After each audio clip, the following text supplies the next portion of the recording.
Hello, guys and gals, and welcome. So, Father's Day is tomorrow. Make sure you guys don't forget. Don't forget about your dad. Don't forget about your Paul. I'm probably going to go see my dad tomorrow. Beep, beep, beep. Where's this? Don't tilt a little bit. Zoom out just a tiny bit.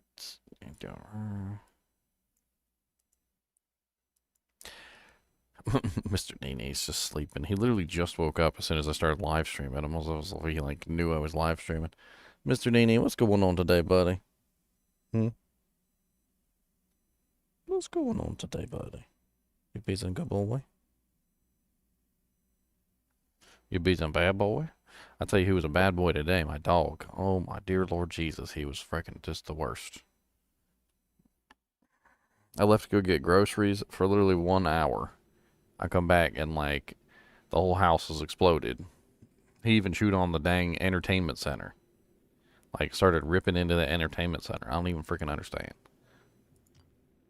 Just absolutely the worst. And then he pees on the floor, so I take him outside to go to the bathroom, and then he freaking jumps the gate and just starts running away into the freaking traffic like he's going to get hit by a car and get himself killed. And I don't even know what the hell's going on at that point.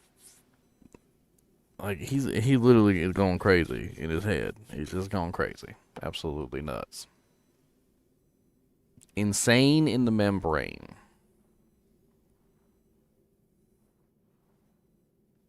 Insane in the membrane. Insane in the brain. Insane in the membrane. Insane in the brain. What's up, everybody? What's up? Man. How's that How you going? doing? I'm alright. Ancient hardcore. Hey, what's up, Morbius? Doing hardcore. You're doing hardcore? Yeah. Dang. Watched your axe video. No, my race car. I gotta do even the items that nobody wants.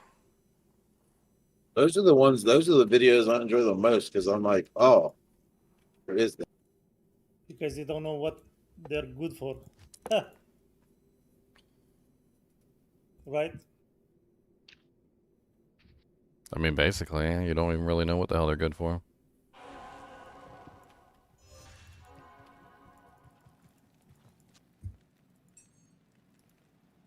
Have you done all the rune words? Yeah. I finished the rewards a long time ago. Yeah.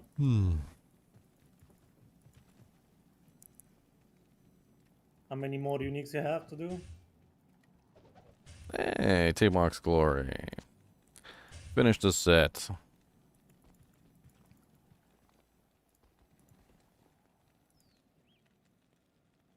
Yeah, we are doing Worldstone. Okay. Okay.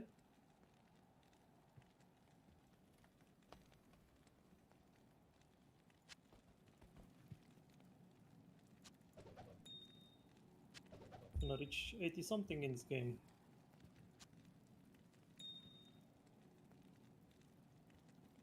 I was level 78 before I did the Ancients on hardcore. I mean, usually you wait a little while.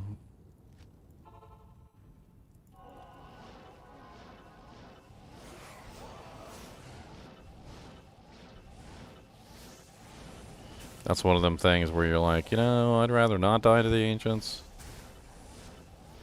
And hell ancients aren't exactly easy either. They're they're kind of a pain in the butt, especially if they roll with weird modifiers. Although the other day somebody needed to do the ancients, and I was like, sure, let's do the ancients. And they spawned with like fanaticism, conviction, and amp damage, and I was like, holy crap, let's re-roll this. Let's not do that. That's actually let's not do that yet. One always has amp damage first. Yeah, but we But had all three together and in combination, and that was just super nasty. Like I tried the to one fight that him. I tried to fight him for a few seconds, and literally, like even standing still with 75% block and all the DR and everything I had, they were just ripping me down. the one that you don't want to with cursed is the one that spins, which is Madawak, right? Or Corley, one of them.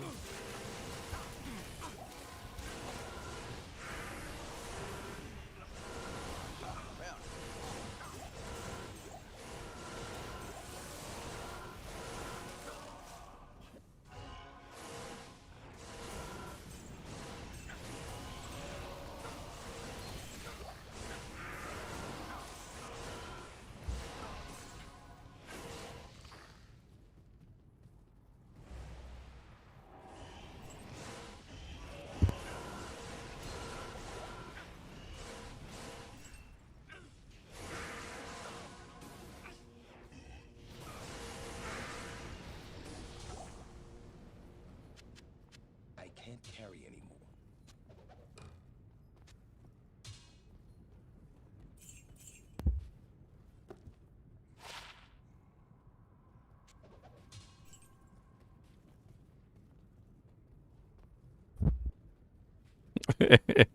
He did go Mach 17. I'm telling you, man.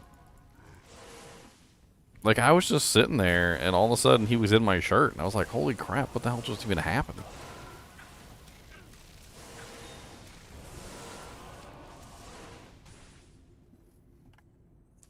Hello? Hello? Well,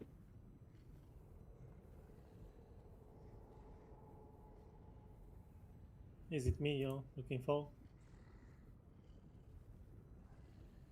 No, not today, Morbius. huh? Tomorrow, but not today. What? Me? What? What? Who? What? What? When? Go operate again? God.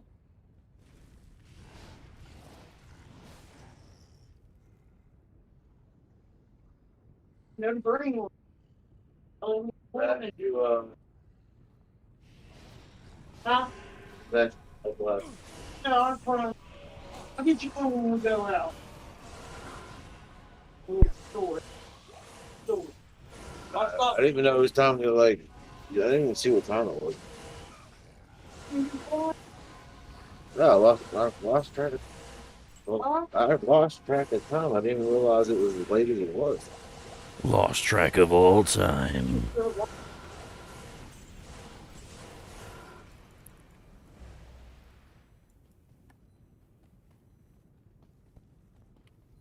Did I max my prayer? Just 1 point in it, tax cut. I don't have enough points for full synergized prayer. I can do cows by myself now.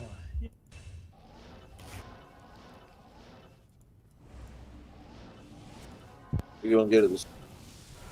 What are you gonna get at the store?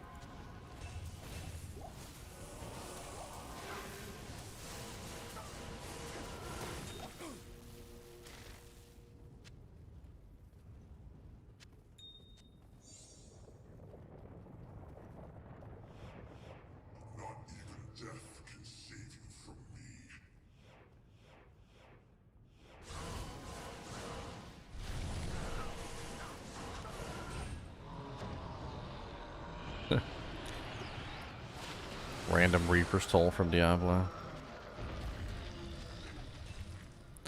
Non-eth, though. Well, get in there, Mr. Nate. I don't know what to tell you.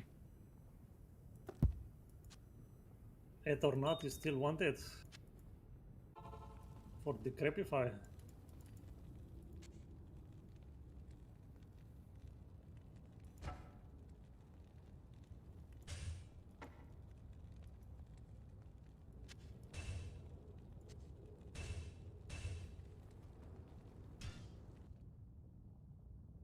Ah! What's up, Chicho? Mr. Nee, will you figure out your life? Figure out your whole life, okay? Figure out your life. Life is hard. He keeps putting his butt in my face and like going in and out of my shirt, and he can't make up his mind where he wants to be. Is that like a mating ritual?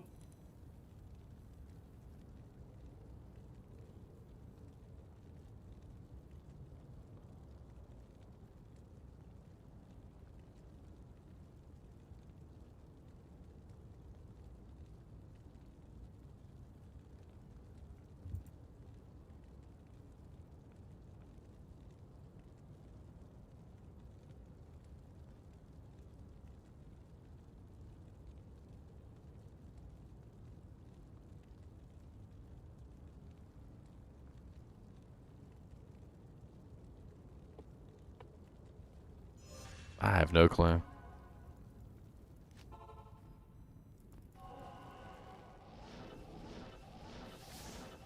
I know he's floating behind me now, though. Look at my floating chinchilla. Every time I tell him you're floating, you hop back on my shoulder. Why do you do that? You're supposed to float. Get back to floating. What's the mating ritual of a chinchilla?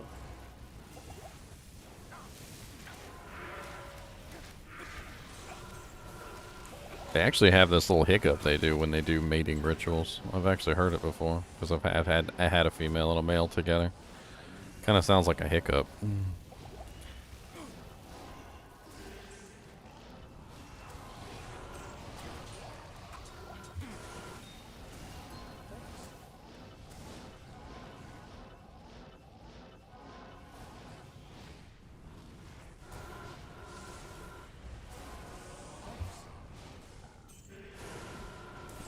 Quit that. So they're squeaking, basically. It's hard to explain. Like I said, it sounds like a hiccup.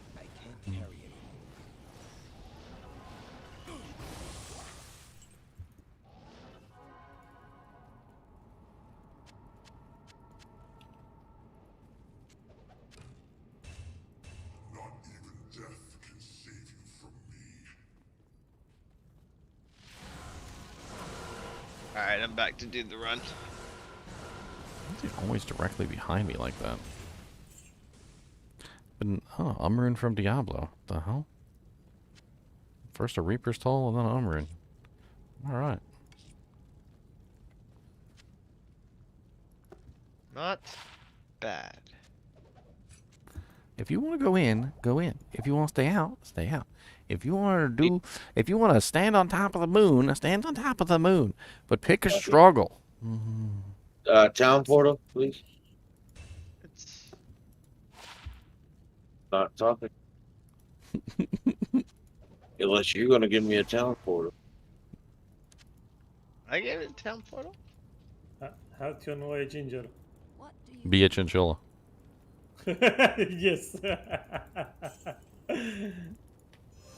It took me a long time to get used to the way that chinchillas do things. It's very what's the term? What's the term I'm looking for? Autistic. It's very autistic. Like it's like they've got to do things multiple times before they're sure that they're like capable of doing it, and like they just I don't it's like if you gave them a brand new house, they would have to go in the house, out of the house, in the house, out of the house, in the house, out of the house, in the house, out of the house, in the house, out of the house, in the house, out of the house, in the house, out of, and they literally would do this all day long until they're satisfied that the house is not going to like miraculously disappear. And it's not just like 1 or 2 times or 3 or 4 times or 20 or 30 times. It's like 10 or 20,000 times. He's doing pit runs, bro. Dude, it's insane. it's insane how many times they will like repeat the same action over and over and over and over and over and over and over and over and over and over again. Thought I had OCD. Hey Fatty just found a 1540 jewel. I Actually, got that off cows. wow. That is like winning the lotto right there, sir. I'm pretty sure you can get whatever you want for that thing. couple of bursts. Alright, new game. Honestly, 1540s are extremely rare. That's the first perfect one I've ever found. I normally find like 38s or 39s, and the best I've found till that one. The other thing is that you actually found it, so you know it's real. I guarantee you. I just sold it. I guarantee you, a lot of the ones floating around on JSP and stuff are probably dupes. Someone has more than a handful. Because they are, I'm telling you right now, in the 22 years I've been playing, I have only seen like a couple, like a handful, if that. And they are nowhere near as common as like some people on JSP would have you believe.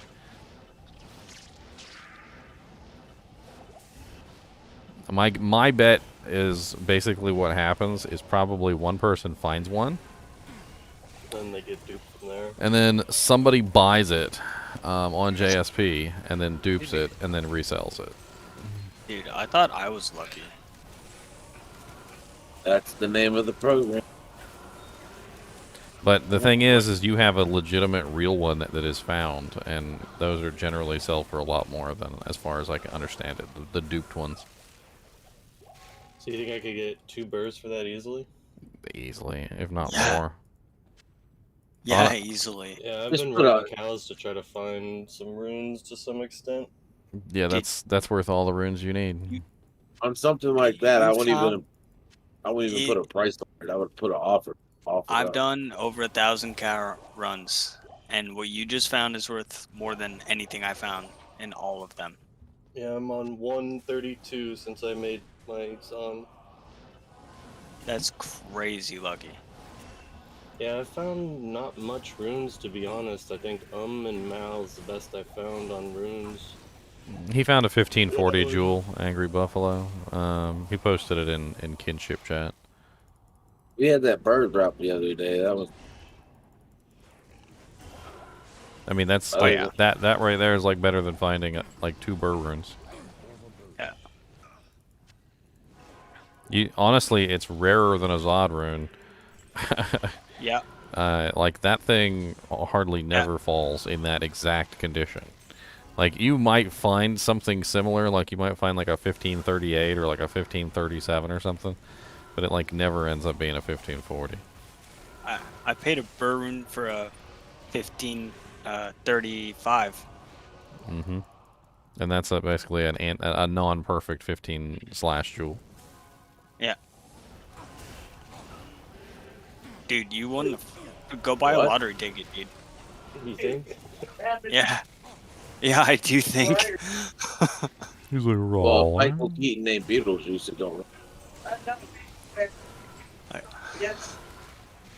What do you want for it, Fatty? Do you have a price in mind? Huh? Do you have a price in mind that you want for it? He said he was looking for runes. No idea. Yeah, I need runes. I need to make an infinity. Is what I was going after. You could probably get an infinity for that. What do you want? What do you want on the infinity? What base do you want it in? Does it matter? At this point, no, it doesn't matter. Are you wearing it, or is it going on your merch? On my merch. Like I have one in an ethereal man catcher, I believe. Ooh, Hang on a nice. second. On what? That's a sweet I base. can't hear over these cows. On what base, sorry? A man catcher. I'm logging on now to see if it's ethereal or not. I can't remember. I don't have any TPs. What the heck? Oh wait, there's one. The problem that I've always had with those jewels is that when you find them, they're so rare that you don't want to put them in anything that's not like equally as rare. Perfect, yeah. I mean, like one thing that you could put it in, which I think is a really easy option, is a G-face. I think that's a pretty solid like choice because G-faces are pretty universal across like all characters. And then you would have literally a perfect 1540 G-face to put on any character that you needed a G-face on. I would almost give you my griffins with a perfect light facet for that jewel. Yeah, I was mainly looking to make an infinity, and then that'd be able to help so many different characters out as well, versus just an item for myself. You should definitely take Deviant Steel if he's offering you an infinity and an F man catcher. I'm not 100% sure if it's an ethereal or not. I'm waiting. For it still says I'm in the queue. There's a queue? You should throw him in Ohm, actually. It says I'm number 1 in queue, and it has me right there. But it's just not putting me in. Patty, do you have a CTA? No. I did find, however, somebody gave me an Archon plate and it rolled 4 socket, so I'm looking to make a Fortitude probably for my Merc. I don't know. I'm pretty much fine with the way that my character is, to be honest. I mean, I could use like a better armor, but I'm fine, to be honest. So everybody online that I can find has pretty much said that it's worth it's worth between 2 to 5 burrs depending on the current market price. Or 2 to 5 high runes was what was stated, not 2 to 5 burrs. Be Jaws or Burr or like a couple Sir. I mean, this post was actually made pre-ladder, and I'm assuming that ladder stuff has more value than non-ladder stuff normally. Yeah.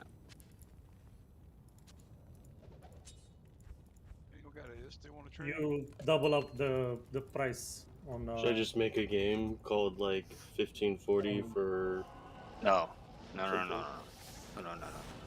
We will. The kinship will buy that root for that. Buy that jewel from you.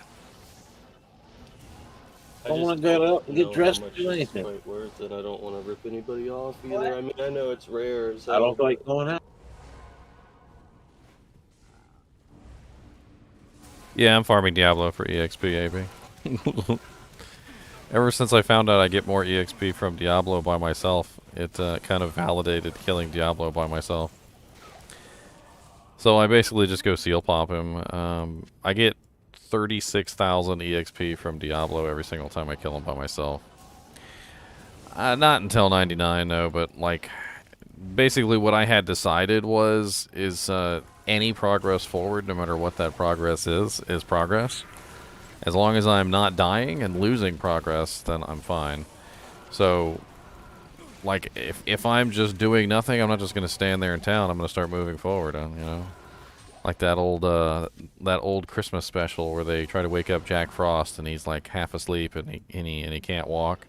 And they're like, put one foot in front of the other and soon you'll be walking around. Like, legit. Like, I'm just, like, I'm going to do anything in my power to move forward toward that goal. Even if it's just solo Diablo kills. But, basically, my solo Diablo kills are worth more EXP than a 8-man group Diablo kill. As long as I'm in the group. If I'm not in the group, I get more EXP, but I have to, like, actually not be in the group. Or nobody has to be there when I kill him. Well, we had pretty good XP going yesterday, right? Yes. That worked out pretty well. Yes. Well, that's just it, though. I'm not even going to wait for, like, something like that to form. I'm just going to start farming Diablo, and that'll be what I do. I'll just keep farming Diablo. I mean, he's relatively easy for me to kill. Some Inferno strides. Right? I saw you with Enigma. Deviant let me have his for this seal popping endeavor. It works because my goal is just to kill Diablo over and over again as quickly as possible for the XP he offers. Is the fastest way possible. What? So just by using that Enigma, I feel like you're tripling your clear speed.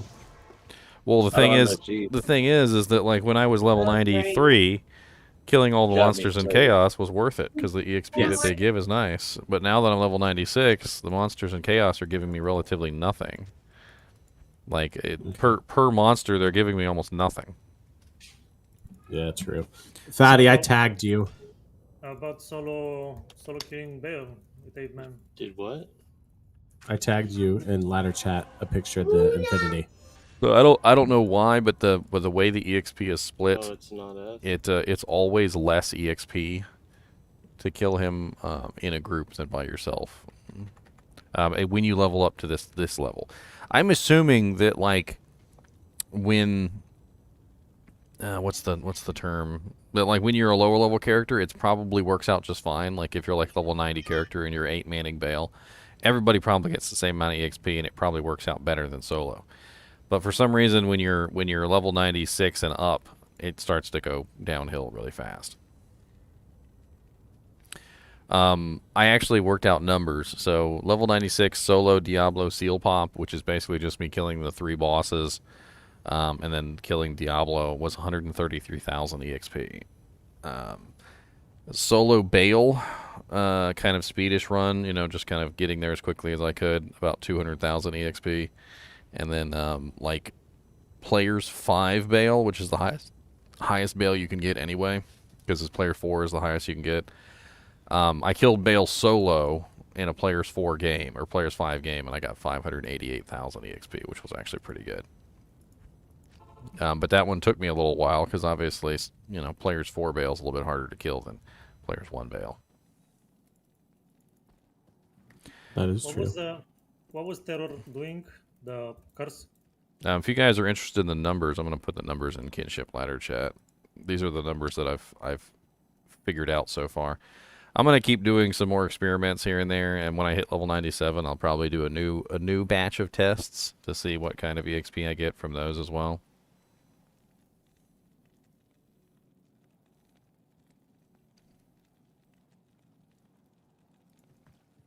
Oh yeah, definitely. We were doing some sort of similar things to like that, AB. But there's not always people online, and I guess that's what I'm kind of getting at, is that even if no one's online, even if no one's there to help me and fill the games or whatever, like I'm just going to keep on rolling.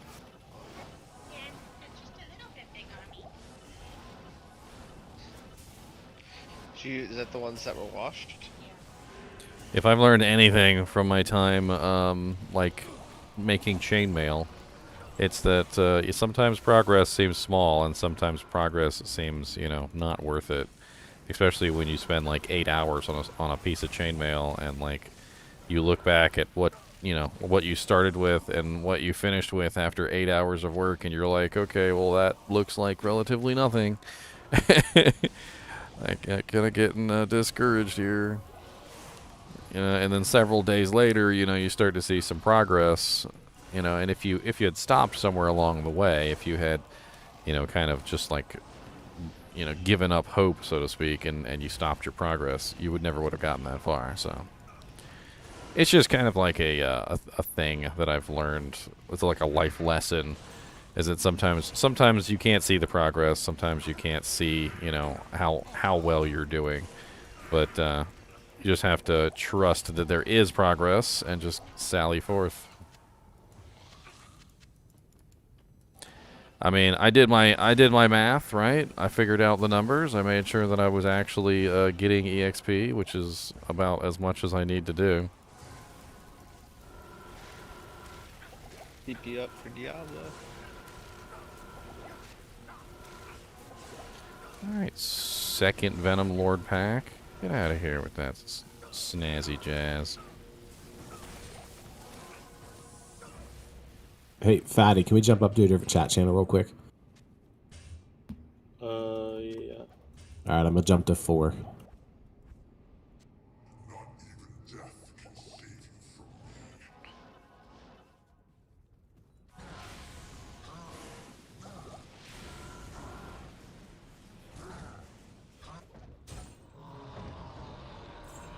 Getting a lot of rares from Diablo.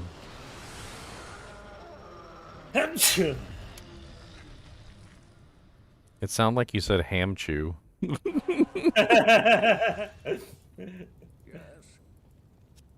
choose you, Hamchu. There was actually an anime for a long time called Hamtaro. I'm pretty sure one of the characters was named Hamchu.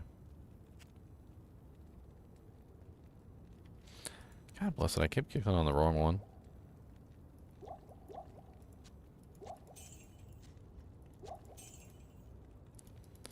Every now and then I have the inferior healing potions on my belt, and I'm like, you know, the smaller ones, and I'm like, I don't want those, and I'll swap them out for the bigger ones. When you get to 1700 HP, the small HP potions do like so much less than the big ones.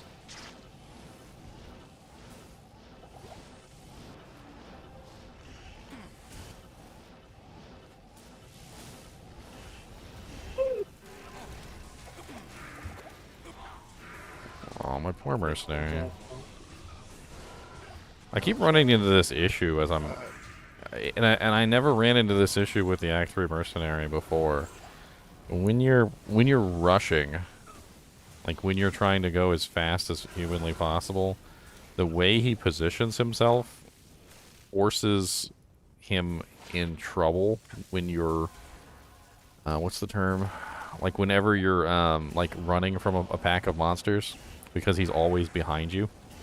So like as you're trying to move, you know, towards your next objective, he's always in the place where like every monster is standing. And it's really bad because it gets him killed. Like, you know, as you would think, a giant pack of monsters behind you that you're running from is probably going to kill anything that's there.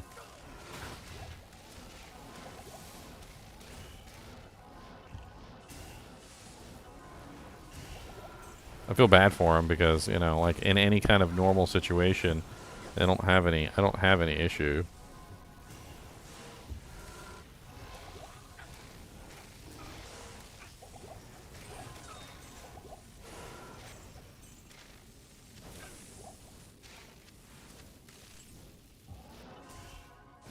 It's not his fault.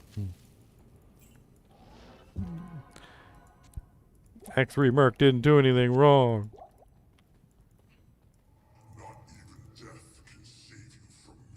My passion for this game. I definitely do enjoy some Diablo.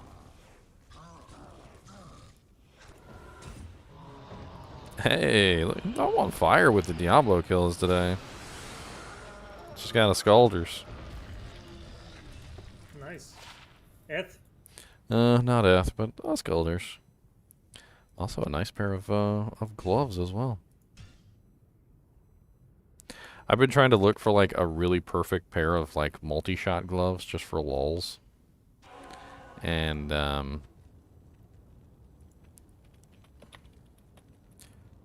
I keep like upgrading the ones that I find. Yeah, the ones with charges. Like right now I have a pair that's 20% IAS with level 3 charges.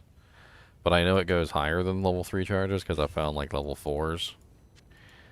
But like for it to be correct, like for something to me to actually use in a build, I need it to have, you know, at least like level 3 or higher charges, and it needs to have also like 20% increased attack speed on it. Because obviously if you're going to be firing a bow, you're probably not going to be an Amazon if you're using multi-shot charges, and bows usually have penalties for non-Amazon classes, so I want to make sure that it has the IAS on there so that I'm actually firing quick enough to actually take advantage of the multi-shots.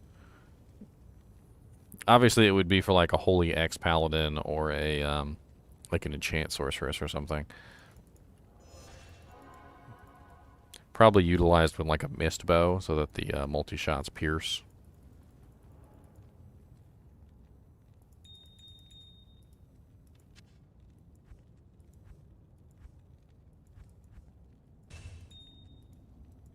Do a little bit of transmuting. I found a 3 to bone spear, 2 to terror, white base. Oh, nice. Well, 3 to bone spears already just pretty much perfect, right? Yep.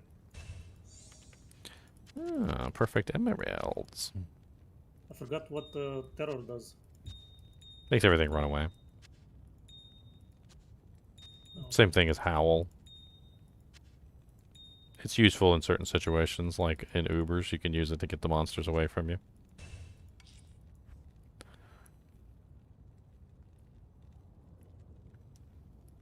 I can make 1 safety amulet.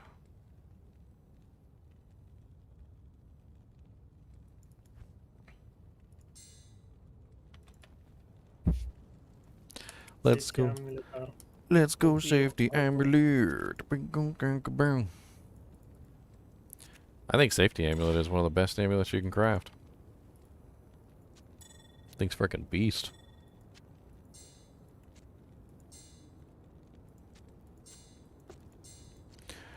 Beast.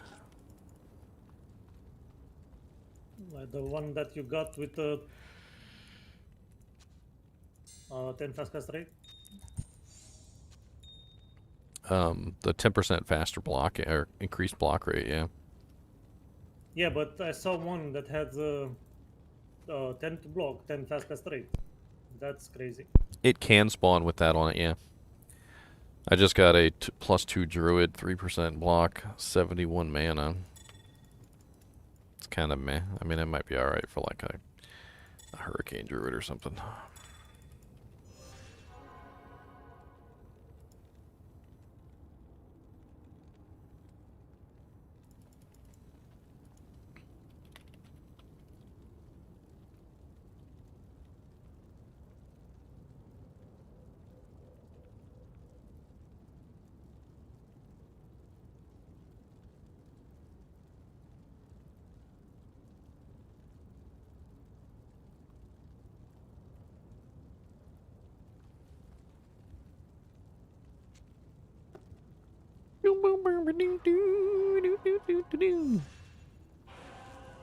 Come on, Merc. I'll try not to get you killed. I will try not to get you killed, sir.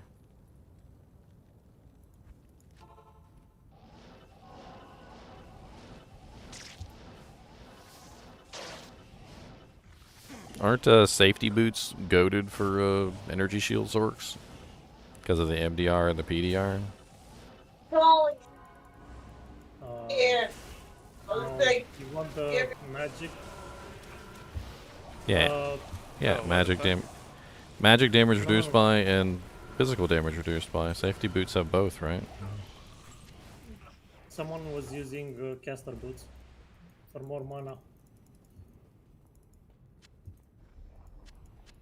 That was weird. What was weird? I clicked the wrong button. I teleported away.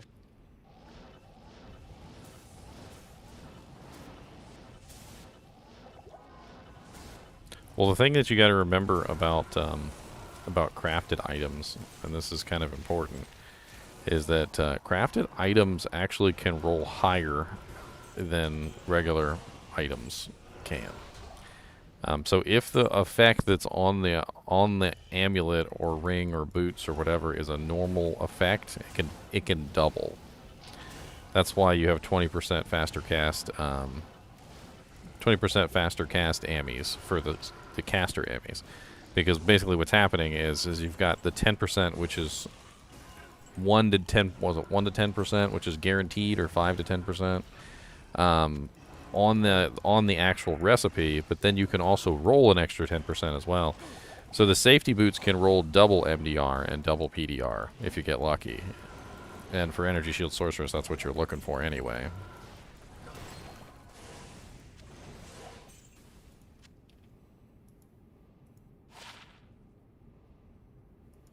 So you could potentially roll some really nice boots that have really high MDR and PDR on them. It's a terrible ring. Ice blast charges, though, is kind of cool. I've never seen ice blast charges on a ring before.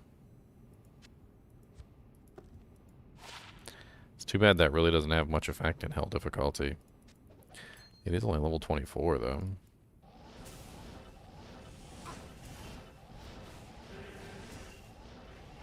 Fanaticism cows.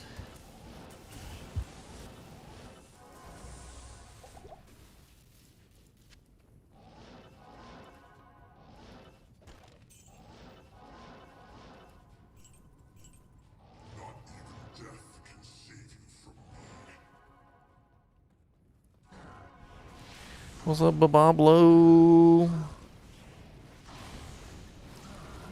Did you enchant me yet, Sork? The wisdom draw.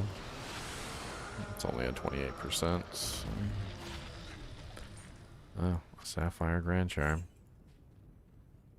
Does anybody like desperately need some gold res? Why is Veil so difficult right now? Found a 30% gold res grand charm. Well, 29. It's pretty close.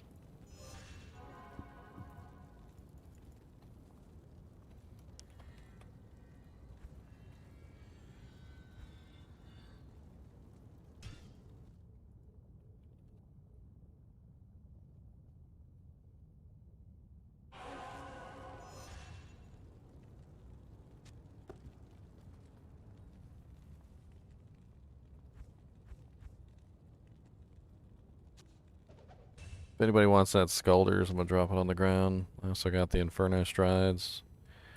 Drop that on the ground. The Reaper's Tool, if you guys need that. I also found a Hand of Blessed Light. I'll drop that on the ground too, if any FOH Paladins want that. A lot of goodies. A lot of goodies on the ground. Goody, goody, goody, goody, goodies.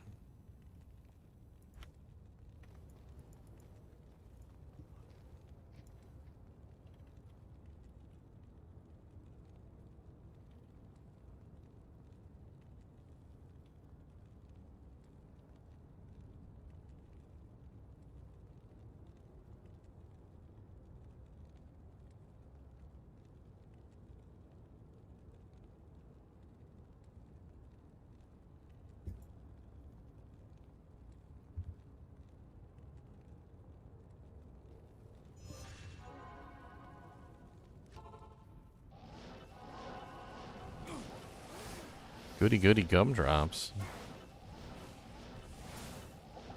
Yeah, do cow. It's cool with me. I'm just killing Babablo. Oh look, it's the Power Rangers. What's up, Power Rangers? Rangers? I always say that about the champion packs, especially when they're like a type of monster that's really colorful.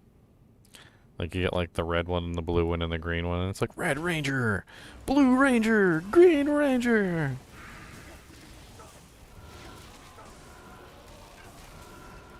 That's not how you say it. That's not how you say what? The Rangers. What? You want me to do the whole spiel? You want me to do a Mighty Morphin Power Ranger? Go, go, Power Rangers. Depends on the Was show it you like- watched, okay? Wasn't like For Blue some of Power- it was Mighty Morphin, and then see they went from the dinos to the like the mythical beasts, and then the mythical beasts to the ninjas, and the ninjas to the See, y'all think I don't know, but I know. Tech machines and whatever. If it doesn't have Rita in it, it don't.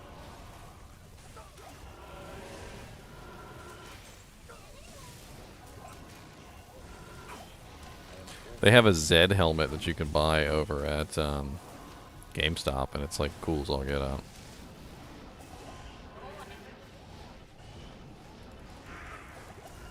Mercenary, no.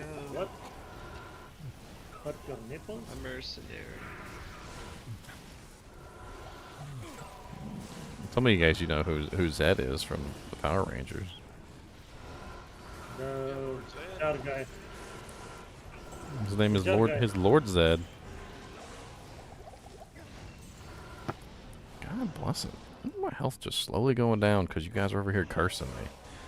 How about y'all just blow off with your stupid little curses? How about that? Moral of the story: don't fight Infector of Souls if you have a pack of Oblivion mages casting curses on you.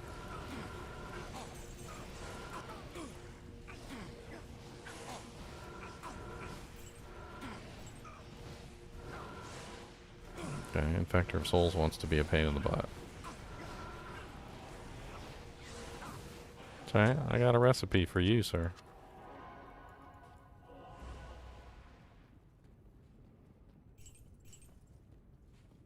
Is there a reason why you would put it at 7 instead of 8 for magic finding? Yes. So magic finding, or rather the no drop rolls decrease on 3, 5, and 7. 8 does not decrease the amount of no drop rolls. So the magic finding essentially does not increase on player's 8. It only increases to player's 7. So unless you're going for EXP, there's no reason to increase the player count to 8. 8 is strictly for EXP, basically.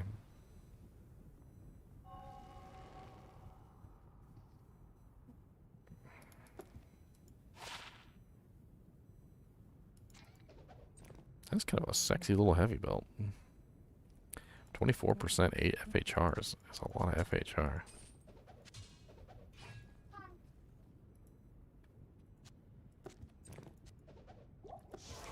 Not sure I want to hang on to it, but. Alright, anybody want to know this junk on the ground here? I guess I'll pick it back up. Nobody wants my junk. I understand. You guys got more better junk. Fine, fine, fine. I'll drop in the game on the next swap game. I'm pretty sure they get swooped up.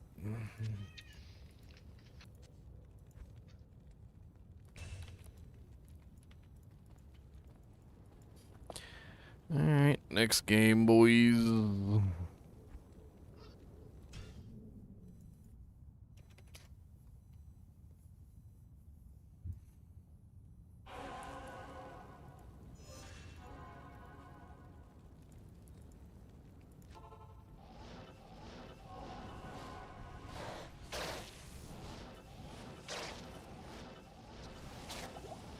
I was actually trying to come up with even more strategies on how to, like, seal pop faster. And you know what was one of the things I was thinking of?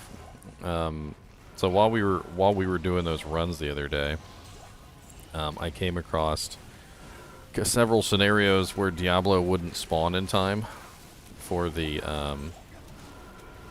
like before people started leaving for the next game.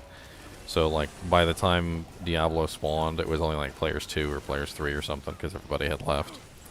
And so basically I was looking at this interesting scenario where like, okay, well, let's say you had somebody who was running ahead of you who was basically just clearing chaos, just normally. But then instead of spawning Diablo, you just leave the last seal. Then the next group comes in, the 8-man group, and then you basically just walk down there, and as soon as 8 people are in the game, you pop the seal, and Diablo spawns at players 8. And you could even...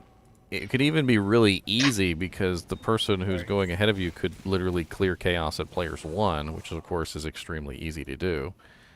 And then Diablo would be spawned at players 8, which is kind of like a speed thing, right? So you clear chaos at players 1 and then spawn them at players 8. Since it doesn't seem to matter until the last seal is clicked on.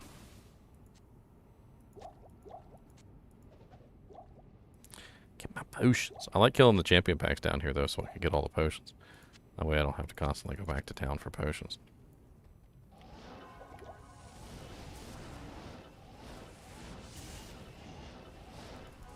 Champion packs are great for those sexy potion drops.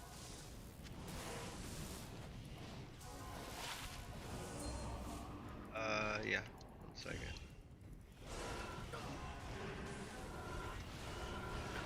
Okay.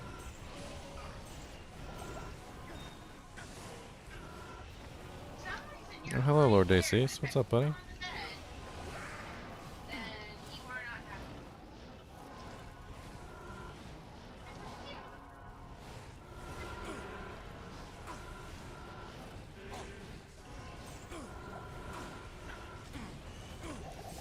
Hell Cows is the best place to search for rune word bases. I would go in with no magic find, that way you will get more rune word bases. A lot of people don't know that about white or socketed items, is that the lower your magic find is, the more white or socketed items you'll get. Which is obviously not the goal normally. You know, normally you don't want white items. You want, you know, you want the uniques. You want the good stuff, which is not what you get when you roll with 0% magic find. Even though sometimes the odd item can drop. Not even death can save you from me. I am overburdened.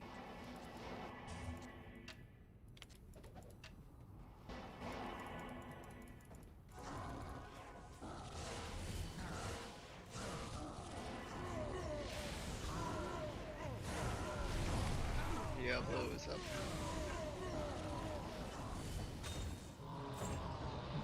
Chinchilla.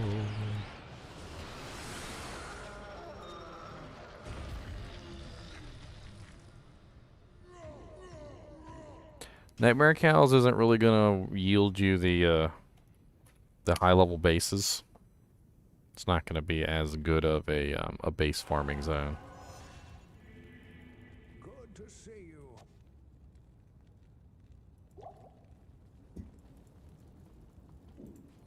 Hail to you, champion.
I just looked for Mr. Nee. He's in my shirt. Hilarious. Like, where are you, Mr. Nee? Why did they hunt him down and kill him? He was behind me. Like, dude, my freaking dude was legit behind me, and they literally hunted him down and killed him.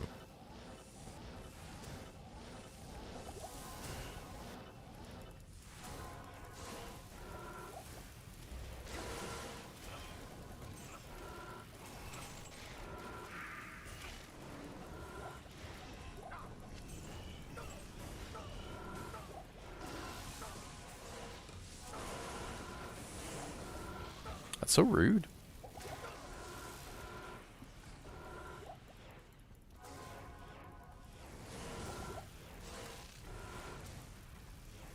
What the hell is going on? Oh, yeah, okay. Have fun with that.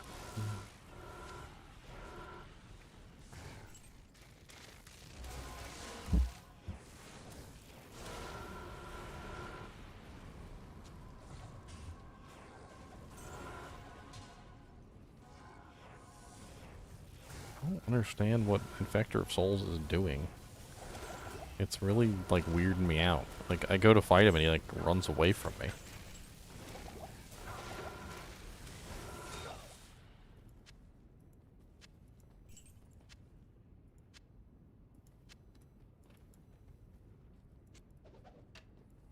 Not even death can save you from me.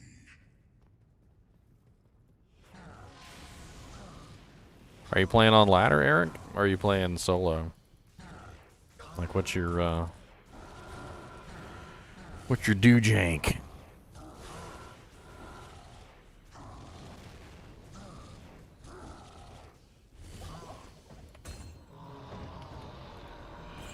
Gothic plate in a ring.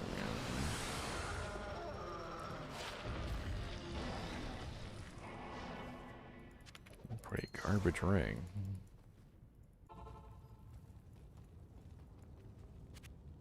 Yes.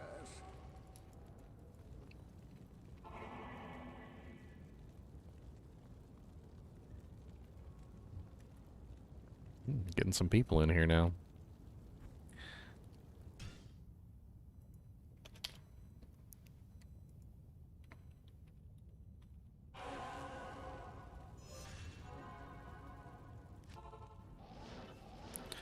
Like, it gets to the point where even when you guys join, I like to get down here into the, I like to get down here into the chaos and spawn in at players 1 before you guys load in. Because it makes the whole process, like, way easier.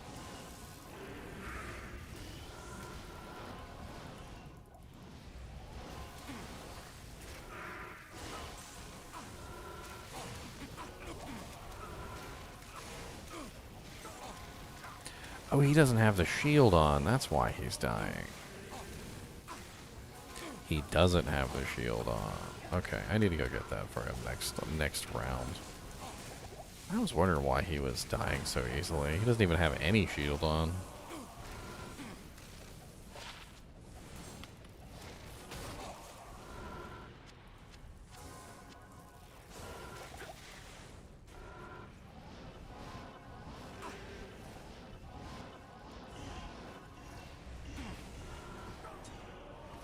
I forgot I took his shield off to play around with it on the Zon before I logged out yesterday, which is why he has no shield.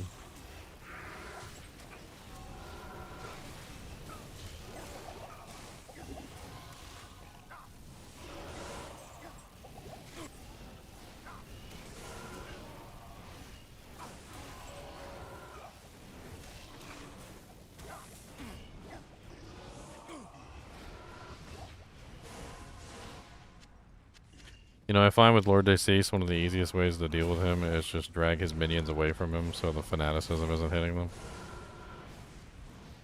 Nice. Somebody just found a Haas. Congrats, man. It's always a nice shield.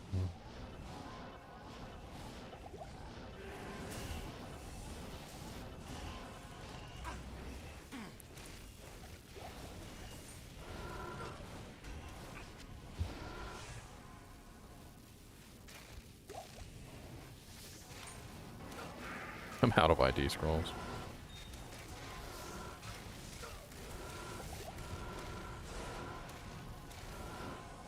Cryptic axe grip.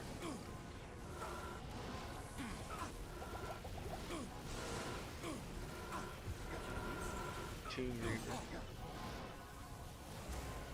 God bless him. I hate it when he's a freaking immune to everything in the world.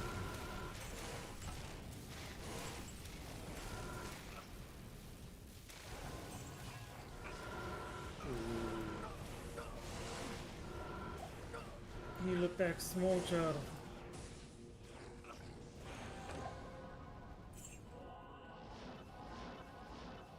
Would it be? Nope. Oh.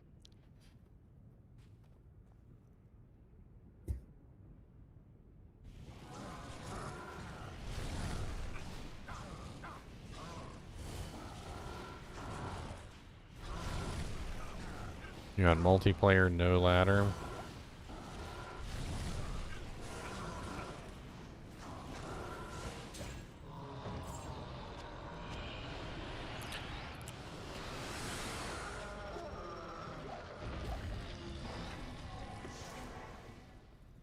I need to go get that shield real quick. So that'd be a slight break. And him staying alive is important. Helps me out a butt ton. That's much more than a regular ton. That's a butt ton.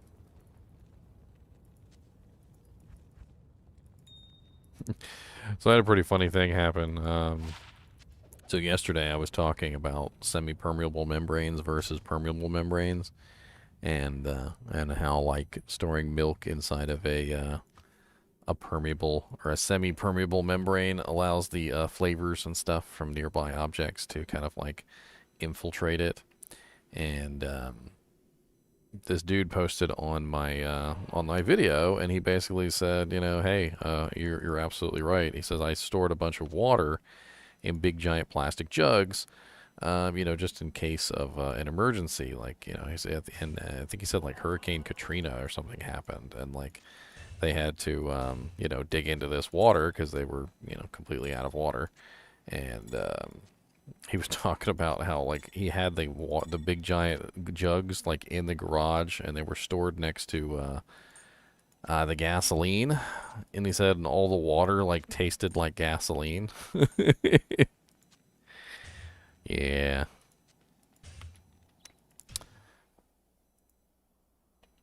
Gasoline water. Delicious. He can use it for his car now. Oh no, it just tastes like gasoline. It doesn't actually work like gasoline. Come on. Alright, let's get this Phoenix on my Merc. There you go, buddy. There you go. Look at your sexy little redemption. I don't know how I missed that before.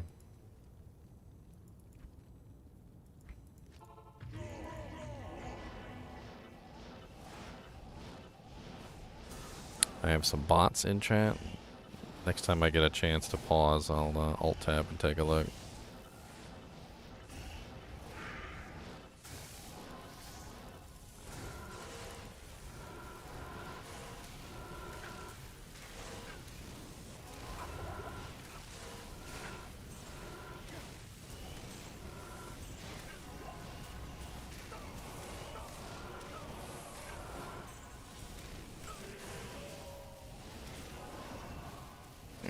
Let's see if I can. There. Those are hilarious. Oh, hello, evil bots.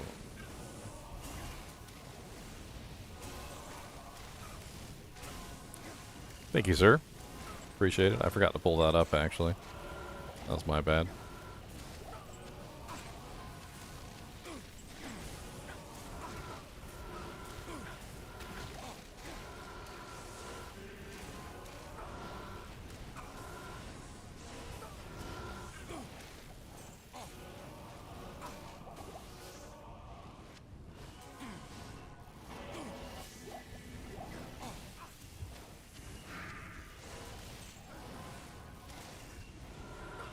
Champions. 3 potions.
Best to seal.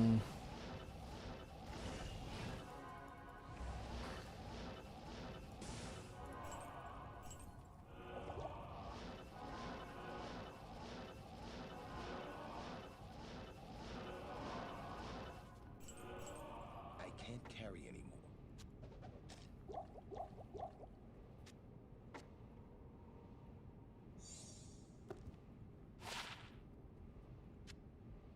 Whoa. Why am I going that way? Did you say moo? No, I said whoa. Moo? Moo, moo, moo, moo, moo, moo, moo, moo, moo, No, no, moo, no. moo, moo, moo, moo. I'm gonna do some moves.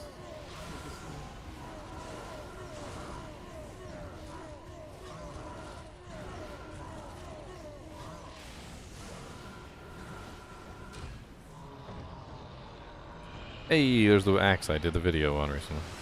And it's Ethereal Rig Sky. That was my video for today, if you guys didn't see it. I've got item videos that come out every day. Every day? Someone was... Yeah, I pretty much try and make sure there's at least one unique item video that comes out every single day.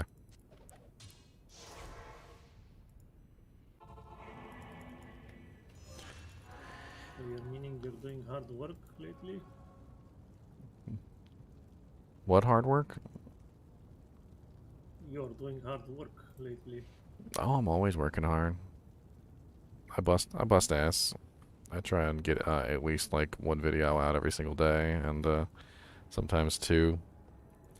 I actually have a video that I'm going to be making for Diablo 4 in a little bit here. Diablo 4? What's new about that? I got some new information on Diablo 4. It's kind of cool. I wonder if I could maybe do one of those things where I do it on live stream and then flip it and then upload it. That could be fun. See if I could find the bookmark. I bookmarked it earlier.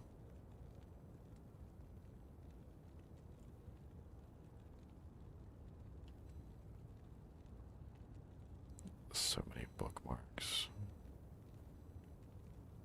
Or at least I thought I bookmarked it.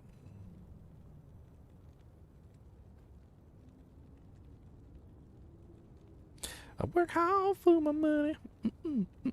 I work hard for my money. Are T-strokes blue usually? T-strokes are very blue. They're very pretty too.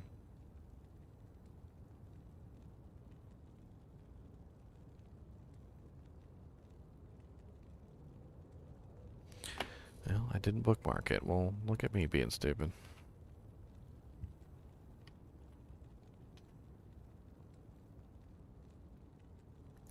It was released just recently. There was a an interview apparently with somebody on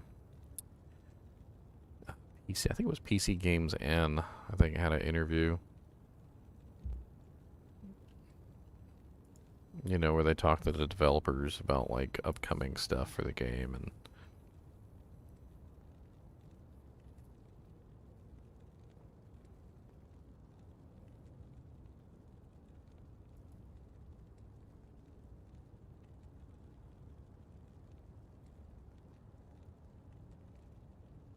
God bless it. See, I should have bookmarked it. No. Yuck.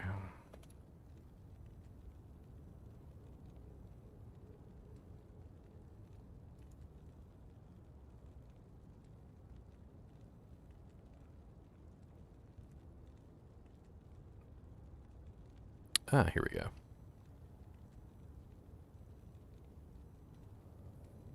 I think this is it.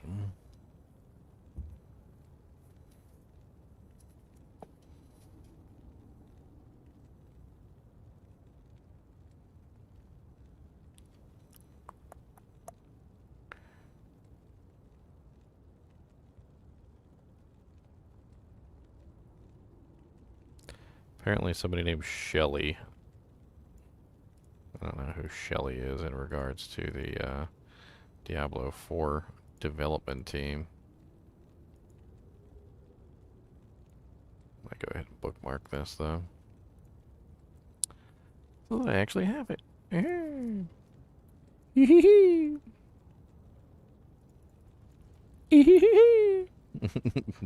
next game.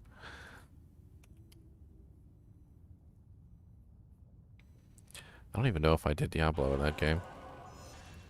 I wasn't paying attention.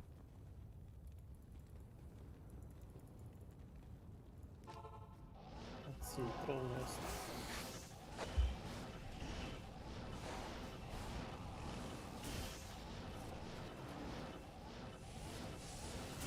Is there a rune drop chance difference between ladder and non-ladder? As far as I know, the answer to that question is no.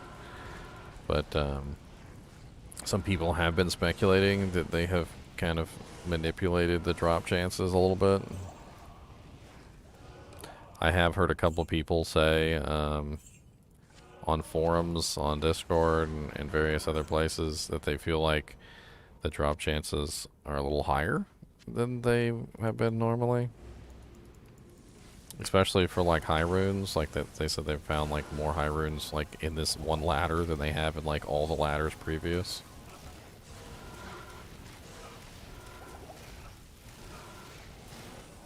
Cap it all.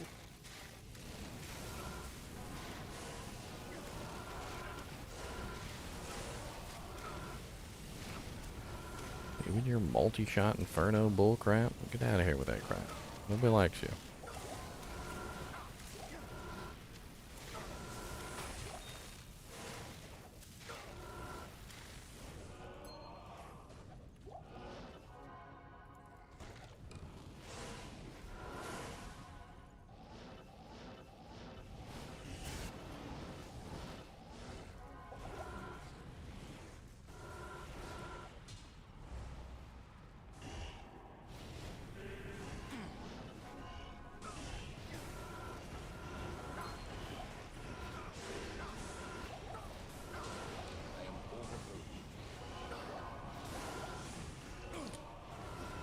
You know, the fireball merc goes along really nicely with a melee class. Like, I've been noticing that, like, because as a melee class, you have a tendency to group together the monsters, so it's like a thing, right?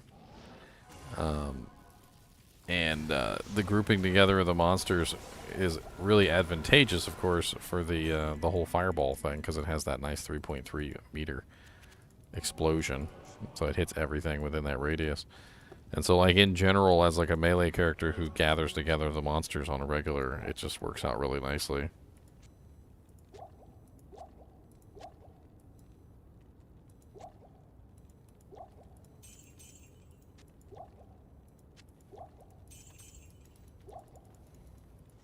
Isn't that right, Mr. Name? Except for when they're immune to fire, of course. Yeah, the fire merc also has enchant. He gives me a pretty sick enchant. It's pretty sick-alacious.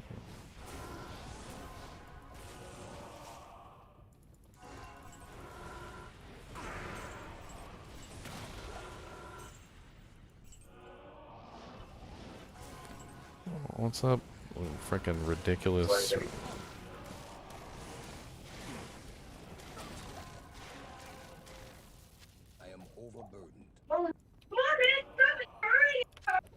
Yeah, come on, guys, hurry up.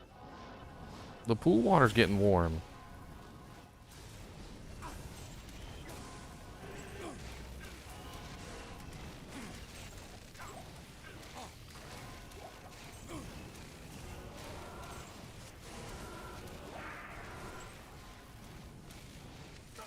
Sometimes your melee attacks were crazy powerful.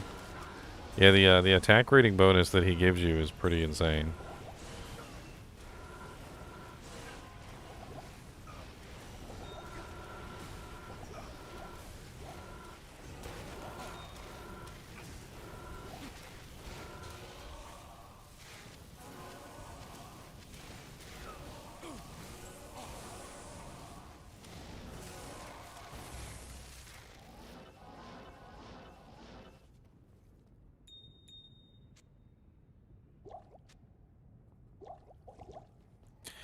Diablo. No, I'm not level 97. I'm almost 3 bars into 96. You have too much faith in me, sir.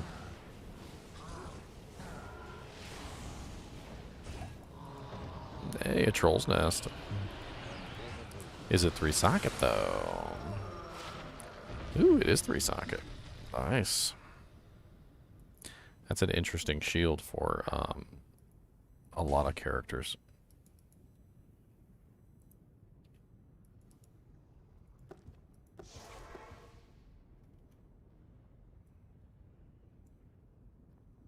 Post that in Discord just in case anybody wants it.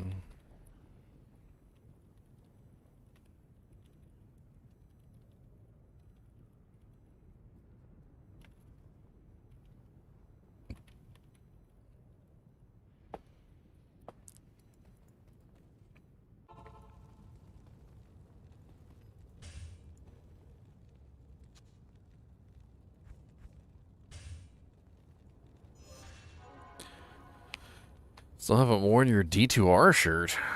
Why not? Bale is ready. You guys ready in Bale for me?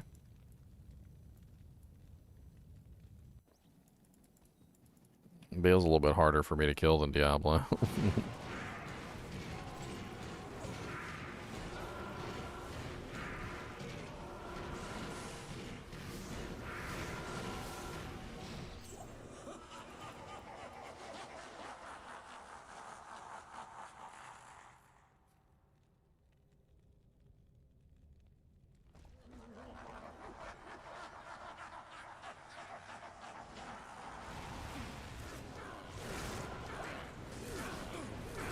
Nice 70% chance to hit Bale.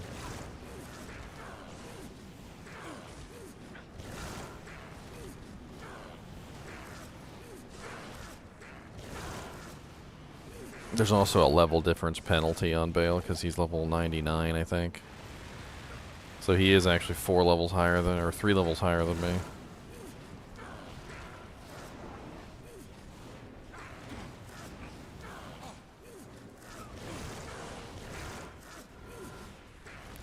Uno, dos, tres, cuatro, cinco, seis, siete, ocho, nueve, diez. We got a floating Chinchilla living over there. He's just floating in the air. Look at him floating. Floaty. Hey, Mr. Knee, why you floating?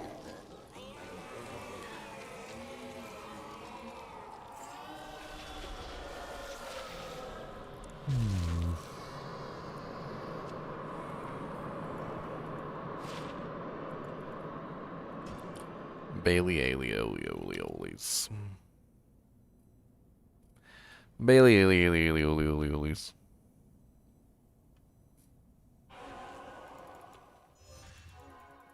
Good afternoon.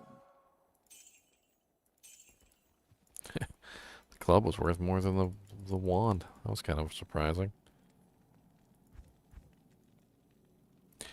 T-Box Glory.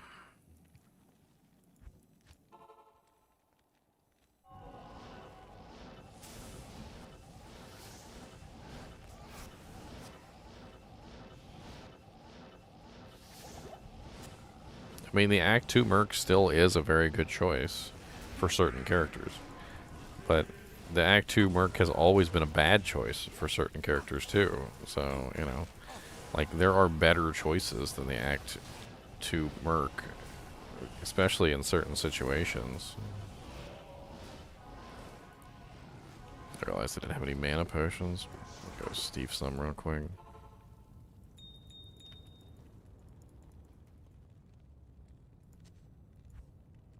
I mean, if I had to put it any specific way to try and convince you guys to try a different mercenary, it's basically this. The Act 2 mercenary is not always the correct mercenary. It's like one size fits all. One size fits all is a very fun and novel idea, but one size fits all doesn't often actually work. Now, does it? You buy a one-size-fits-all thing, and it's not actually one-size-fits-all, right? Like, it's one-size-fits-most. And that's the silly thing about one-size-fits-all. Act 2 Mercenary is a very interesting mercenary, and he can be very powerful for a lot of characters, but there are also a lot of characters that he's practically useless for.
Oh, bang.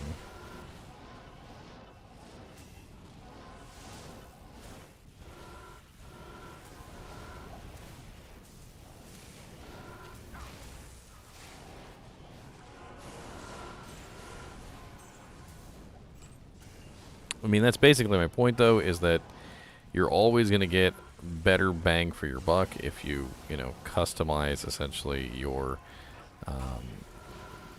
mercenary to your player, as opposed to just simply using a one-size-fits-all scenario where, like, okay, I'll just use, you know, this particular mercenary that everybody else uses with a meditation pole arm and X other, you know, items. That's when things go wrong, in my opinion.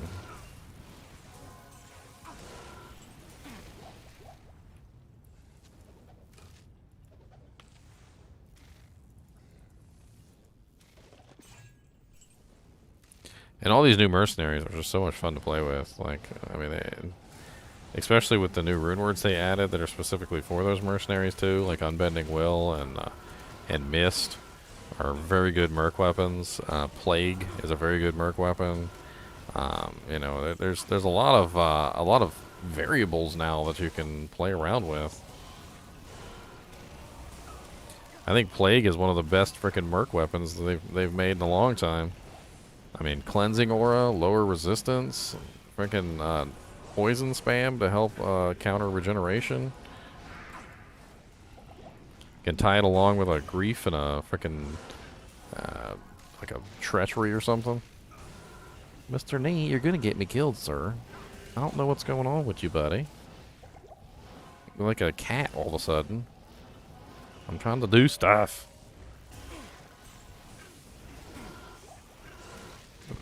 Pick a struggle.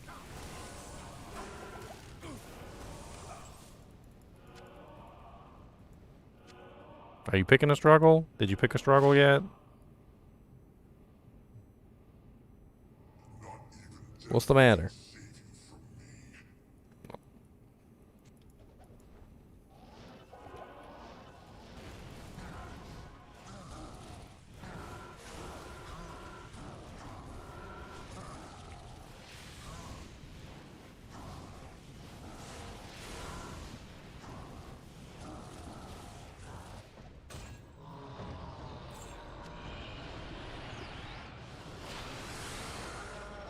I mean, like, take my merc, for instance.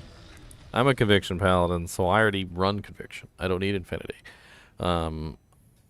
Which is, you know, it's silly. I also have low resistance, so I don't need low resistance. So I went with an enchant merc. I didn't go with cold because I can't usually break cold resistances. If I'm breaking a resistance, it's usually fire or lightning. So I went with fire. He's got Flickering Flame, so I've got the Fire Resist aura. He's got the Phoenix on, so he's got the Redemption aura, sucking up corpses. And he's literally using Tyrael's Might for the Slain Monsters Rest in Peace so that I can kill Neelathak and stuff like that.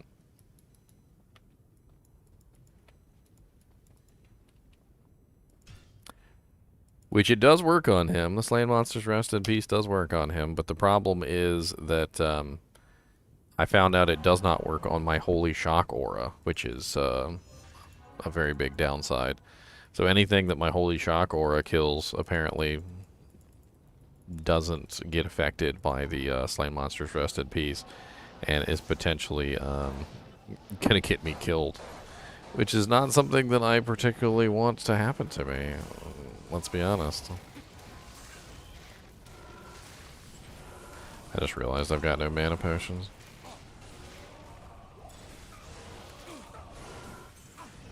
Just gonna stop for a second and pick some up. Gotta clear out a little path. That's an interesting head. +3 Bone Spirit, +2 Summon Resist head. Could easily turn that into a Splendor for +4 Bone Spirit. That'd be kind of an interesting head. What do you need?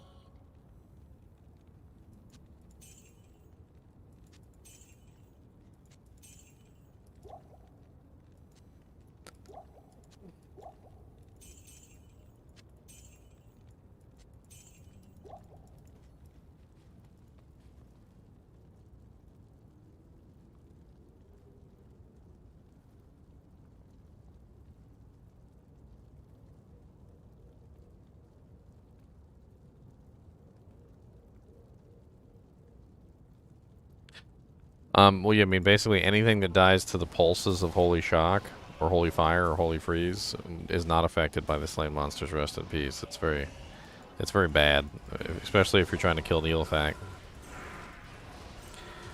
You definitely don't want an unsuspecting corpse to blow up in your face and kill you and ruin all the EXP that you've been gaining over, you know, however many Neelathak runs. One death could wipe out literally hundreds of Neelathak runs, so it's like...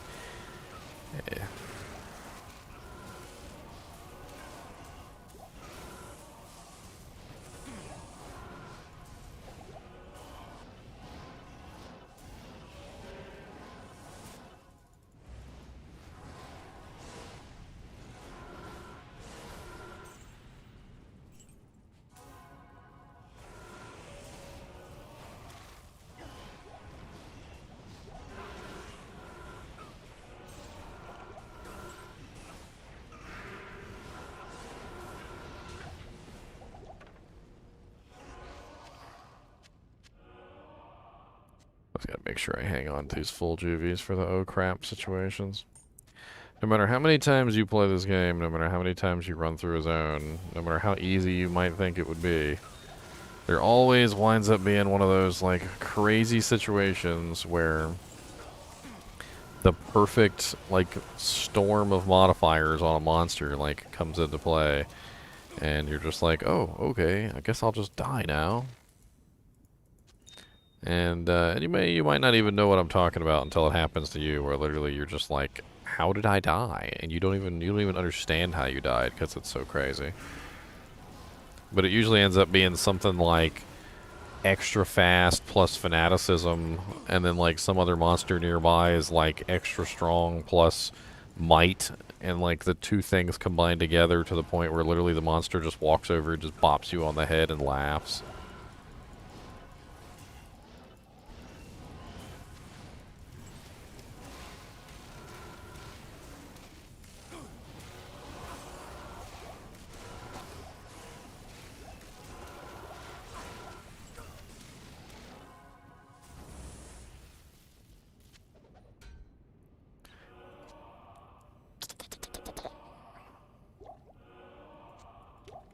Constant vigilance, I swear. With Mr. NiNi, constant vigilance is required. It might look like sometimes that like he's just sitting on my shoulder all nice and willy-nilly and, you know, and we're having a good old time. But like a lot of the times it's literally me preventing him from jumping on the floor, or me preventing him from running over there on the desk and like chewing on transformers. And it's just like a constant vigilance thing. Like, you know how like when you're in your house and you walk to the refrigerator and to see if there's anything new in the refrigerator, despite the fact that you know you didn't go and buy anything, you're just like going to the house real quick to check. Like, it's just one of those things. So like, he literally just constantly checks to make sure that I'm still paying attention. And the moment that I cease to pay attention and like, you know, put my hand up to make sure he doesn't go that way, like the moment that I'm no longer, you know, blocking his path, he immediately takes advantage.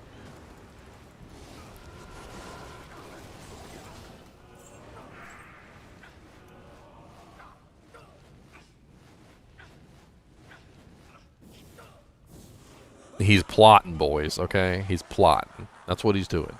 Plotting.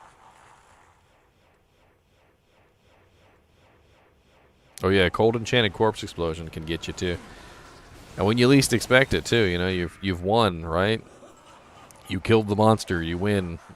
And then literally you win turns into you lose. You lose.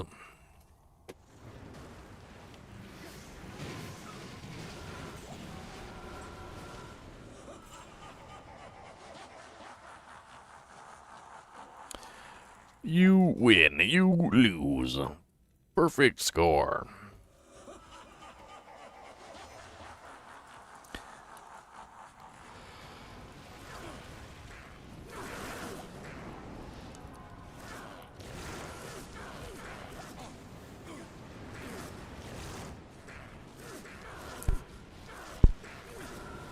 Oh, the archers, the spear cats, those guys usually get me too, the spear cats.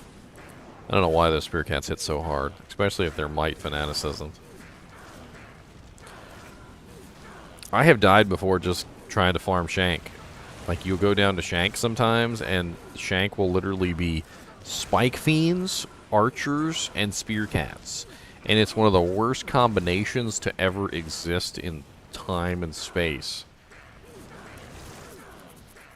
Let me tell you what, Spike Fiend, Archer, Spear Cats is just an absolutely god-awful, terrible time.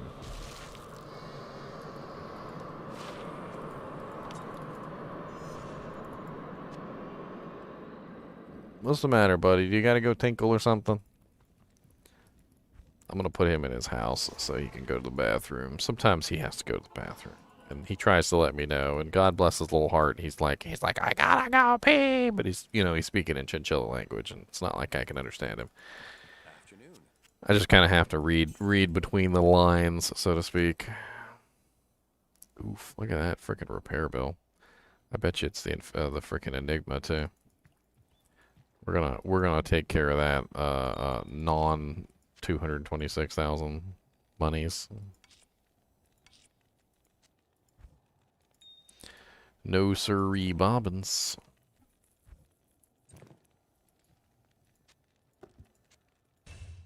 I believe it's an Ort, or it could be a Row.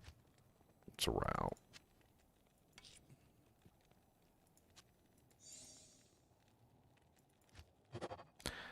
Mm-hmm. It's probably made in a superior base. That's why it's so expensive to repair. Alright, I'll be right back. I'm gonna throw him in his cage so he can go to the bathroom.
People.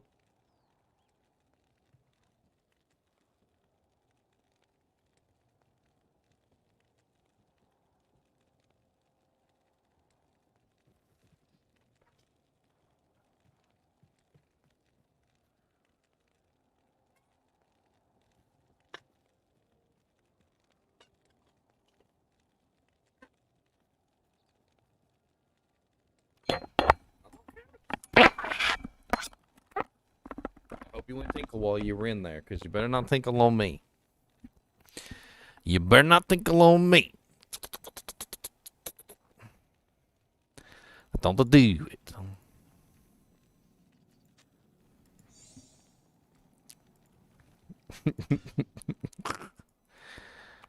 Chinchillas are so weird.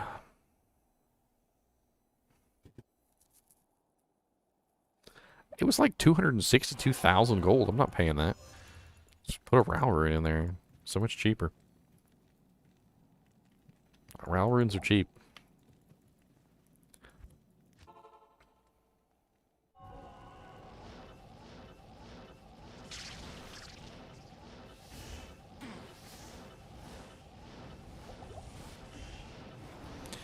Nah, hamsters are antisocial creatures. I'm not really quite sure how to put it.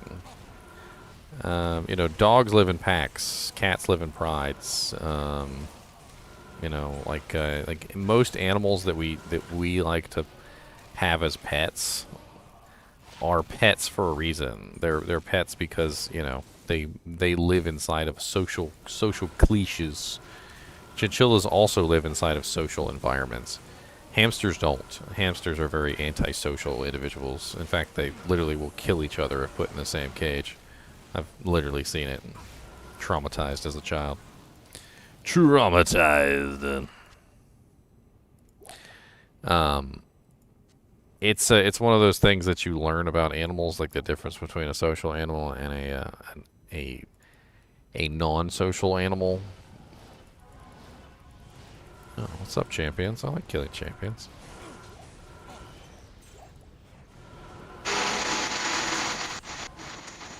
Wow, that sounds like an old TV. One of them real old janks. Like, it's gotta warm up.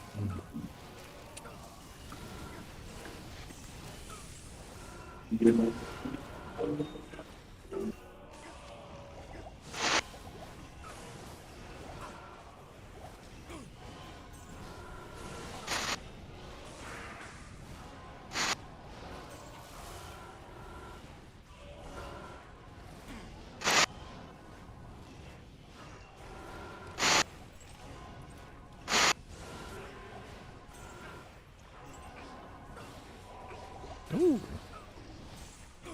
Multi-shot Lord Day cease. Ouchie, ouchie.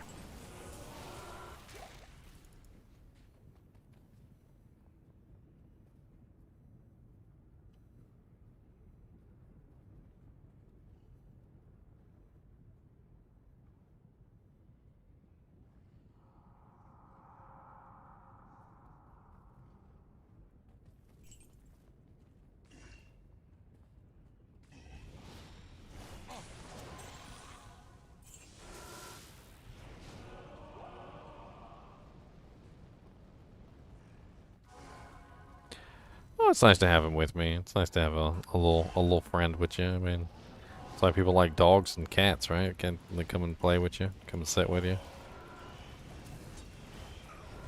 Come and exist with you? Are you guys gonna come over and actually fight? Or are you guys just gonna run around in circles like weirdos?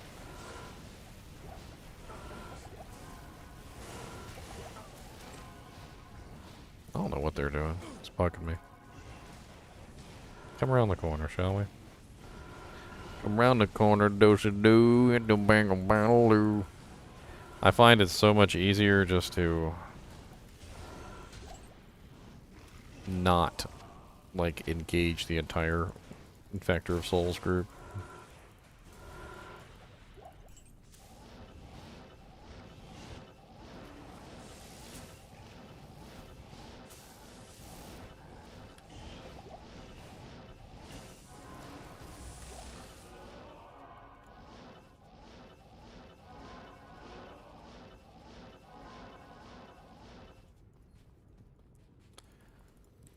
I mean, honestly, with the Rune method, you can just wait. Like, it doesn't, there's no cost to it, so you can just wait and wait and wait. I think that's the beauty of the Rune method, is you can wait until it's broken, and then you can just repair it with one Rune. Like, even if you want to say that you don't want to waste Runes because you want to use them for crafting or whatever. I mean, it's really not that big of a deal. Nice little bone flesh. Those things are great for early game. It's not early game anymore, but those are great for early game. It's hard to beat, lifesteal, open wounds, and decent defense on a low-level armor for melee or mercs. Like, if you find that, you just slap down on your merc, and your merc becomes a nice little powerhouse.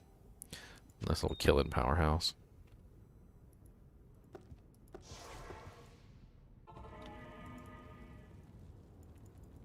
Yeah, I've seen it a couple times. I've been talking about it. It looks like something from Back to the Future, doesn't it? Like how the fire stretches out, kind of like when the fire's on the ground from the car disappearing, and then it's just you see the tracks, but you don't actually see the car because the car's gone. I think it's really cool. Sanic the Hooge Hag, that's right. Yeah, boys.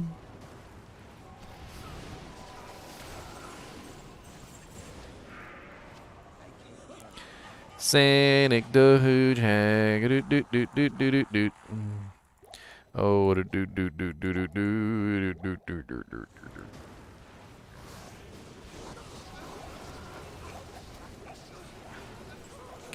Ah.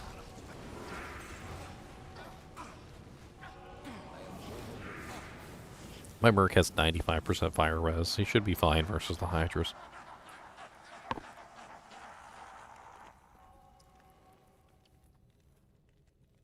It's pretty cool to see.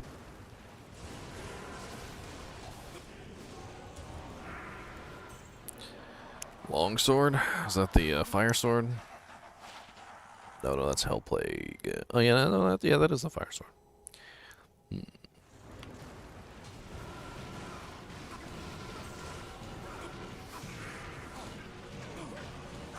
Mr. Knees. What's going on, Mr. Knees? How has your day been so far? How was your day? How was your day? You didn't get no snacks? You ain't got no snacks. Okay. You want a cookie? Do you Look at him climbing down my arm to get... Doesn't even know what he's trying to get, but he's trying to get it. Here, have a whole cookie. Here. There. He's going to leave crumbs all over the place.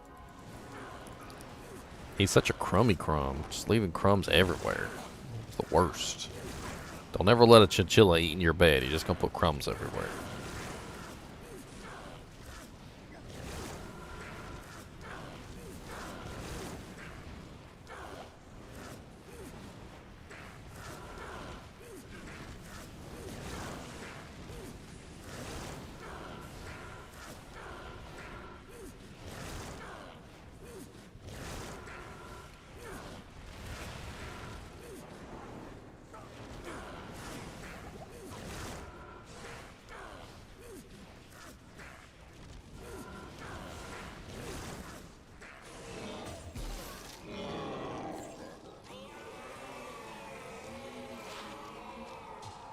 +3 Mind Blast.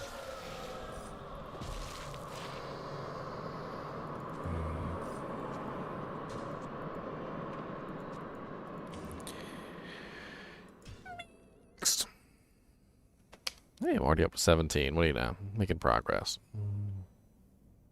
And that is a lot of crumbs, sir. That is a lot of crumbs that you're leaving on my thing. That is some crummy crumbs, sir. Now, don't you turn around. Let everybody see you eat your little cookie. Why not?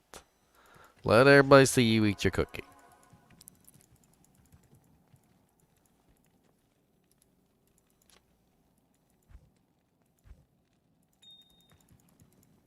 Yes, literally a pile of crumbs is just forming underneath of him. He is a crummy crumb. Just the crummiest little crumb. It's like he don't even got lips.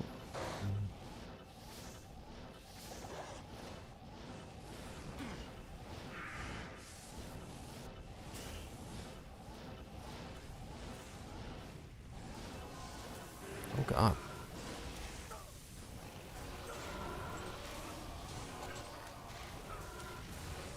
Ooh, a conquest sword. I wonder if it's F.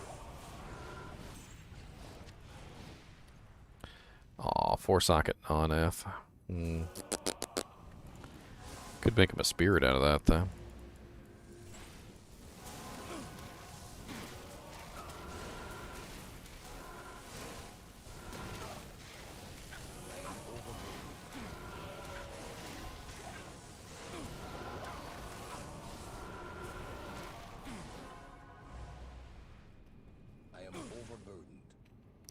Actually, is that too high on the dex? No, it's not too high on the dex.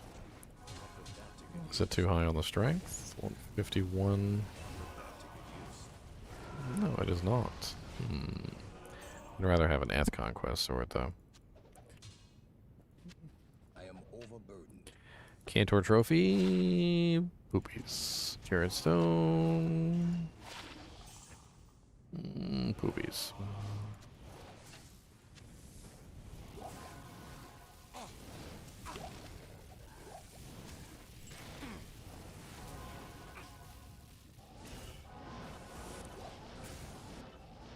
Yeah, it just happened again. My share of the cookie. Alright, Jefferson. I don't know if I like this.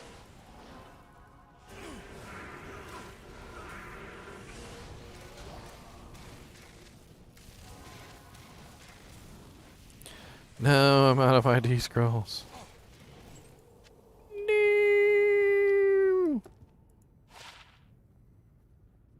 Oh wow, +1 battle orders, +2 increased speed, +3 find item. It's not really that great though, but +3 find item is kind of nice. It's got BO on there.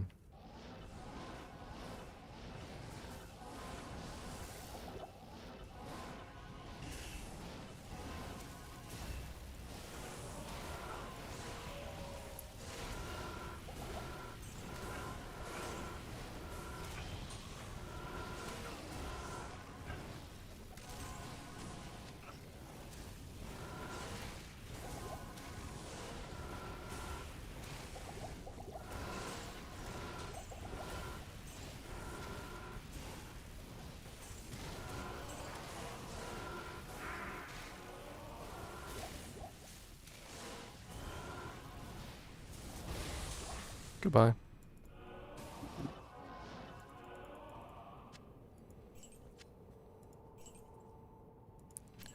You finished eating that cookie, Mr. Nee?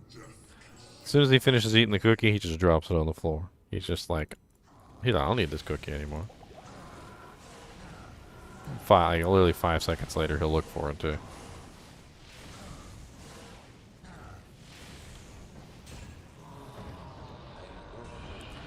A Balrog skin. That's a 15% ED too. Yeah. It's kind of nice.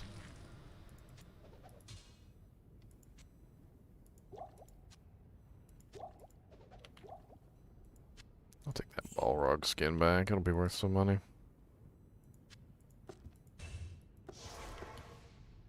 The Red Scepter's worth some money too.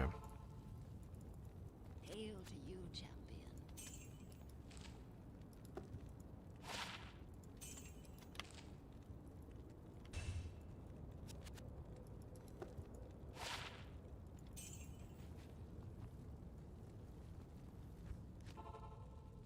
Mr. Nee, what you doing, buddy? You been good? You finished with your cookie? Is your cookie gone? This is a really large part of the crumbs. Can you clean these crumbs? This is a lot of crumbs. Can you do something about these crumbs that you just made? Sir, these a lot of crumbs. That is like, good lord. Did you even eat any of the cookie? Like, that is so many crumbs, it makes it honestly seem like you just sort of like crumbled the cookie up and then dropped it in a pile of dust. Because I'm pretty sure that was like the entire cookie. I'm talking to you, sir. Sir. Sir.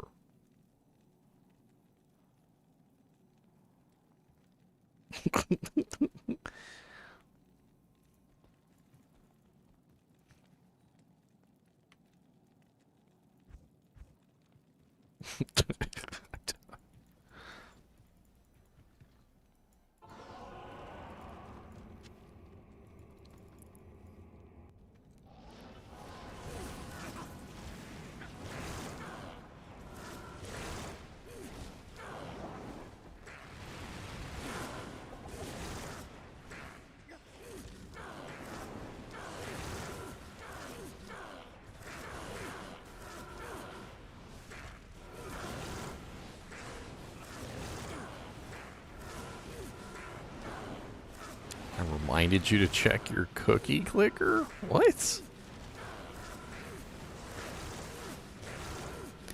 Don't forget to check your cookie clicker. If you don't have a cookie clicker, might wanna get yourself a cookie clicker.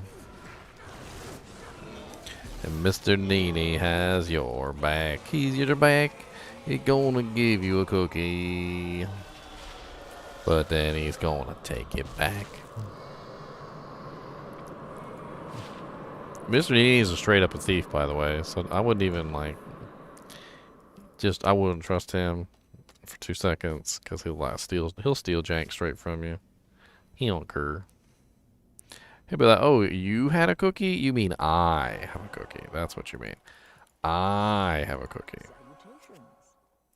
Oh, you worked hard and bought a cookie? You mean I bought a cookie.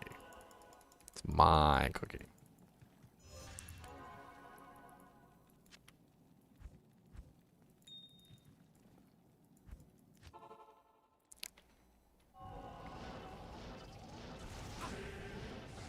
I will snatch everything from your very, very hands. Nothing that you give me is yours.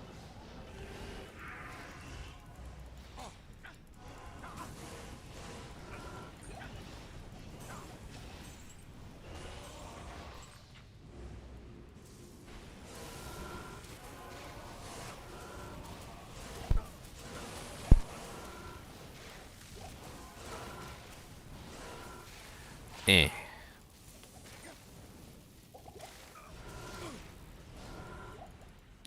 Mana.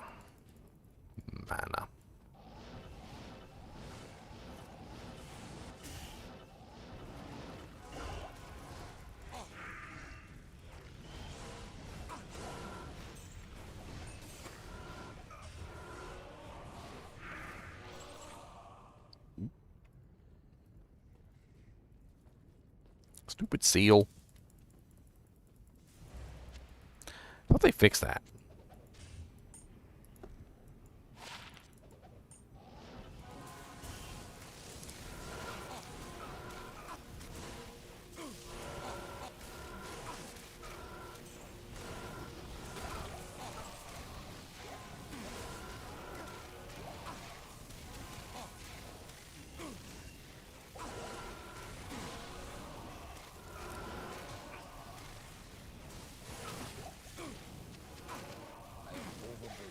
I am overburdened.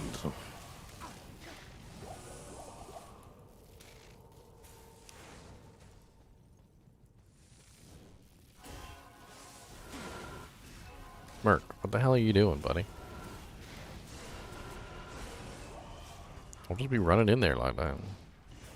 Lord Day Cease, where are you going?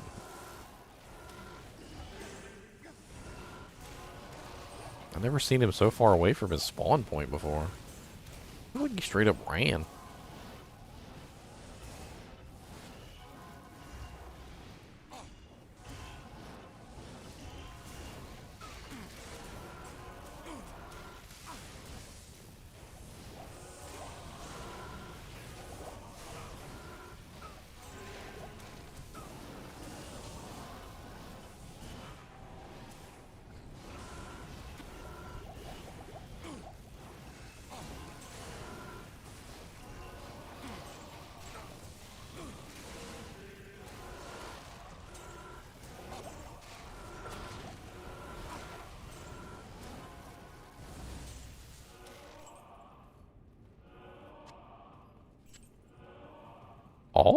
Oh, that's right. Get it, Merc, get it. Not even death can save you from pee.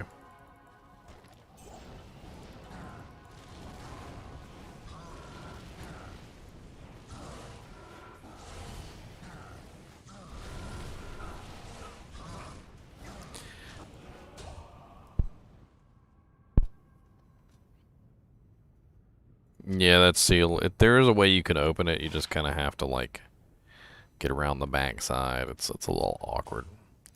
I have never seen such high-level teeth charges. Level 10 teeth charges, my boys. Level freaking 10. Level 10 teeth charges.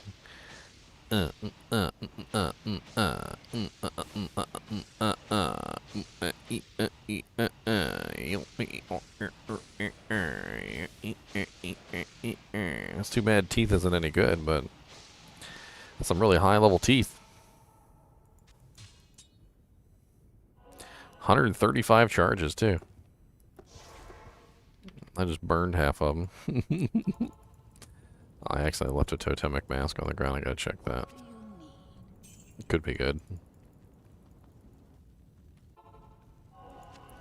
You gotta check your blue totemic masks and stuff like that. They can sometimes be really good. It's gotta be just the right mods.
I could reliably hit Bale. Even with enchant, I'm still only at... do I even have enchant up? It seems really low. Oh, I'm not zealing. Well, that would definitely be an issue. I was like, wait a minute. That's some really low there.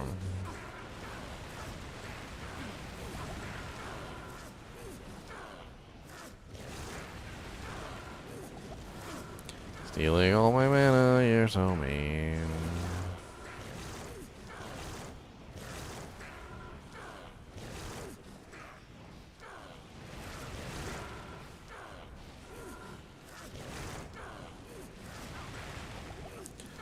Do you think someone would want a 3 RS? What is RS? 1 dim vision, 1 bone armor. I don't know what 3 RS is. Resist.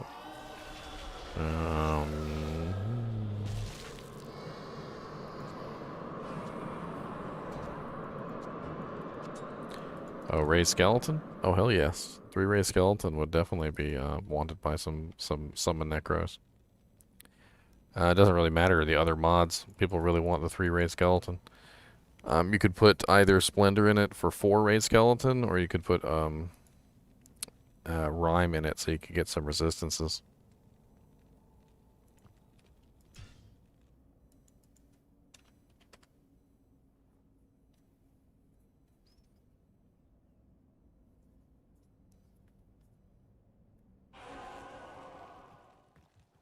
Good afternoon.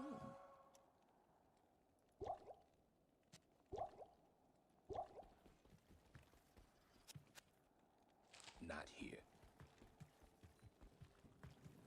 The ideal shield for a summoner is +3 Ray Skeleton, +3 Skeleton Mastery. That's what you really want. They're kind of hard to come by, though. Very hard to come by.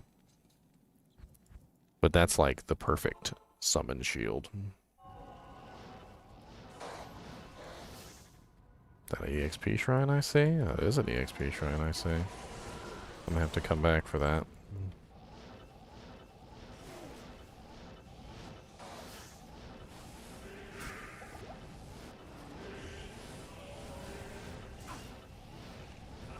It'd be a waste to click on it right now. It'll end up getting overwritten. Always does.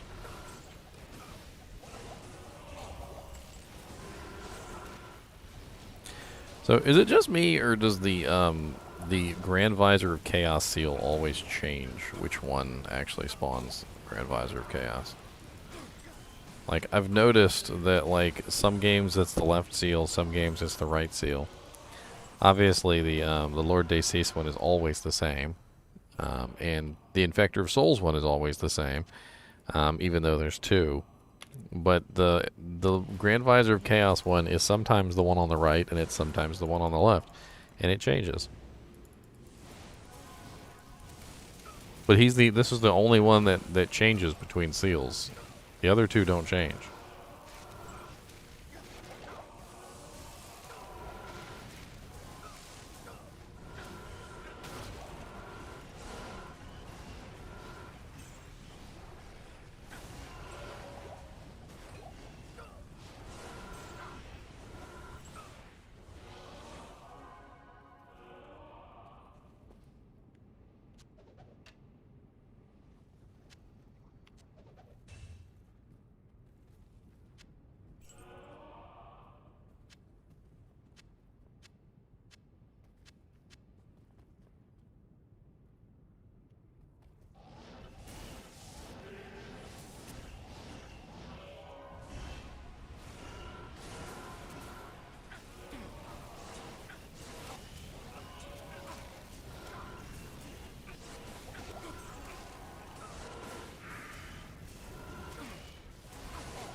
Just teleport randomly? Or was that a desync? That was probably a desync, right?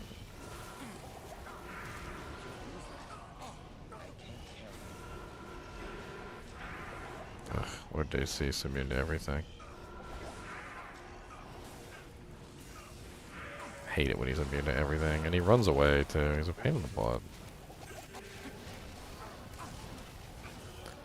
Oh my god, just calm down a second. Leave me alone.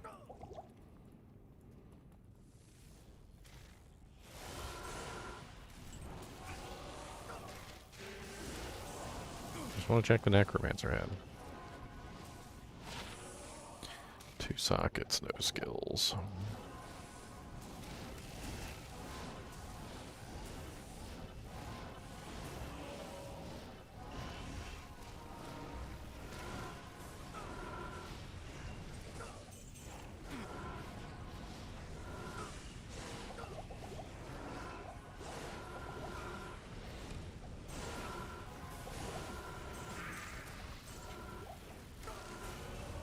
Same, playing by myself is so much more intense than playing with other people. Like, I actually have to be aware of what's going on, not get myself killed on a regular basis. Like, make sure that I'm, you know, not getting overwhelmed by too many monsters at one time. I gotta grab this EXP shrine.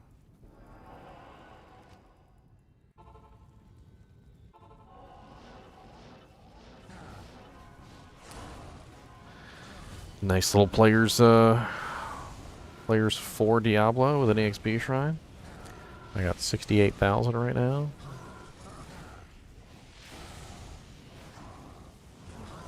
$68,000 nice, 68,000 to 162,000. That was almost about 100K for that kill. Streamer, don't die. I'm trying not to die. That's the goal. I definitely do not want to die. I definitely do not want to die. Please don't make me die. Please don't let me die. I definitely do not want to die.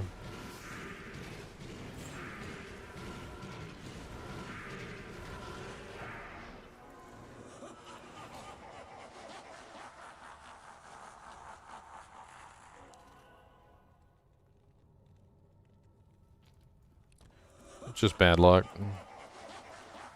It's one of the reasons why I usually prefer to pool our keys. Especially early ladder when everybody's hurting for torches. What we'll do is we'll pool all our keys together, and that way we have a much better chance of getting full key sets.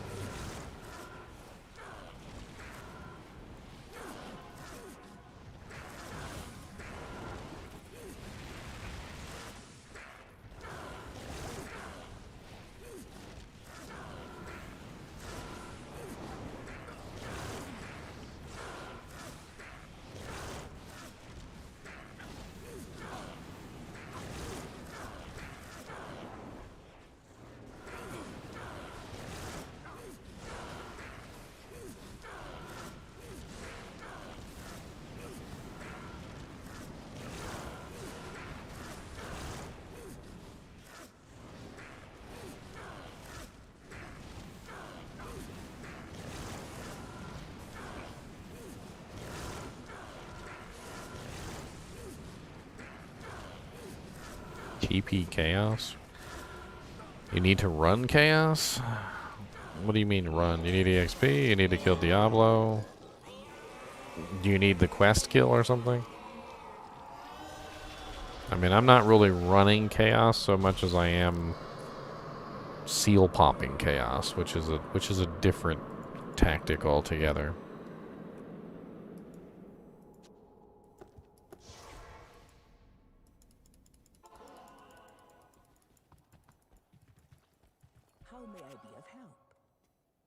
We'll join chunks while you're running. While I'm running Diablo, you can join chunks for the bail runs.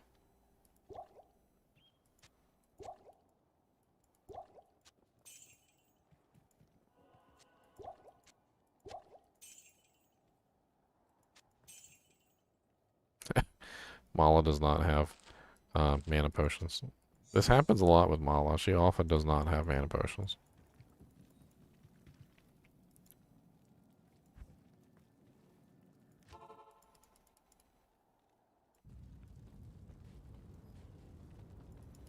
Hail to you, champion.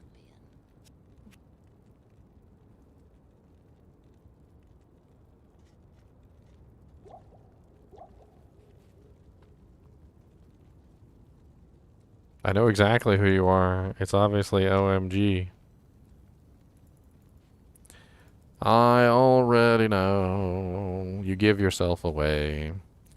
Isn't that right, Mr. Nate? You want another little piece of a cookie that you left over here so you can make some more crumbs? That's right, I'm laughing at you, sir. I'm laughing at you.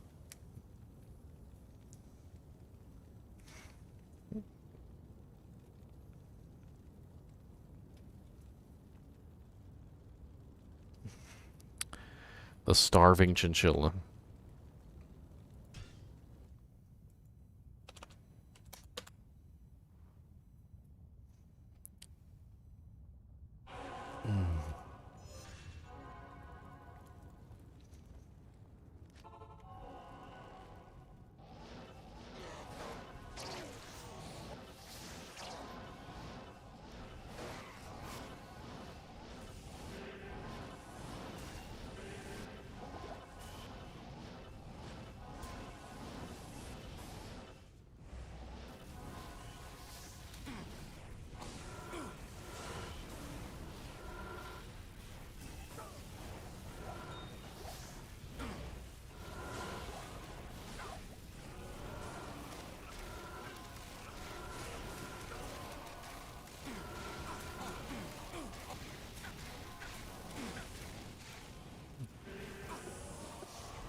Poof.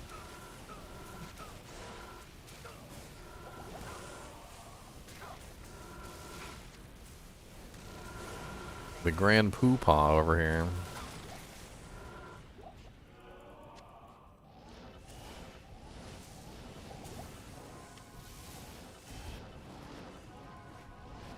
Ooh, champions. I like champions. I knew that was coming.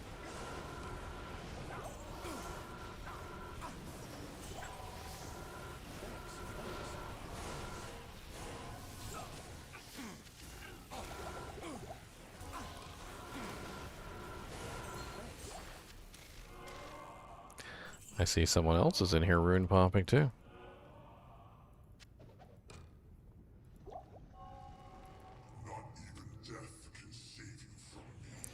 Not even death can save you from P.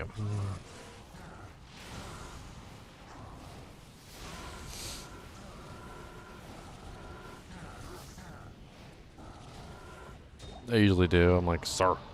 Sir. He's like, I don't care what you got to say to me. So you want to talk to me? You want to talk to me? You're going to get the teeth.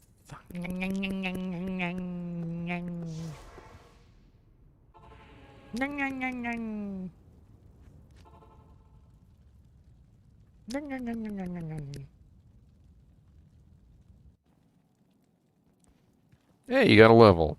Congratulations. You got a level.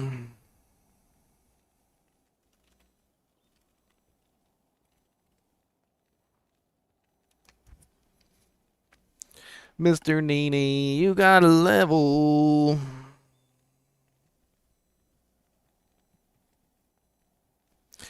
So there's this fun little little turd website. Let me see if I can find it real quick.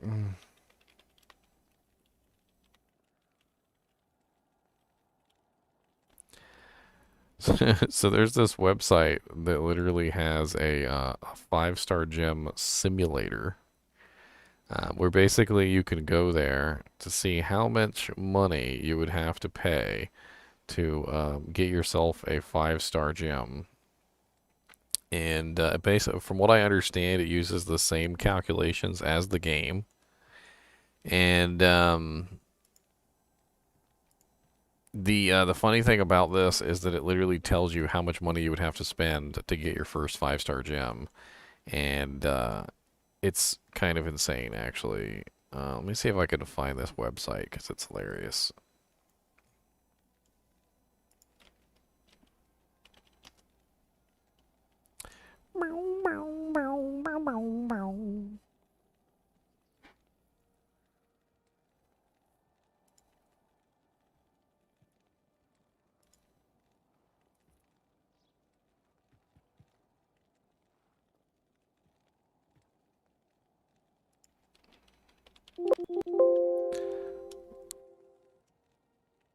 Why you tell me it's on here, but then it's not on here?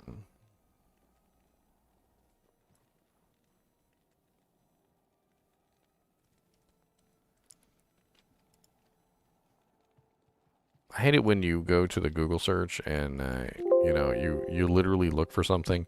Google search tells you that it's in that place. You click on the link, and whatever the Google search found inside that link no longer exists. Like, just doesn't exist at all.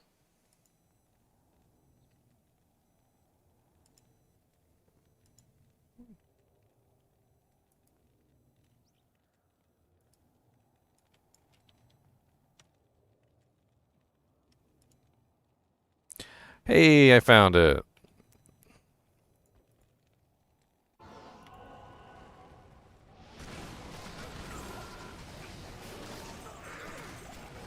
Alright, you guys ready for the Diablo Immortal Rift Simulator?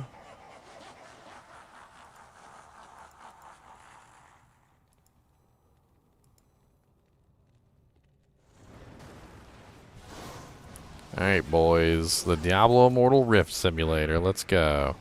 Waste $25 on a Rift. Let's go. $25 Rift. Oh, no 5-star gem. $25 on another rift. Let's go. Oh, we got a 3-star gem. We got a 3-star, boys. $25 on another rift. Let's go. Oh, we got, nope, 2 stars. This is like playing slots. $25 on another rift, boys. Oh, nope. 2-star gems, no 5 stars.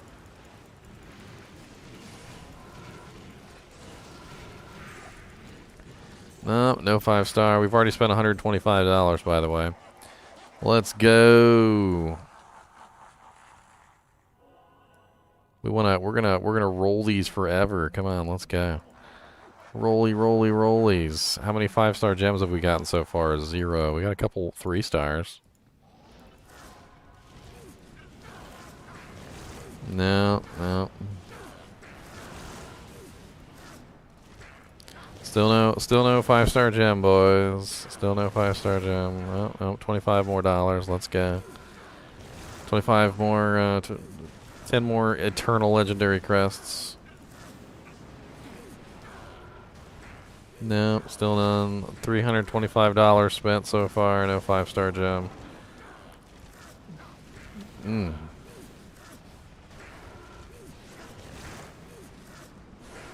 I mean, that's essentially what it is, though, right? You are essentially just wasting it. Because if you don't get the 5-star gem, it's essentially a waste. Let's keep going, boys. Let's keep going. Come on. Waste more $25. Let's go. No, $425 spent so far, and we still haven't gotten a 5-star gem. Let's keep going. Oh, we got one, boys. $450 in. It only cost us $450 for our first 5-star gem, boys.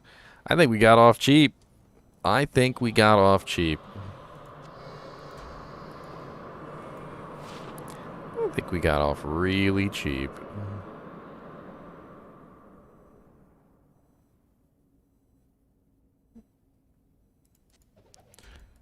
So apparently there's another button here. It says calculate the cost of a 5/5 gem. So let's hit that button and see what it does.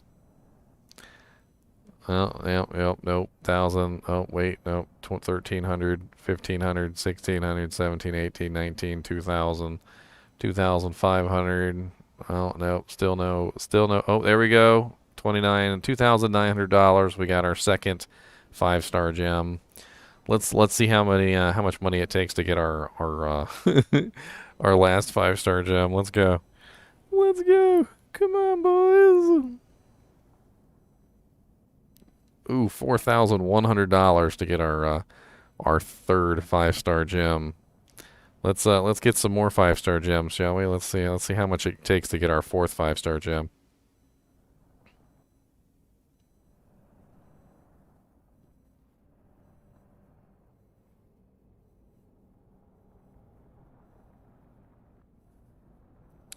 Holy Jesus. We're up to 8,000, boys. $8,000.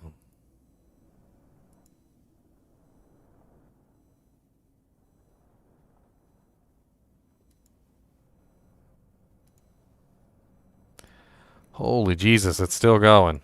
11,000. 11,950. We got our fourth 5-star gem. And just to give you guys an idea, every single piece of equipment has a gem slot, okay? Helmet, shoulders, armor, gloves, boots. We need more. We don't have enough. We need another gem. We need another, okay? We're trying to cap out. All right, so let's go. Let's get 5 gems. Oh, 5 gems at $13,300, boys. 13,300 gems. Let's go for 6 gems. Let's see how much it takes us to get that 6th gem, shall we?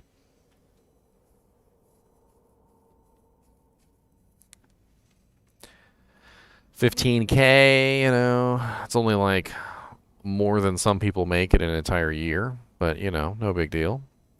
It's literally a year's salary.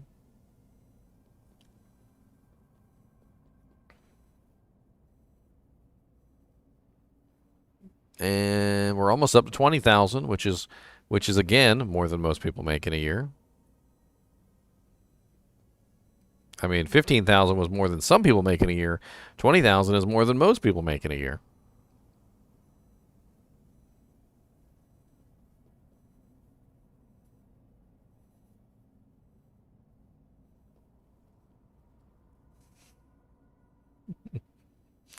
It's still going, boys. It's still going. Yeah, it might just reach 35K. 35K in the bank. 35K in the tank. 35K in the bank. Oh, there we go. $25,025 for our 6th 5-star gem. There you go. For our 6th 5-star gem. That's it's very impressive. I like this little thing. It's absolutely hilarious. If you guys want to play around with this this calculator too, it's let me give you the link. It's absolutely hilarious. I might make a video on this at some point. Could be funny. Isn't that right, Mr. Knees? Mr. Knees says, I don't care about these 5-star gems. He goes, where am I putting these gems? He goes, I don't wear armor. I don't got no sockets in my equipment. He said, you guys are dumb. He said, I got fur. What do you need? I got them really nice furs. He said, let me know if you guys get like a really nice chinchilla comb. I would like a nice chinchilla comb to comb my chinchilla fur with.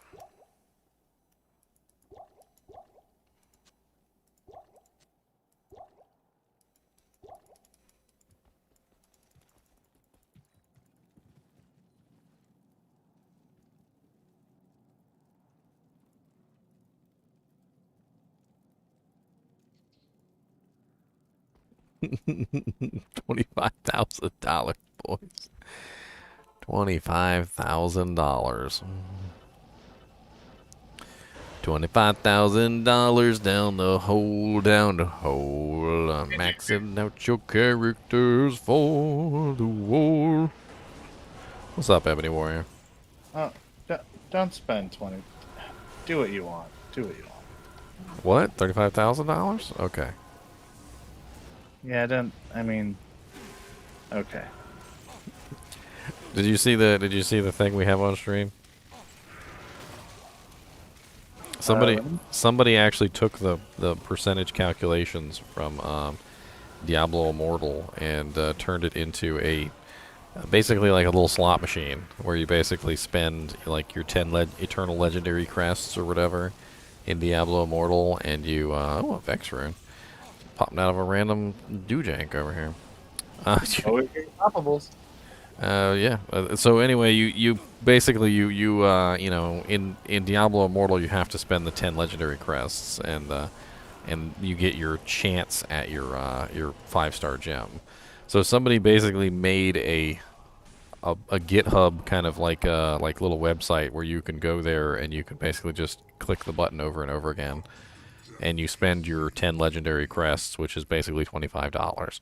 And it also has a button that essentially re-rolls over and over again for you, like an infinite number of times until it gets a 5-star gem, which is obviously the goal. And it literally cost me $25,000 to get 6 5-star gems. Which, by the way, I feel like I need to point out that there is no guarantee that those 5-star gems that I got were the 5-star gems that I wanted. So there's every possibility that those 5-star gems could have potentially been garbage. You know, for once, the Diablo franchise is blatantly living up to, you know, what their name suggests. So, I mean, it happens. That's pretty cool. I found a Gull rune, found a Vex rune, I found a Scalders, found a Reaper's Toll, found Inferno Shrines. I've been doing pretty good on that. I even found a 3-socket Headhunter's Glory earlier. don't you have phones? Don't you have a dad with a $100,000 credit card limit?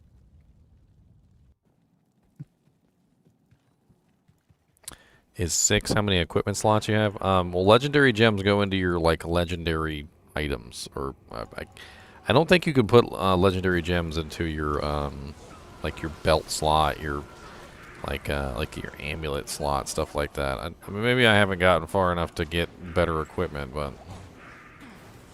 it didn't seem like it. It might be cool if there wasn't, a big dollar amount attached to it. For what? Like if there was like a zero monetization system and that's how you did the legendary gems, you had to stack them, and that might be nice.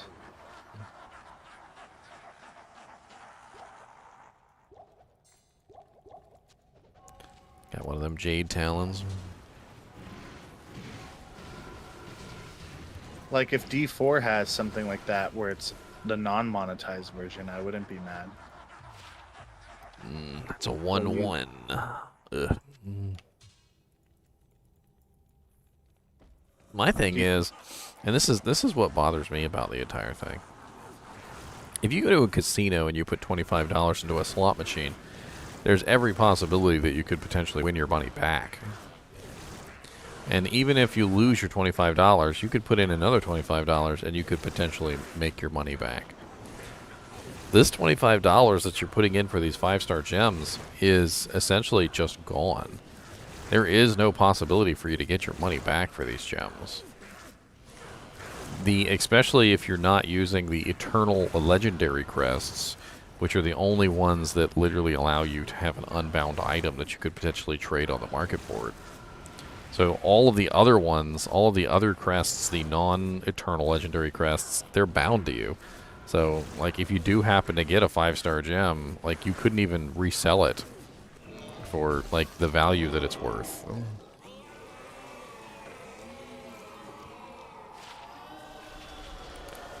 Like, that whole thing has really kind of blown my wig back on, like the progression of how things work. Like, it's one thing to spend a lot of money potentially to win an item that you could also potentially resell if you needed to. Like if I was gambling at a casino and I spent a whole bunch of money gambling and I won a car and, I was on hard times, I could sell that car and I could get the value for it. But like with a video game, you spend all this time trying to get this really rare item only to have it be bound to your character, and essentially if you like needed to trade it off or sell it for money, you're up the creek without a paddle, basically.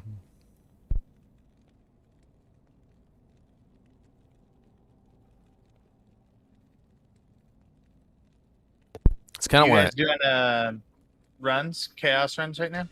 I'm basically just like running Diablo by myself while everybody else does whatever they want to do. And okay. I mean, if you want to come in, I believe Junks is running Bale, so you could run Bale with him. I'll join Bale. Yeah. And then that way, like basically what's going on is I'm using you guys for players count while you guys do whatever you want to do. Yeah, because then you don't have to split the XP. That's a good idea. Well, I'm seal popping Diablo, which is the easiest thing for me to do. And then if I do it quick enough, I'll come join you guys on the Bale run. What's the game name and number?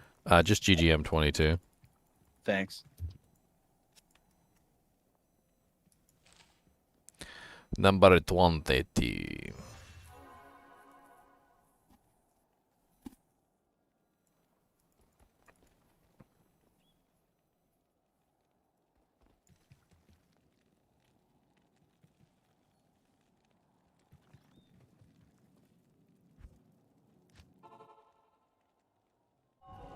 Yeah, but at least an NFT has value. Good luck actually trying to sell one of your bound legendary gems.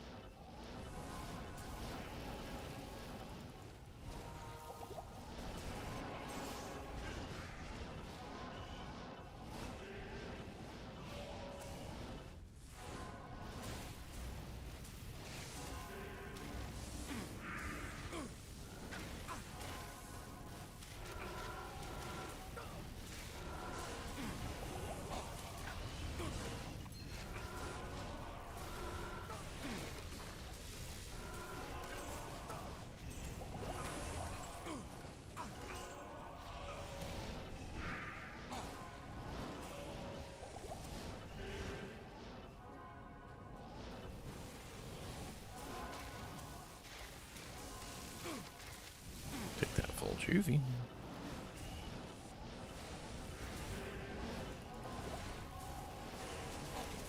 Has anyone ever asked you what you'd do for a Klondike bar? What would you do for a Klondike bar? What would you do legitimately?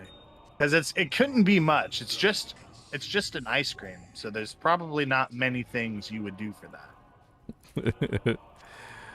I mean, they are pretty good. I'll be honest. Put it in Diablo terms. What would you trade in runes for it? Like an is maybe? I'd give him maybe a mal. I'd give him a mal. That sounds okay. That sounds fair. Okay. Okay. For a Klondike bar. See, I'd give him an for a Klondike bar simply because rhymes with yum. Oh yeah, I found an earlier too. An of X, a gull. Kind of on fire. Lucky man. I'm on fire today.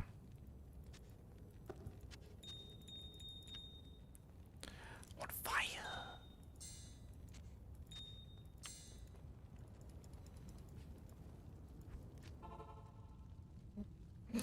Randy said he would pay $25K for a Klondike bar. I'm pretty sure you can. I'm pretty sure you can get several thousand Klondike bars for $25K. I'll broker that deal. I'll broker that deal.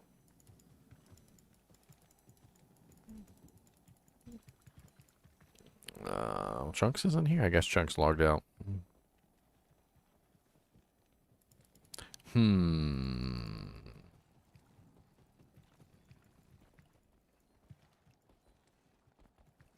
afternoon. Everybody's just kind of like off doing their own thing. Like, Sara's obviously doing Andy right now. And, Ebony was helping me with the, steel pops. Your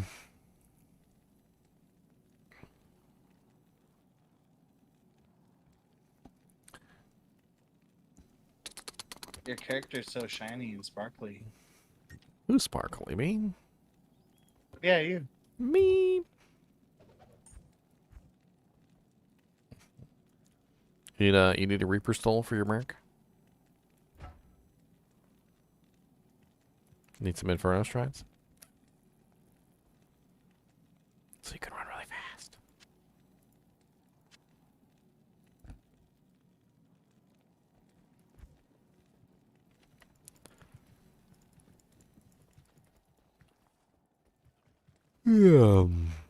I guess if nobody's running Bale, we'll just move on to 23. I mean, I could try to drop a portal for you in Chaos if you want to come join us. It's Yeah, it's a little dangerous down there because we're not exactly like killing everything. Nice. We're just teleporting around doing the seals.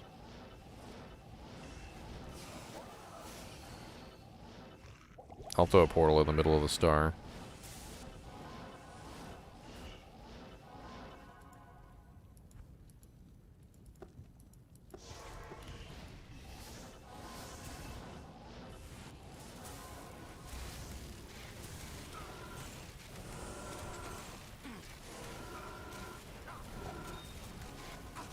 When am I gonna spam Ubers?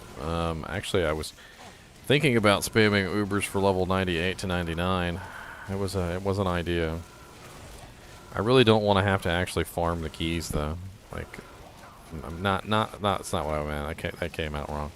I don't want to have to farm the organs. Like, I kind of want to maybe trade for the organs or something. Because I feel like running the Ubers themselves would be far more advantageous than running the keys, and there's a chance that I can die running the keys. Whereas I don't think I've ever really died running the just Uber Tristram itself. It's usually freaking Lilith that gets me, to be honest.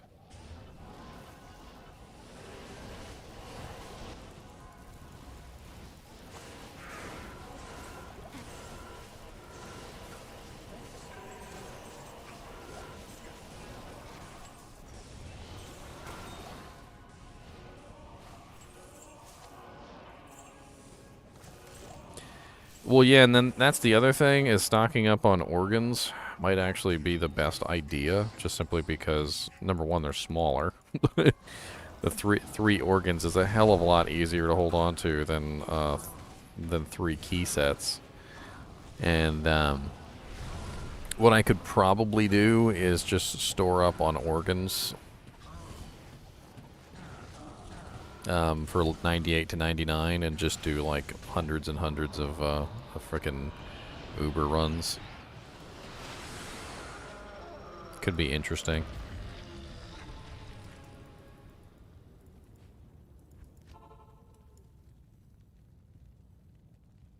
Ding, ding, ding, ding, ding, ding, ding, ding, ding. Afternoon. It's a thought. I mean, I could trade for keys. I could probably get tons of keys if I really tried. It would definitely make the 98 to 99 grind a hell of a lot faster, though, I can tell you that much. Salutations.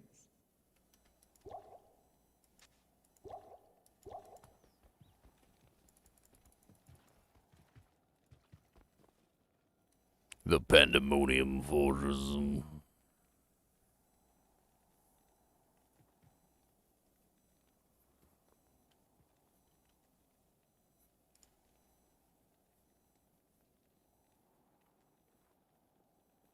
Oh, wow.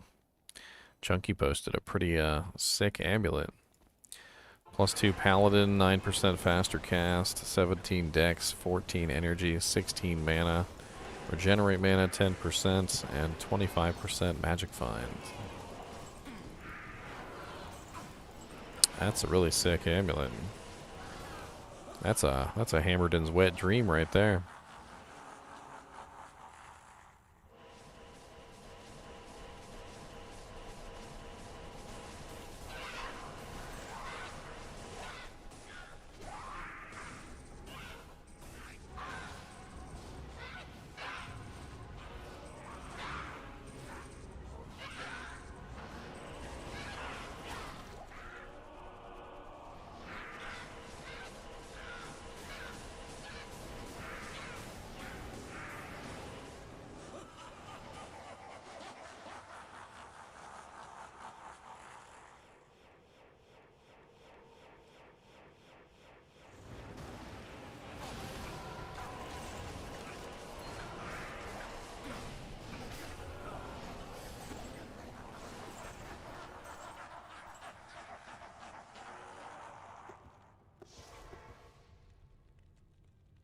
How much EXP do I think that run is worth?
Almost a third of a bar. One day I will hit level 97 and I might go insane. One day I will hit level 97 and I'll go mildly insane. Insane.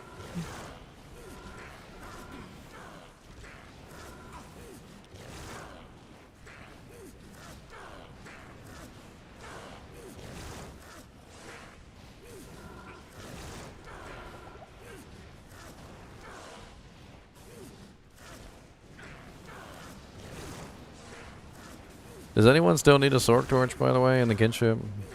Because I still have a kind of a crappy sword torch just laying around. I'd hate for it just to sit in my inventory and waste away if somebody could use it.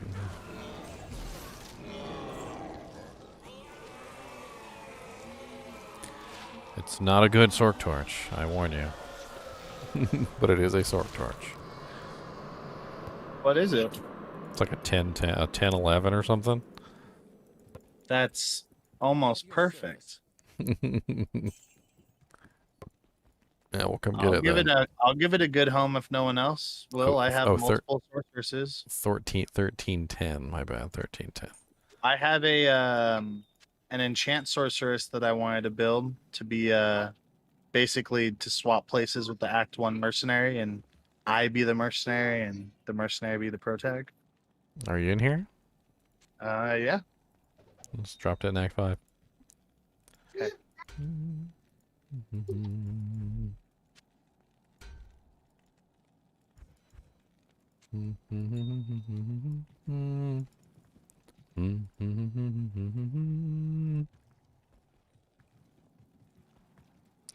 Alright, number 24. Number 24. I mean, if I do this thing where I'm farming the Ubers for EXP, I'm probably going to have 18 trillion torches. So it's 18 trillion torches later. I wonder if there's somewhere I can go to just like trade for key sets, or even just the organs themselves.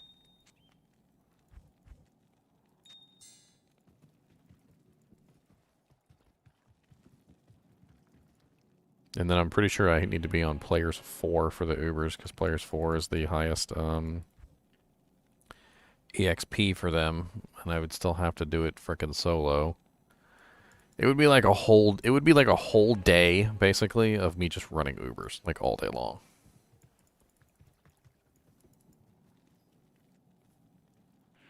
That would get you from 98 to 99? Well, Ubers are higher level than everything else in the game. They're level 110, which is basically means they actually give me like real EXP, whereas most of the monsters in the game don't. So when you're level 98, you're so high of a level that most of the monsters in the game basically give you garbage EXP. And if they give you any EXP at all. But since the Ubers are level 110, they're much higher level than me. And because they're much higher level than me, they are, of course, going to give me way better EXP in general. At level 98, that's when it really matters. That's when things get really bad.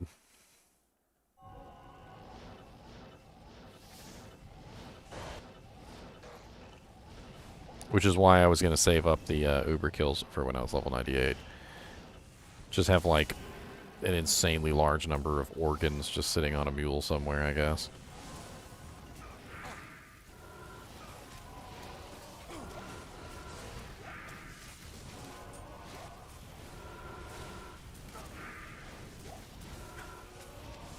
Yeah, there's no specific way that you can get a specific torch from the Ubers. It's random. I mean, you have to farm the keys and kill the Ubers and hope for a torch. There are no guarantees in the realm of the Uber killings. I remember one day we tried to farm the Ubers, and it was like every single one we killed, it was like an assassin or a druid torch. And we were like, oh, another assassin torch. What?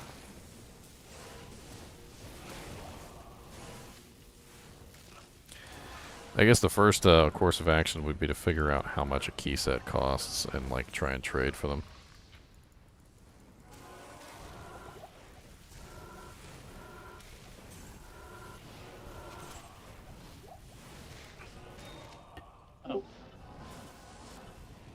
I'm not sure what the going rate for a key set is these days. Could be really cheap for all I know.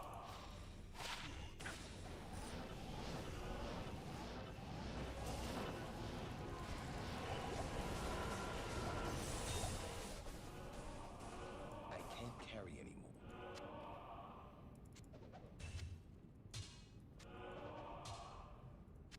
Not even death can save you from me. It's like so far in the future though. Like I'm sitting here trying to plan something that's like miles away. And it really is, because I'm not even 97 yet, let alone 98.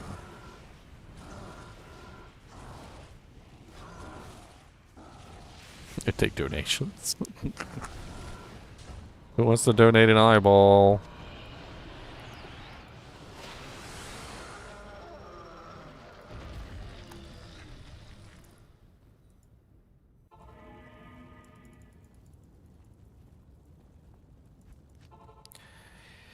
If only I could run the if I could run the freaking the keys without a risk of dying, I'd be perfectly fine. But I tried it like a little while back, and it was a little hairy on players 4 running the keys.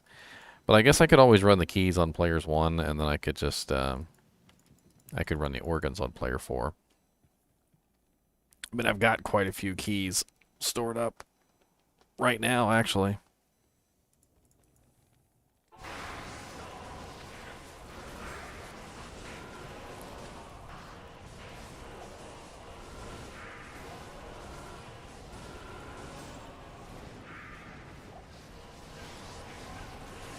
Keys just take up so much space. Like it's just insane how much the keys take up.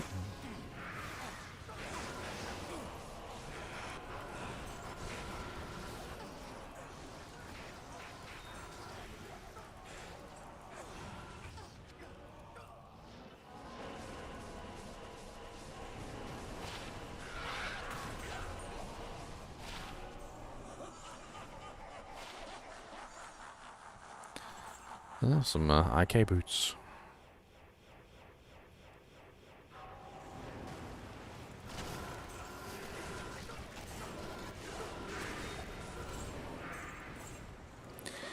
You know, I was looking at the 3-piece IK, like belt, boots, gloves. That set, the bonuses on that 3-piece is actually pretty freaking sick.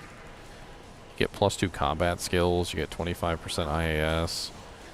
I mean, like the 3-piece on that is kind of insane.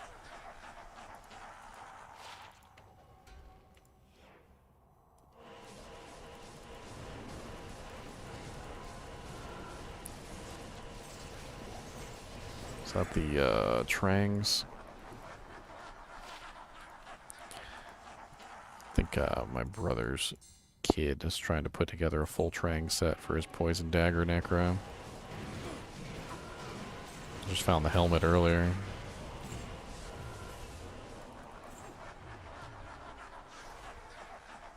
I'm not really sure what pieces he's missing. It's fun to run around as a freaking vampire, though. Especially when you're like, you know, a kid.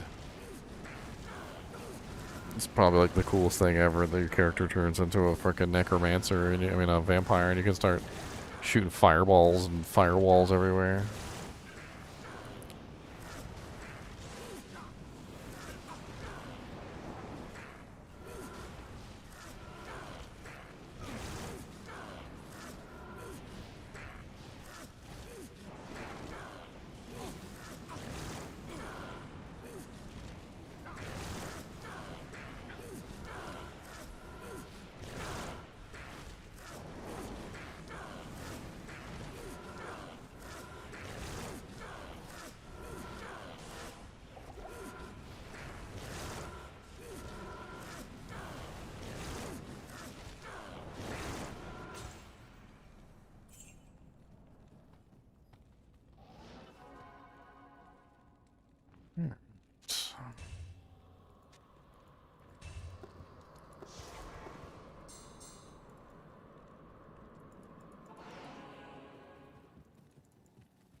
a halfway decent Amazon amulet that I made earlier.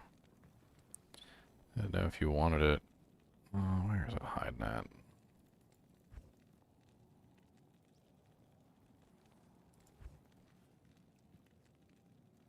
Must have off-muled it, I guess.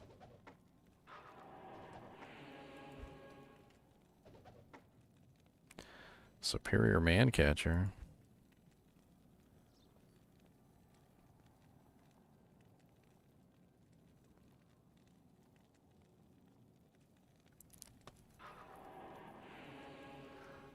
So many Jamalams.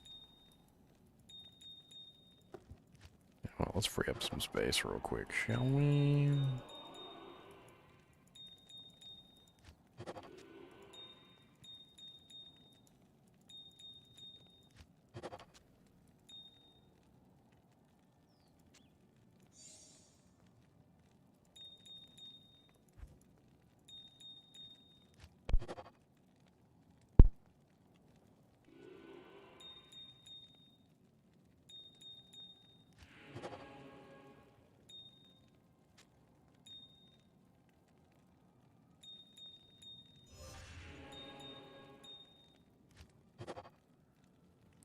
"34 life, 28% poison resistance, Grand Charm." That's just weird.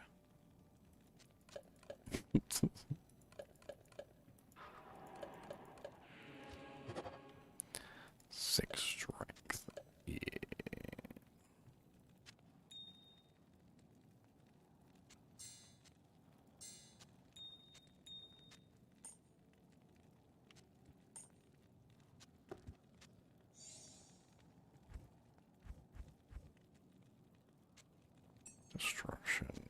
Destruction. Got 2 D keys on me. You go see what keys I've got real quick. Maybe I'll do a couple organ runs. I mean, I can turn them into organs real quick at the very least.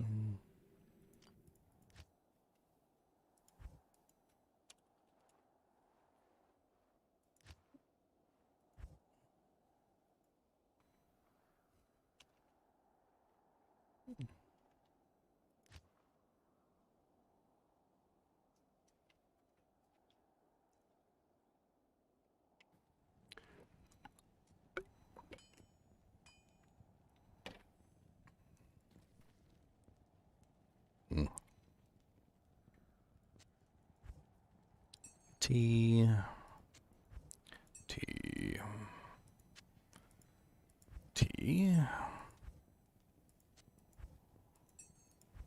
H. I need another D key. I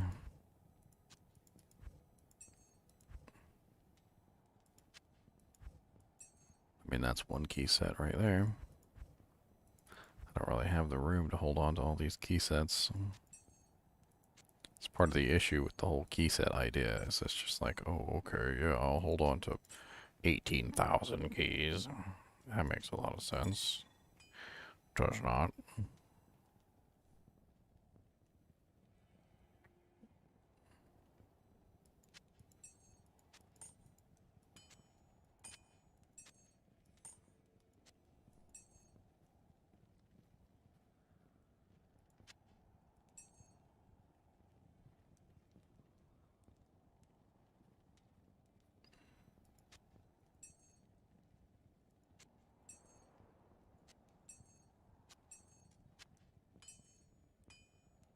Yeah, I only have one key set anyway. So yeah, I can run that real quick just for fun.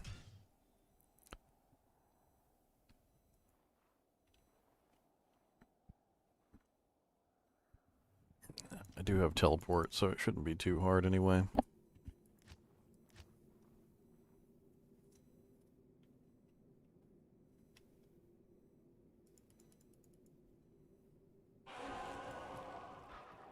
Swap out to way hiding it. G-face.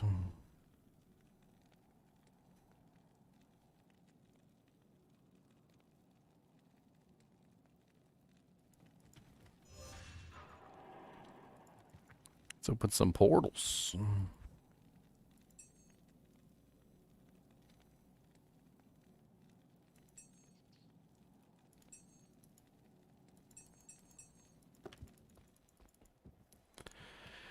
I'm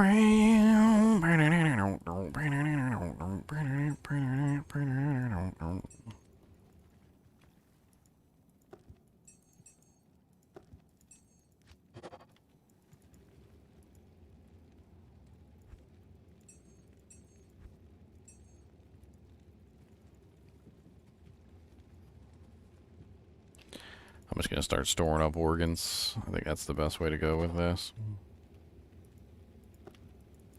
I can run them all at one time. Alright. I don't really need Enigma for Forgotten Sands, so let me put my Prudence back on. Or my Principle. I can swap back and forth. Let me grab my Drax.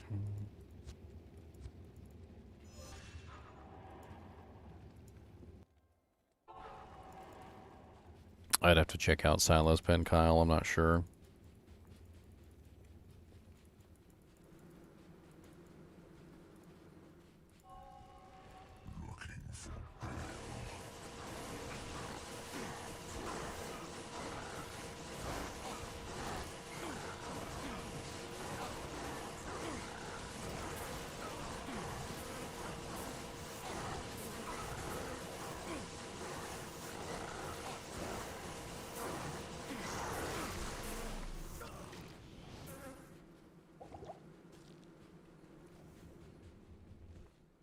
Alright. Easy peasy lemon squeezy. Got an eyeball. One eyeball to rule them all. One eyeball to talk to them.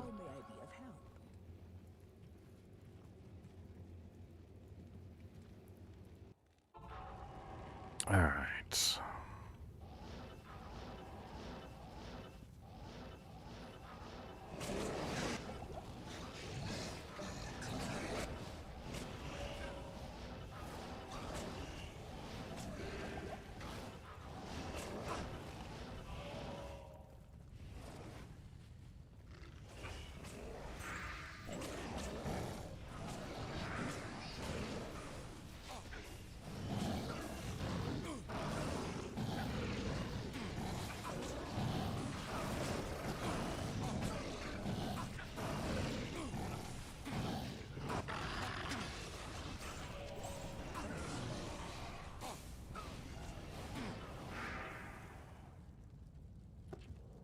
Alright, now for the hard one. Now, let me check out Silo's Pen real quick for you for that, though, just for lulz. Silo's Pen, D2. Let's see here. Unique item. Razor tail. Bosses.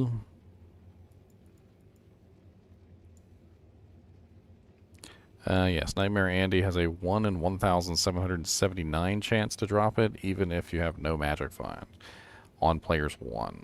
So if you had at least like a 200% magic find, which is a pretty decent number, that would drop pretty dramatically to 1 in 844 chance. And if you were in a players 8 game, it goes down to 1 in 474 chance. So yes, Nightmare Andy can indeed drop it.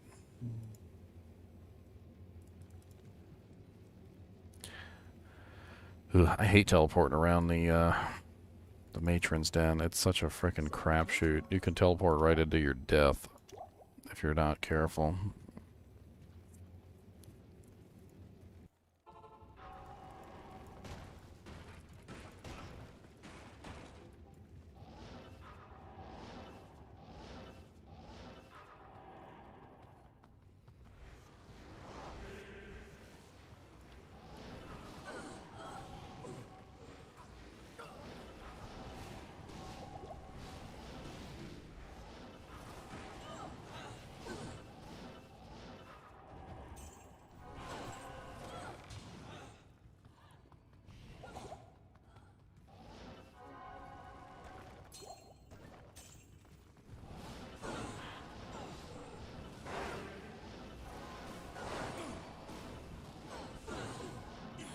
Oh, there she is.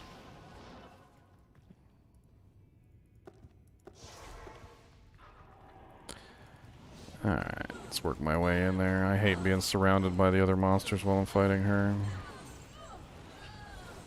It's very deadly.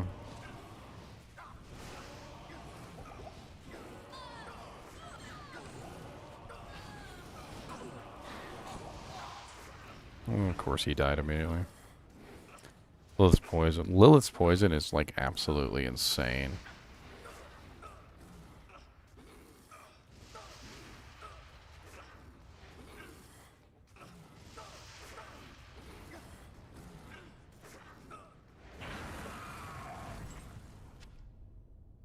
Alright, well, there you go. One organ set down. It's not too bad. Players 1. I think that's where I'd probably farm the organs anyway. I'm not going to do the Ubers. I'll just hang on to them for now. I'm going to store up organ sets. Afternoon.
I'm used to using my fanaticism set. I didn't even realize it. Not my dream set. I'm gonna switch back here in a second.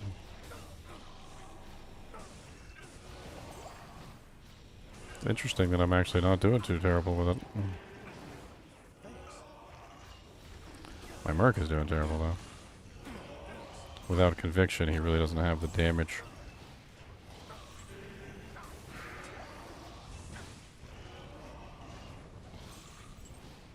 Actually, now that I think about it, this is players 1, so I am actually doing pretty bad for players 1.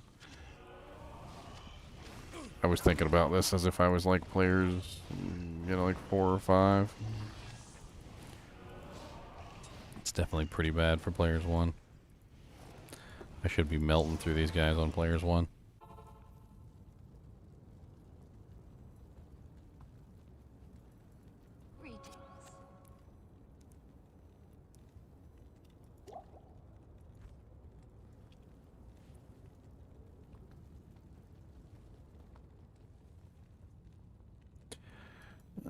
Dream element.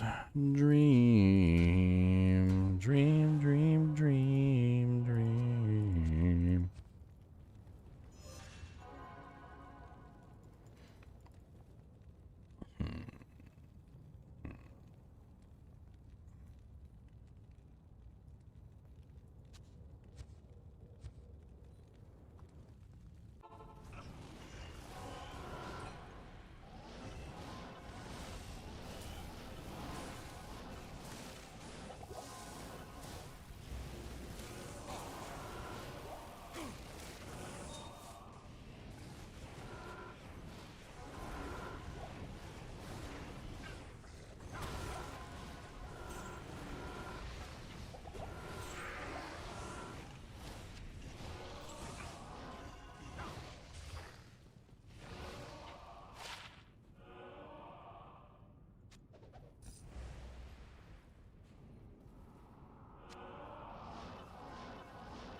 Ghost wand.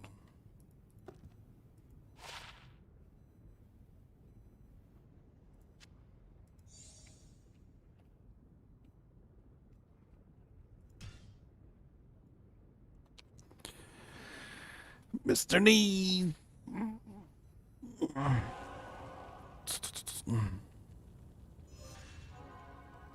What's up, Perkele?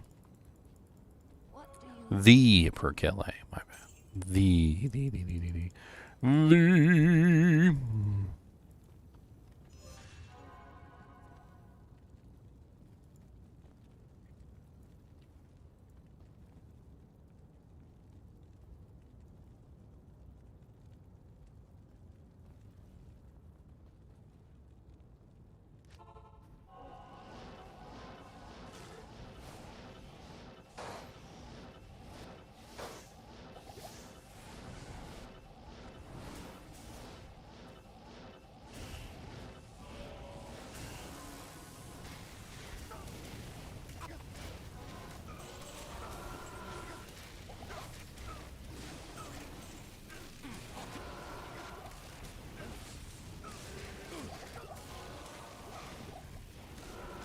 Alright, frickin' Wraith Slime. God bless it. Them frickin' multi-shot Infernos with like lower resist on you. They frickin' hurt. How old is he? I think he's like 3 or 4 years old. It's been a while since I've checked. I had him since he was a baby. Just a little baby. He's just a little baby. A little baby.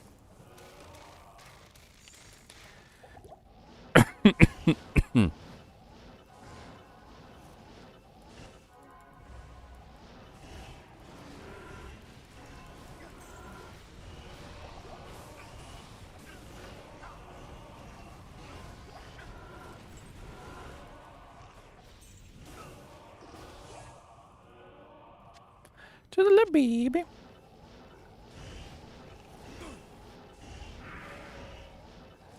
He was a runt-looking thing when he was a little baby. He was a little runt. I don't think he looked very cute. Full disclosure, he was not very cute. He was a little scrawny, little scraggly rat. He got puffier and cuter as he got older.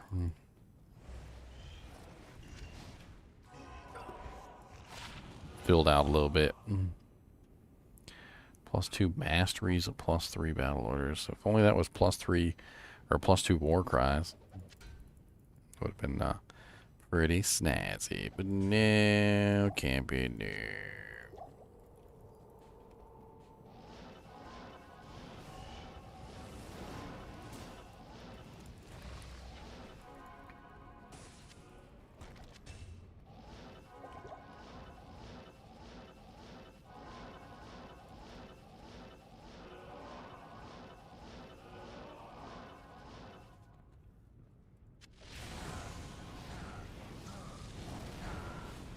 What am I running on the Merc? Really weird stuff. It's a very weird thing, sir.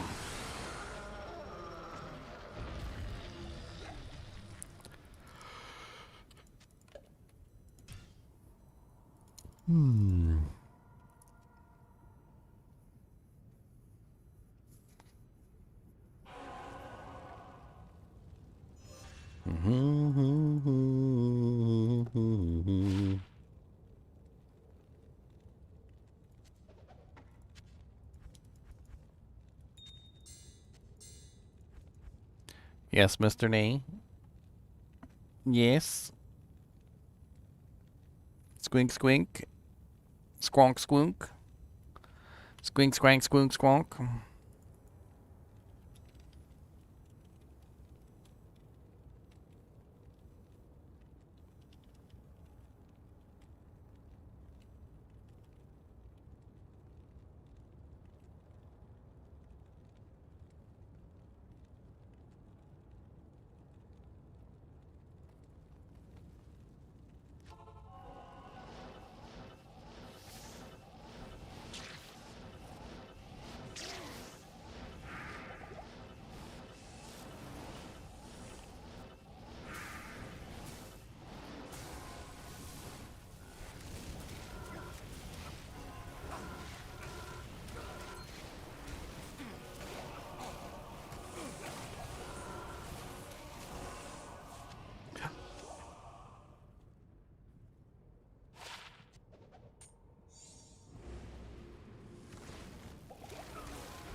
Oh no, they're extra fast. Ouchie, ouchie, ouchie.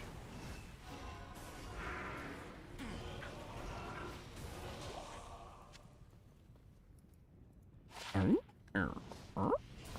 23% MF, 10% increased attack speed, 2 res. Reses are kind of garbage. 10% isn't 20%. It's not really that great.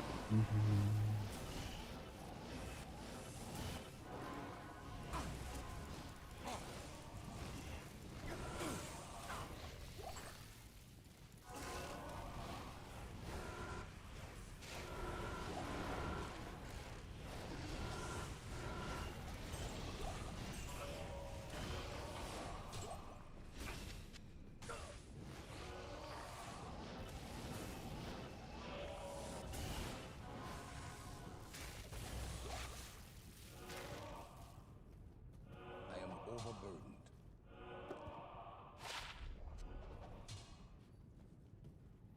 Not even death can save you from me.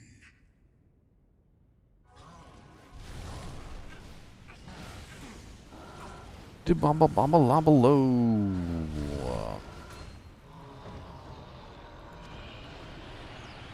And Nth dimensional blade. Not really that great.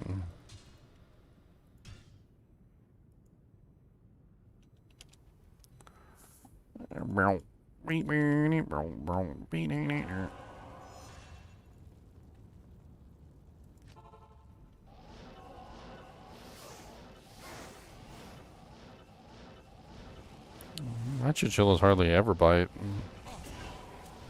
I think in the entire time I've owned them for almost 2 decades, I think I've been bitten maybe like twice.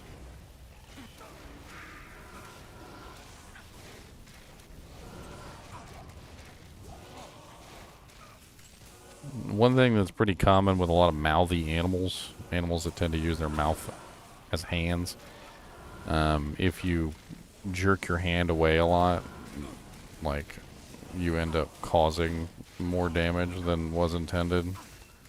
Especially animals like chinchillas that tend to groom each other with their mouths. So, like, they might put their teeth on you specifically for the purposes of grooming, which is pretty common with chinchillas.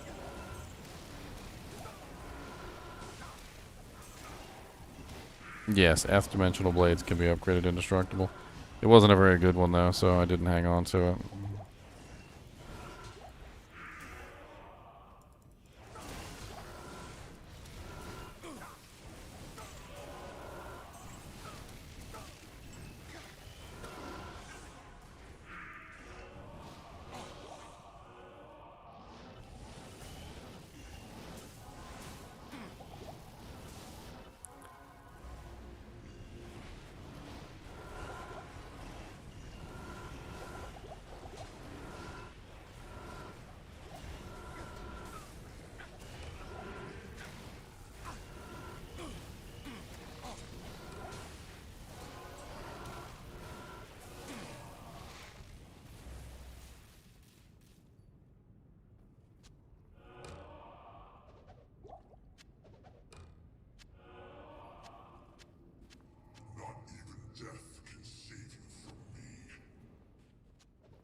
Not even death can save you from me.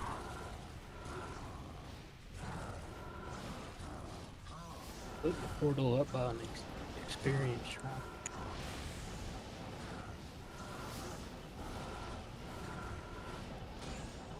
Hey, in essence.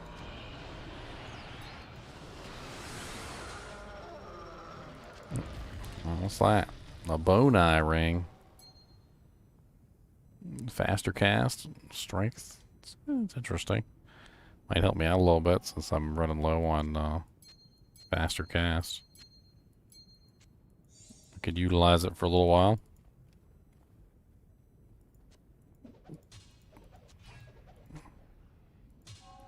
Take that back to town. It's hard to beat that ring that you gave me, Deviant. This stupid it was like at the beginning of ladder, wasn't it? The dual leech all resistance 11 ring. It's kind of impossible to beat that ring.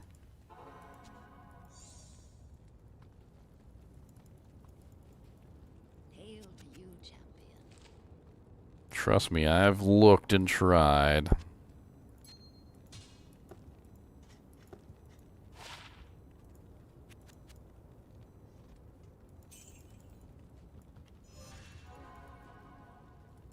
Everybody here? I'm here. What's up?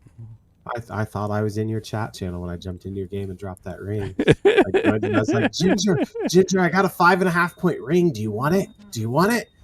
And then Squiddy goes, "You're in the wrong channel." You're not in that channel, sir. I was like, "Oh shoot!" And I figured that would be a little juicy ring for you. Figured max damage over min damage. I don't know. I put it on just because I need the cast speed at this particular moment. That's what I figured. When I crafted it, I was like, "Ooh, he could probably use that." I think 10% actually bumps me up a couple tiers. I have a couple 10% FCR dual leech rings. They're a little bit lower on strength and dex, but they have them. I mean, I wasn't really gonna stack it. I just like, but like it gets you to that break point. Well, I know that 10%, like at the very least, like puts me like I think it's like 2 break points up or something. There you go. I just did a little swap game with Squiddy. I didn't know he was in a private game, and I joined his game, and I dropped, I think, almost 2 tabs full of full rejuves, 4 CTAs, 2 griefs, 2 SOJs, a 29 Maras, 5 Jav skillers. Did you see my ridiculous assassin amulet that I crafted? Yes. Yeah, see if I can actually like get that to somebody or trade it, or I don't know. It's kind of insane. You could probably trade it pretty easily. I've been trying to craft myself a really nice safety amulet for my paladin. That's where it came from. Crap! What link that amulet real quick so I can see the stats, and then I'll jump onto the. Is that it? The blood emblem? Which one? The one laying on the ground. Is that the one? Oh no, I didn't drop it. You're talking about the assassin one. I think it's on my mule. Yeah. Do you know what stats are on it? And I can go compare what people are looking for.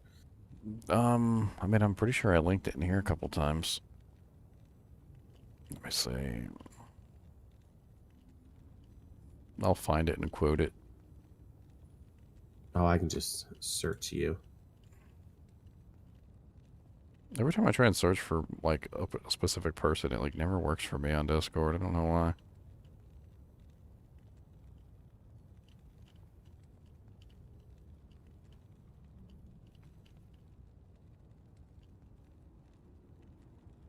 The bone eye. The eye of the bone.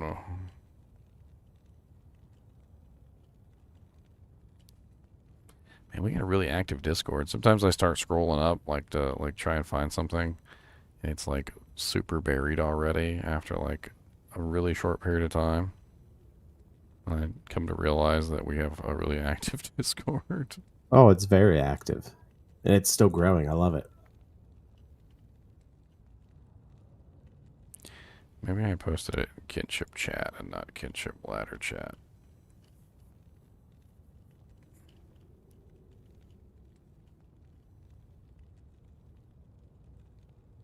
I got so many people DMing me thank you right now. Oh yeah.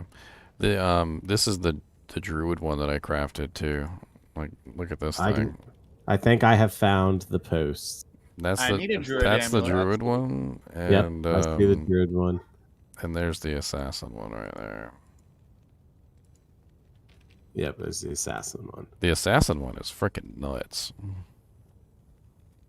Like, it would be for a trapper, I would assume. Like, if you wanted to do, like, a trapper sin.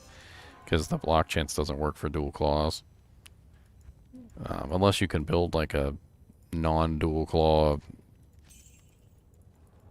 I don't know. Melee sin, but I don't even think that's a thing. But on a trapper sin, you could very easily hit 75% chance to block with that thing. And it has strength on it, and it has all res, and it has it's +2, and it has 60 mana, and it has DR and MDR. It's just it's a nuts amulet.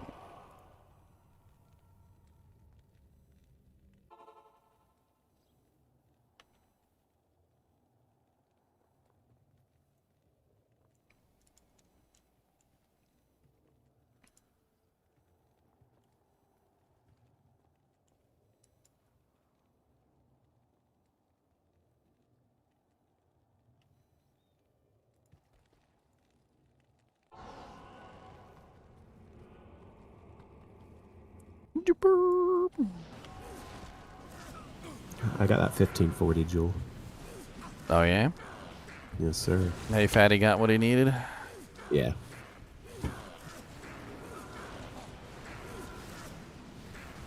They were trading on the Chaos Sanctuary for 2 bear, but Fatty really wanted to get his Infinity and Fortitude, I believe.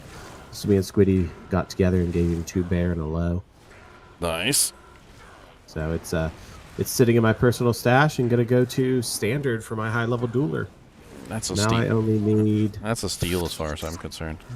Yeah. Now I only need 11 more of them. 11 more burrs? No, 11 more 1540s. Yeah.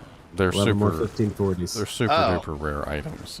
That one, I don't have the gear. Yeah, I don't have the gear for the other 11, but I have a perfect wind force on standard that the one's going to go in.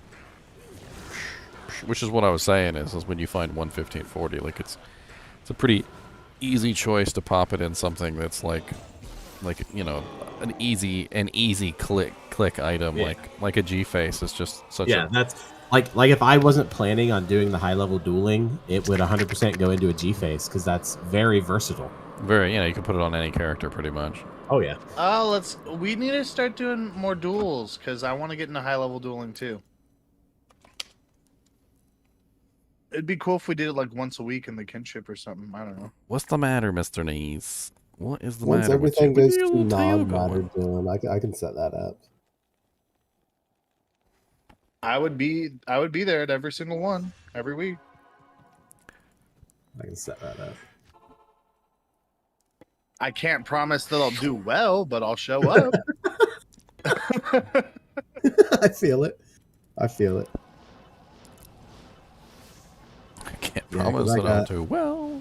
I got the 1540 going to standard for dueling. I got the Enigma going to standard for dueling.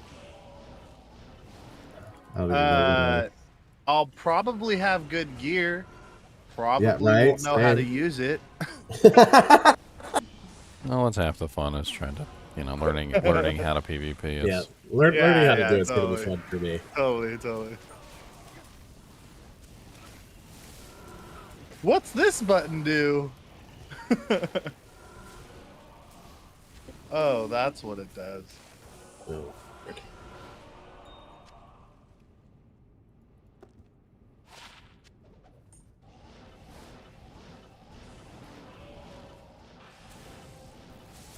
What's up, Holy Firestone Pox?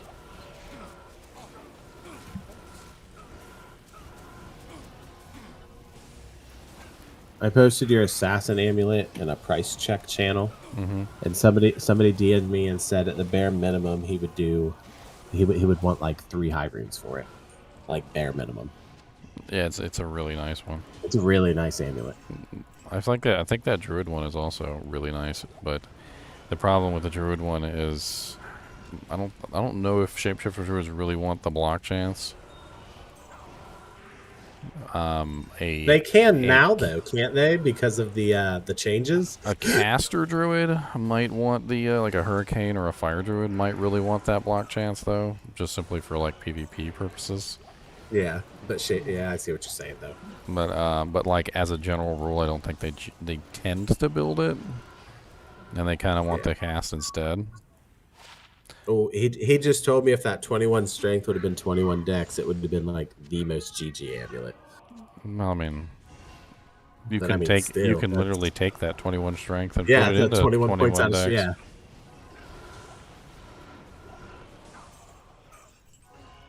I need to unload these crafted rings I have. Where can I see this amulet? I linked it in a kinship chat. It's I replied to it, so you had to click on it. It's sitting on my mule, so I don't really want to go grab my mule and get it right this second. Wait, you linked it on the kinship chat, or the kinship chat is on LinkedIn? Aha. I'm glad you like that. It's totally on LinkedIn. No, didn't somebody post something in memes the other day that literally was talking about like how to use your D&D as a as a job reference. I didn't see it. It's freaking hilarious. That's real funny. I mean, and it makes perfect sense too. It's like managed a group of people. Like they reworded it all so it sounds very professional and very like legit.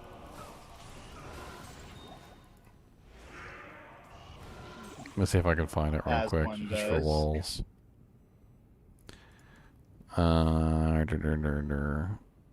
Yeah, here it is. How to include your Dungeons and Dragons on your resume.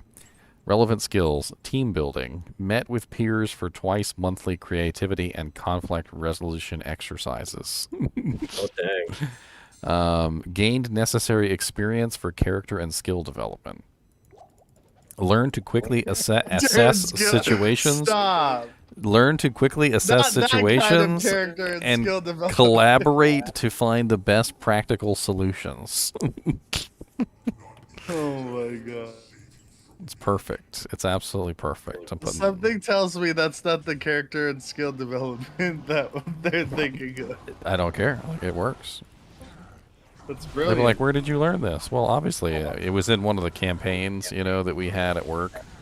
Yeah, it was a work-related advertising campaign. Yeah, they you called know. it. They called it the Mount Doom campaign. It was like kind of loosely related to Lord of the Rings.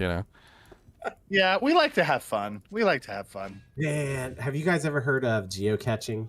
Geocaching. Yes. Yeah. We just had a Lord of the Rings based trail released around here. All right, Ginger, look at both of these rings, the Gyre and the Doom Eye. Let me know if you Poison want to do dagger charges. Let's go. That Doom Eye actually is pretty sexy. What game are you in now? Level 82. Interrupted. I'll be right back. That was weird. It didn't even close the game. It just booted me to the lobby screen. Said Doom Eye. Yes. If you want to get in there, get in there. Are you crafting bloods? Do you need I rubies? was. I would love rubies, dude. I'm crafting safeties. Like, that's what I'm doing right now. So I need thulls and perfect emeralds, which most people don't even use.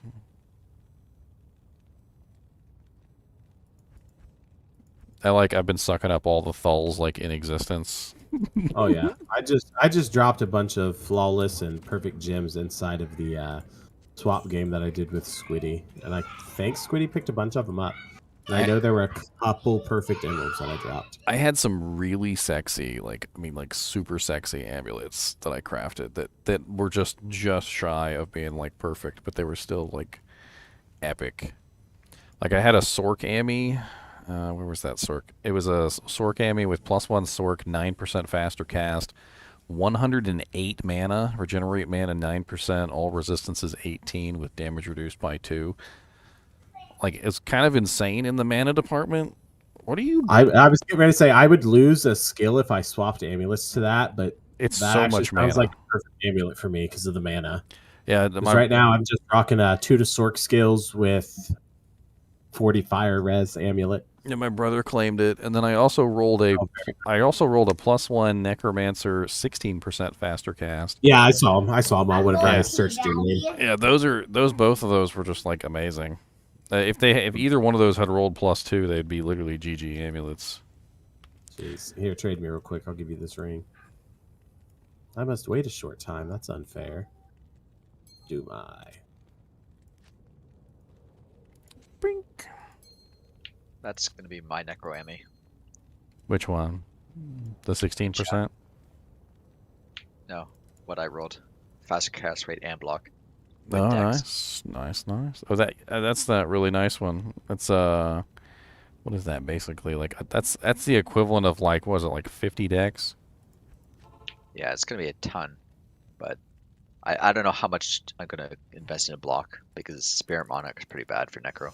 Oh, Deviant, have you seen the slot machine that somebody made for Diablo Immortal? Yes, I saw. And you can play without spending any money, though.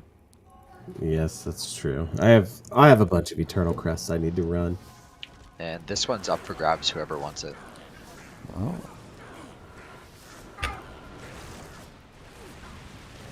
Nice. Whenever I played my summon necromancer, I never cared about faster cast rate. I would never build any any faster cast rate at all. Increased chance to block is real nice, though. Yeah, I have to see how much. I need a block calculator because right now my block chance is like 10%. Well, it goes. Maxed out. So it's based on your level, it's based on your dexterity, and it's based on the block chance of your shield. Yeah. Well, I'm So- just trying to see how much dex I would have to spend because if it's like 100 and some, I'm probably not going to go max block. Well, that's the beauty of having all the extra stuff that makes it so you don't have to spend so many points into it. You can also go with a shield specifically that doesn't have a low block chance. Like you can go with one that has extremely high block chance instead. Yeah, Wiston's guard, if you upgrade it, has like a block chance of like 110% or some crazy number like that. And it's over the 75% cap so far that it reduces the amount of dexterity requirement by massive proportions. You pair that up with like a block amulet, and you could probably hit 75% with relatively no dexterity. Well, the thing is, I have to use the spirit for this build to get my faster cast rate. So I could maybe go up to a higher strength shield, maybe. Are you worried about min maxing? Spirit, what kind of character are you? Well, it's a poison necro, but I'm going for the 125.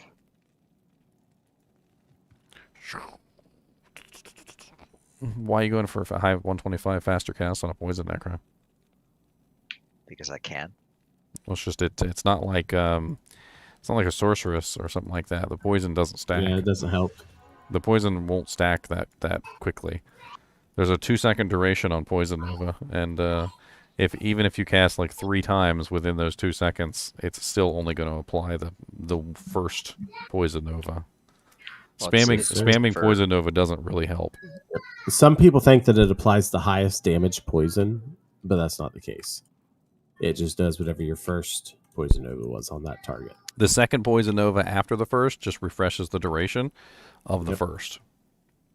Yeah, it's not for the Nova. It's just for like weaving all the curses and teleports and Cork's explosion. Well, I'm just saying that you could go with the one slightly lower than 125, and you'd have a much greater, like versatility in your equipment. And it really wouldn't be that much of a detriment to that particular build because the faster cast isn't that important. One frame isn't going to kill you. You're talking about 1/25 of a second.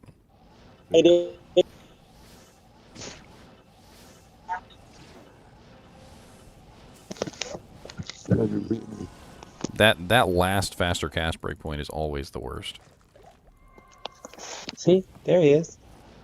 Where's Ayez is? Well, they're not out on Act 1 yet, so he's trying to chat with you in the game, but Oh, he needs the helmet. I'll come give him the helmet. Hold on. yeah, I think that's what he needs. Let me see. You can check the armor too, see if it's better than yours, and drop the other one on the ground. They do roll with varying defense.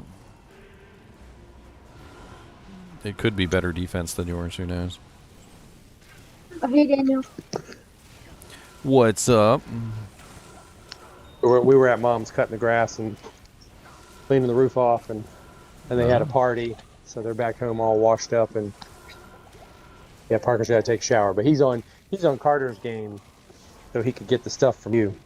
Ah. I'm gonna hop to Act 1 real quick. Who are you on? Oh, I don't know who that necro is. There you are. Alright, here you go. I got Trang armor, Trang helmet.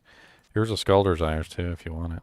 And a Reaper's Toll, and here's a Gloom's Trap belt. You can have that. There's a bunch of stuff. For you. You can have a bunch of stuff. Looks like exactly the same. It's exactly the same. No. Grab the Skull Desirer and throw that in your thing real quick. That armor right here. Scalded Fire. It's good for magic finding. He has a circlet. Let me see the circlet that you have. Yeah, that one. He's got a circlet I found is 1 to Necro Skills, 52 mana, all res 15, and 16% MF. Yeah, it's a godly level 27 Necro Helm. Oh, nice. But I'm sure Trangs will be better. Well, you with the full set, but the helmet is no good without the set. It doesn't have any. It doesn't have anything on it. Like you have to wear it with the set. Yeah. Well, did you see the circlet I posted the other day, Ginger? Which one? 3 to lightning skill, 20% FCR, 3 open socket. I didn't see it. That's pretty sweet. Really nice. It's very sweet. I just have to find the light facets, which are horribly expensive. Yeah. I mean, like we were talking about earlier, they don't have to be perfect. Yeah. Like I just want the negative. five. The -5 is what you really need. The negative is all I'm really worried about. So like anything where then you might be able to get those. You might be able to get like a -5/4 a lot cheaper than you're going to get a -5/5. Yeah, I currently have one -5/4 in it.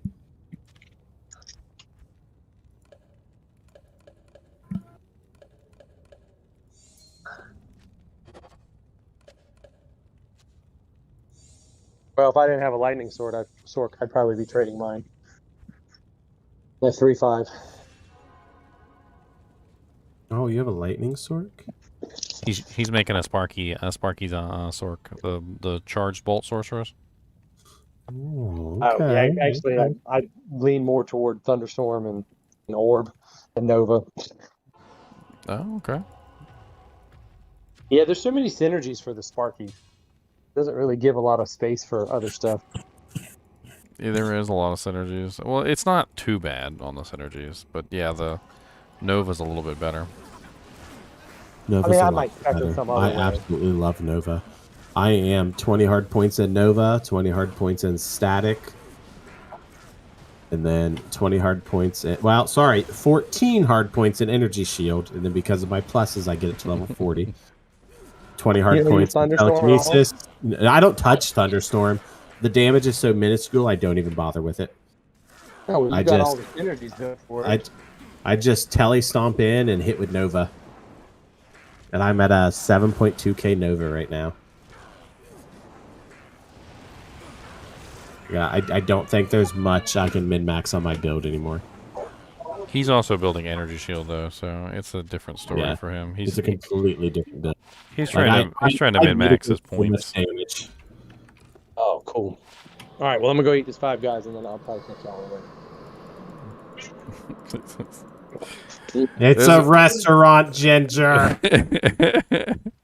There's been some jokes around the internet, like I've seen a couple of them where it's like the guy he texts his wife and he's like, "Hey, you want 5 guys?" And she's like, "Sure."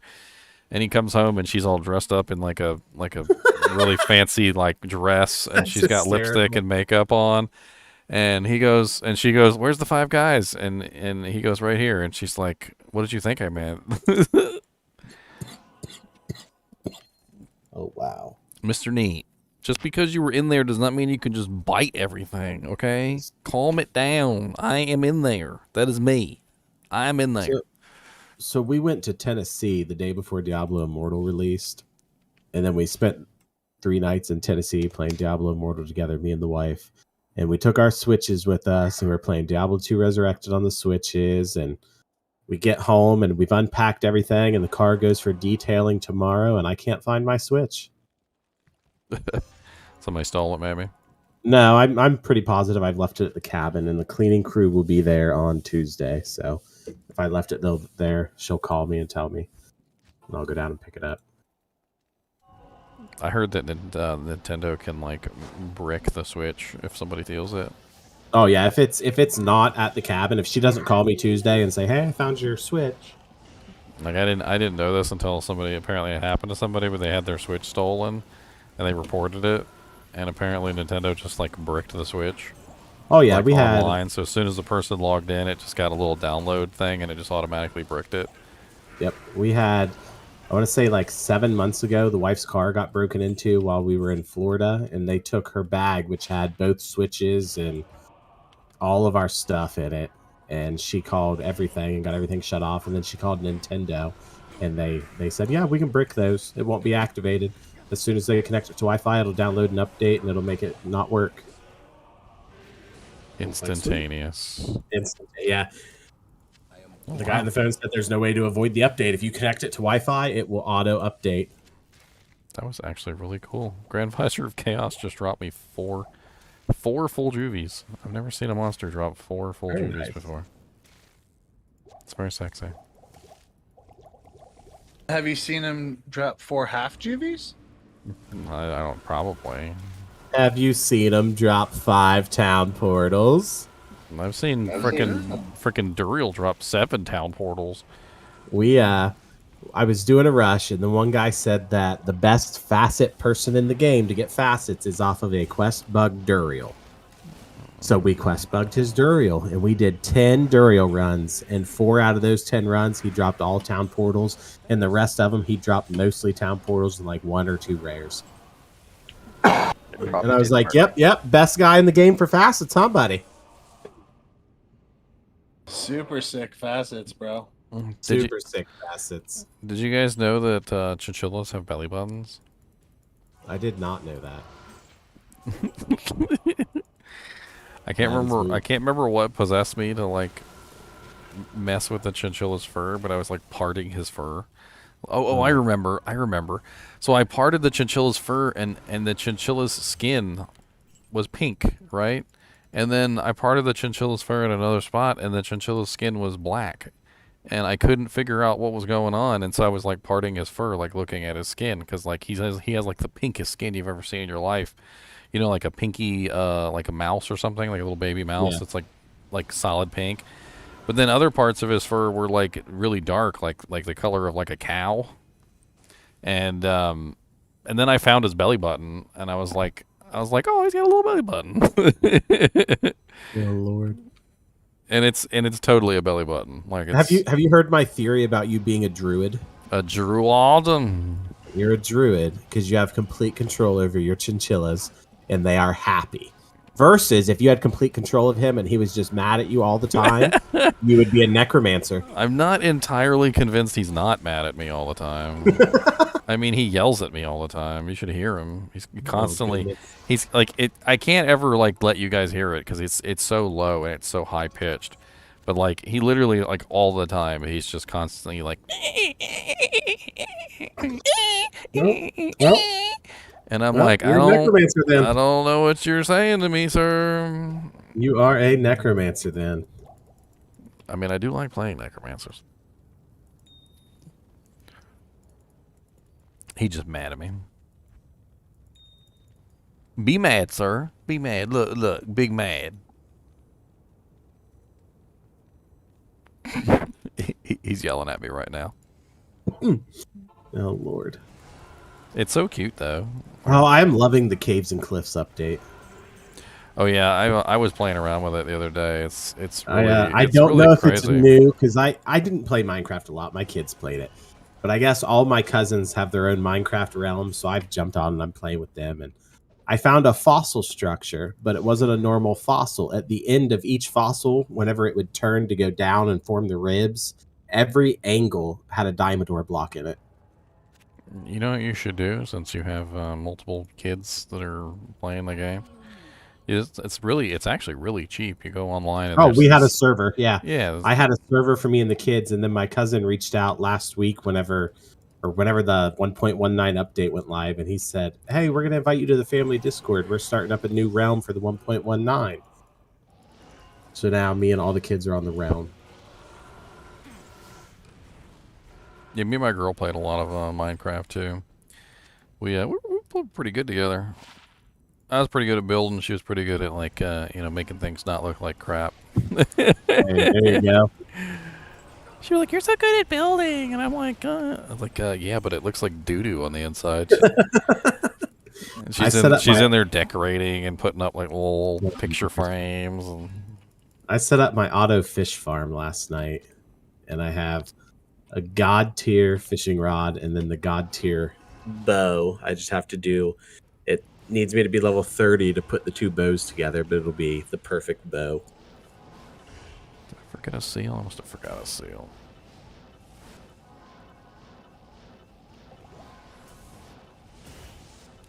Oh, I didn't kill Lord Decease. That's what it is. What's up, Lord Decease?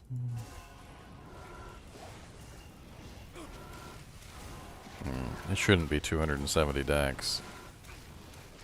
That's what the calculator's saying. That seems high.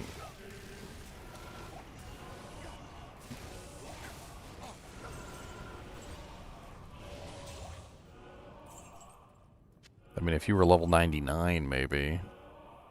Because the higher level you are, the more dex is required. I'll try finding a different calculator, see if it's better numbers.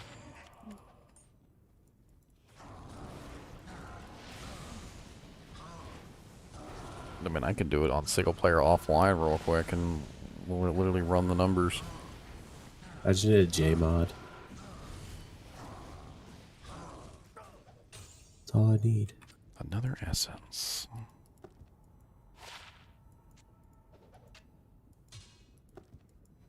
Mr. Nee, I got you a weapon you can use to spam to spam blessed hammers on your sorceress. That would be funny, but I don't know how much damage it would do. Here, it's level 5 blessed hammer charges. There you go. In town. There's also a Diablo charm if you want to re-roll it. I am currently super duper attached to my weapon on my sorceress. I don't think it's ever going to change.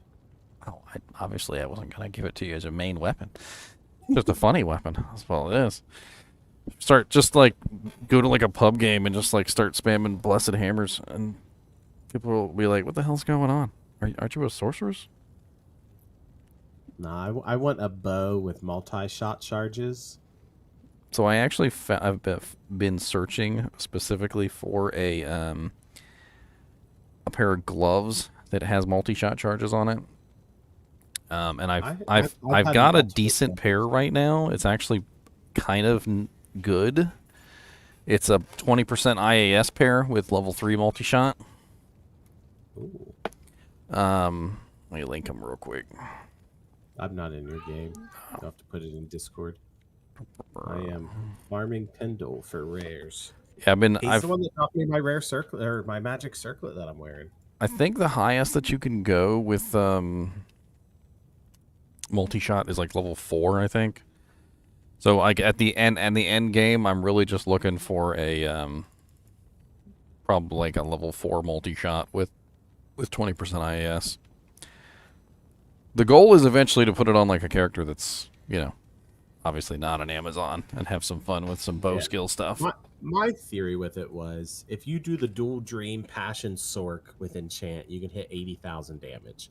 And I want to see what that damage would look like with multi-shot. Well, you can't do dual dream with a bow though, because the shield. I'd have to go dream helm and what's the armor that gives the fire aura? Dragon.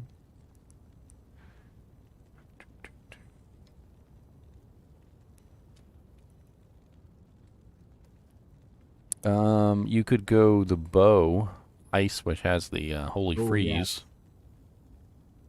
Yeah. Then you could do a dream helm and the dragon armor. It wouldn't be the greatest, but you'd have 3 different auras. That could be fun. And then obviously add in enchant, and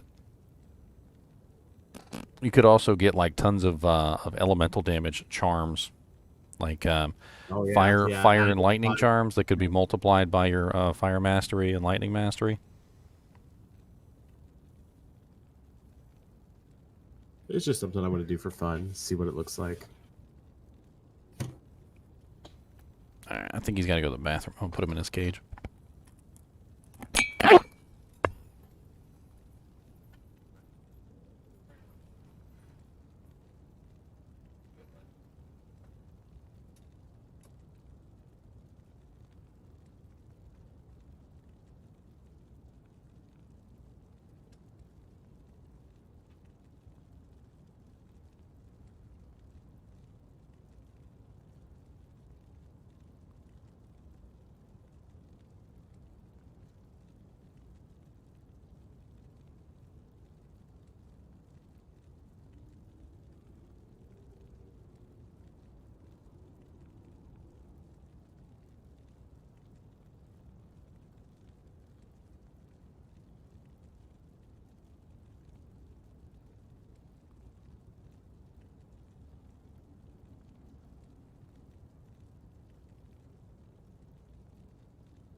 I don't know. I've become convinced that like a mist bow on just about any character would be like a really solid choice because of the 100% Oh, yeah. pierce.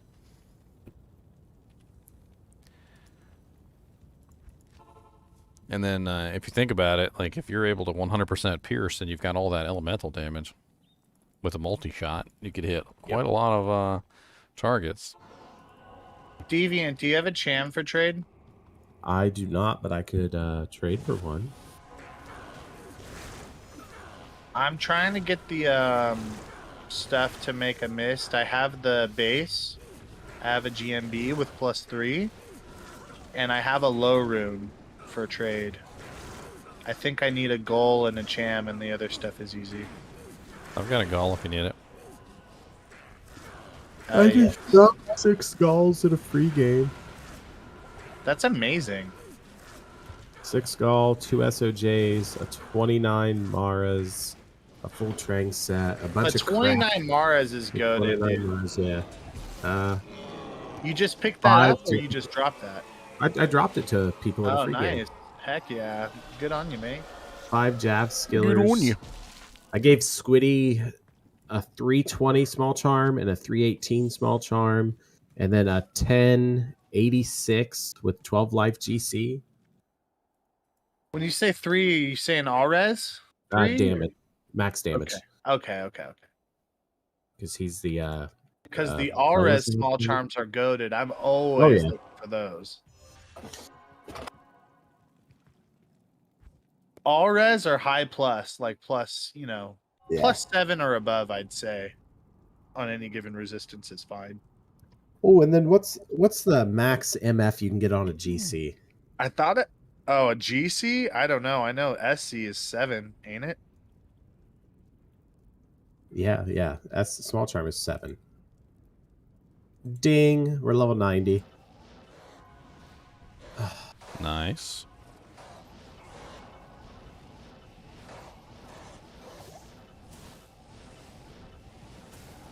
Oh, that took too long.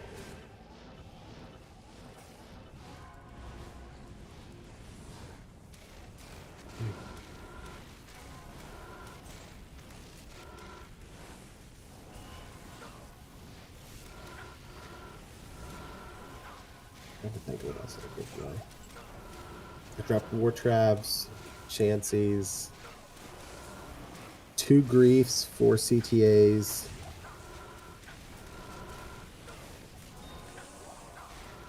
Bunch of flawless gems and a bunch of runes. Everything a man desires. Exactly. An almost full IK set. I think it was missing the helmet. Oh, those drop all the time. Yeah. That's the one piece that's actually a normal difficulty. That's the one piece. That's the one piece. There you go. It's a normal difficulty. So it like drops everywhere. Yeah. Like 4 gold wraps and some other stuff. Yeah, I don't know what Luffy's bitching about all the time. He's on normal difficulty. That's right. Tell him to quit it. Oh man, I'm exhausted. Well, we are level 90, so I am gonna exit Diablo 2. Deviant, would you like to duel a couple rounds before you head out? I think I am going to go watch a movie with the kiddos. Okay. Yes, Movie buddy. with the kiddos. What? I mean, if you want to go get your blanket, you can go get your blanket. What are you doing? Are you planning to sleep downstairs? Okay. Yeah, I think I'm gonna go make popcorn and see what Marvel movie we're up to. Delicious. Either that or try and watch some more One Piece with them. Delicious.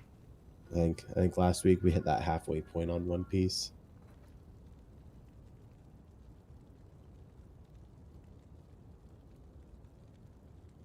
Oh, crap. Yeah, sound like you've been camping. I'm exhausted.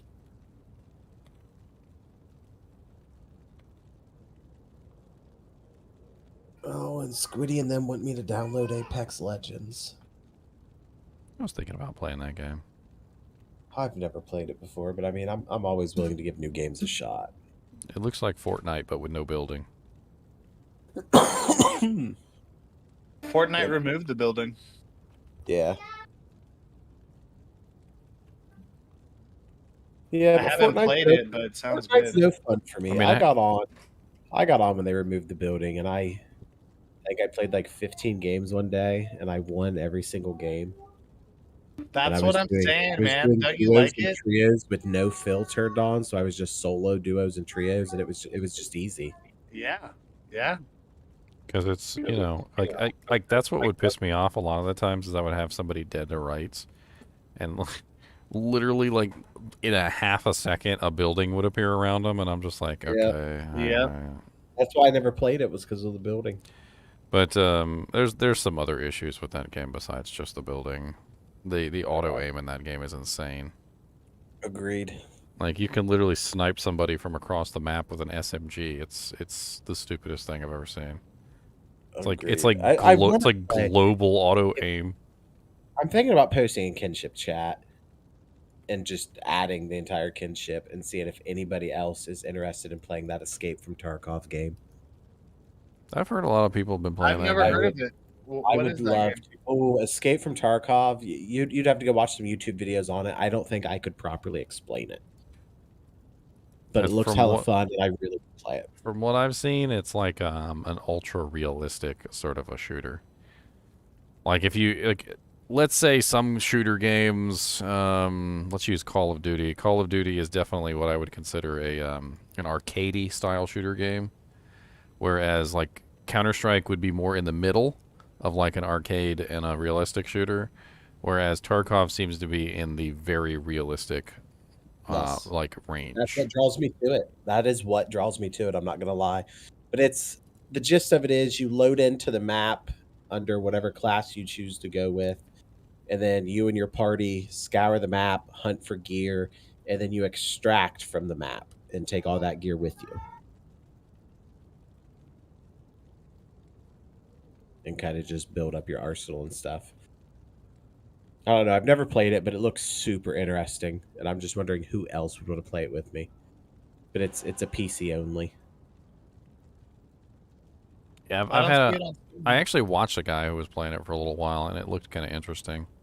Yeah, that's why I want to try it. Like I've always played those arcadey shooter games, and I really want to get my hands on a realistic one. No, it's not on Steam. You have to go to their website, and you have to. It's not even out yet. It's technically currently still a beta game, and it's $60 to buy it into the beta. Early access. Yeah. Have you ever played a like a Counter-Strike game? I played Counter-Strike when I was very young. Like I want to say I was like 9 or 10. My dad had got me into Diablo, and I played Diablo, and one of my local schools had a teacher that was real into gaming, so he paid for multiple copies of all these games that were out and downloaded them on school computers in the computer lab, and every day after school he'd stay over for an extra 3 hours, and you could go up there and play these games for free, and one of them was Counter-Strike. Well, I was just gonna say that Counter-Strike is probably closer to Tarkov in difficulty and like how it works. And if you've played that, you probably will know what you're getting into. But I can remember the gist of it from when I was younger, but I can't really remember ever like getting hard into it like I do with games nowadays. Well, I mean, it's a lot about like outfitting your character. Like in Counter-Strike, you have to choose which weapons you want. You know, like you get 1 life per round. You know, when you're dead, you're dead. Obviously, like you don't come back. Like in Call of Duty, it's a lot different. You know, they have all these like you can respawn like 80 million times, kind of a thing. I mean, maybe Call of Duty has a 1 life per round mode now. Yeah, yeah, we got search and destroy, but it was never really like the main mode that people played. Yeah, no. Like shooters have always been my main game to play, and then second would have to be Diablo 2, World of Warcraft, games like that. I still remember when I played the first Deus Ex game. It was like your arms and legs would get shot off, and like you basically were, you know, kind of like a cyborg or whatever. So it didn't really matter too much that your arms and legs got shot off, but they like if your leg got shot off, you were like crawling around, like like literally. Or if your arm got shot off, like you couldn't use your weapons right. Like they had all these like penalties and things. And I remember the first time my legs got shot off in Deus Ex, like, because I, like, stepped on a landmine or something. And, my character was just on the ground, and I had to, like, crawl to the nearest, like, med hub to, like, repair my legs.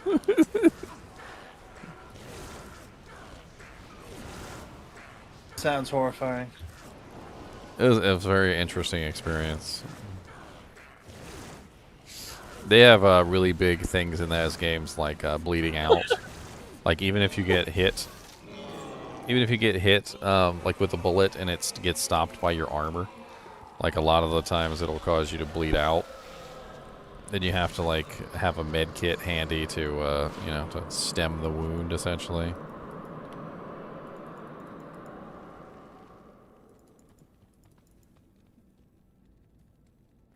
Tarkov has been in beta for 5 years. Yeah, a lot of these games have been early access for a really long period of time. Oh yeah, but that's it. I really want to play it. Like I want to try and get a group together and play it and see what it's like. But I closed out Diablo 2, and the first thing I see whenever it fully closes out is tender overpriced shit. Try us 18 plus. Yeah, I already banned them, but it's too late. Oh, these bots are ridiculous, dude. I even have it set to subscribers only, and literally have it set to 5 minutes, so that they have to wait 5 minutes to spam, and they still will wait for the full 5 minutes to spam. It's amazing. That is insane. I've had several of them come in at once. Like they come in and they just like 3 or 4 of them will wait 5 minutes, and then they all spam at the same time. Jeez. Let's see who else. I had somebody raid me on Twitch one time with like, it was like 100 some odd people he raided me with. I was like, I think it was 180, and they started spamming emotes, and I had my bot set up to basically automatically time out anybody who used more than like 3 emotes in a row, and it was like every single person got timed out like instantly. It was amazing. And he's like, you really should set up your bot differently. And I'm like, it's for the porn spammers. He's like, is that really such a big issue? And I'm like, come over to YouTube and see how many porn spammers you get. Yeah. Like, let's go. All right, I'm gonna jump up here with Squiddy and them, tell them good night, and see if they want me to download Apex, and see if any of them want to do Tarkov with me. I think tomorrow, that's what I'm going to tell my wife I want for Father's Day, is Escape from Tarkov.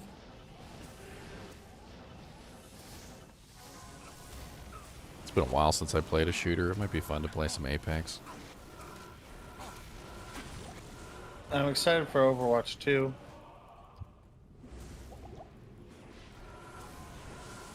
Is Overwatch 2 even coming out?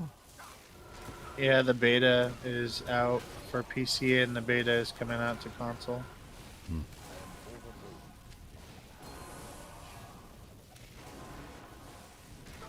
Oh, Ethereal War Spear. With amp, but nothing else.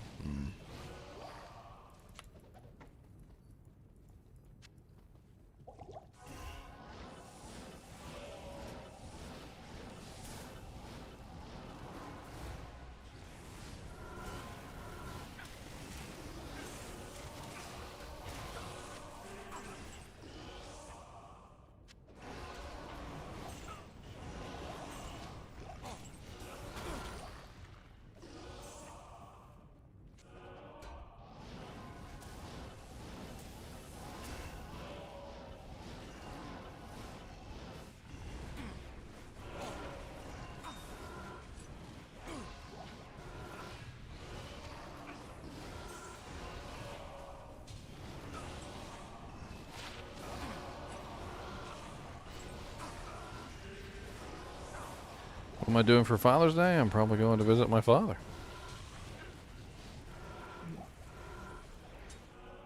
That would be the general gist of Father's Day. Go say hi to your father and tell him that you love him. That's pretty much it.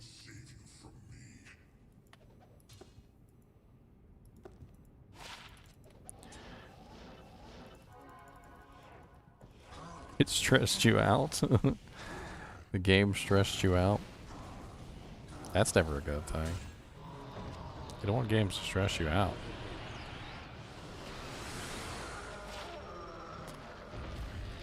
Oh, it rolled cruel too, but it didn't roll anything else. Sadness.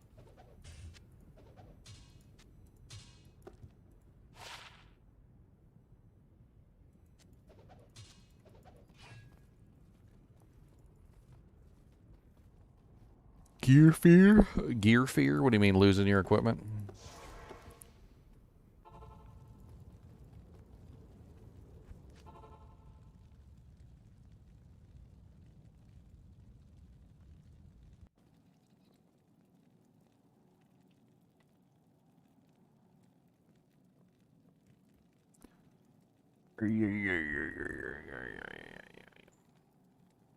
Oh, Apex Legends is EA. Ugh. I can't stand EA. I cannot stand EA.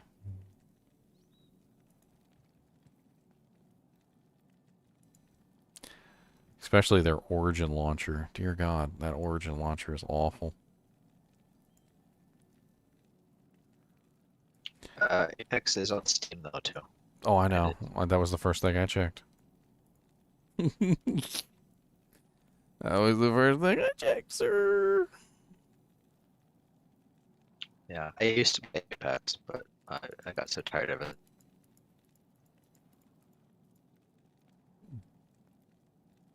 I don't know. It seems like something fun to distract myself from other real life responsibilities. Like, it's an okay game, but if you try and take it seriously, they just make it worse and worse. Like, originally, you have like, bunny hopping and everything. Like, the game is all about movement more than aiming, and they kind of removed all the skill out of it. You're breaking up really bad, Zan. I don't know what's going on. Like I can barely make out what you're saying because it's like a broken drive-through at Wendy's.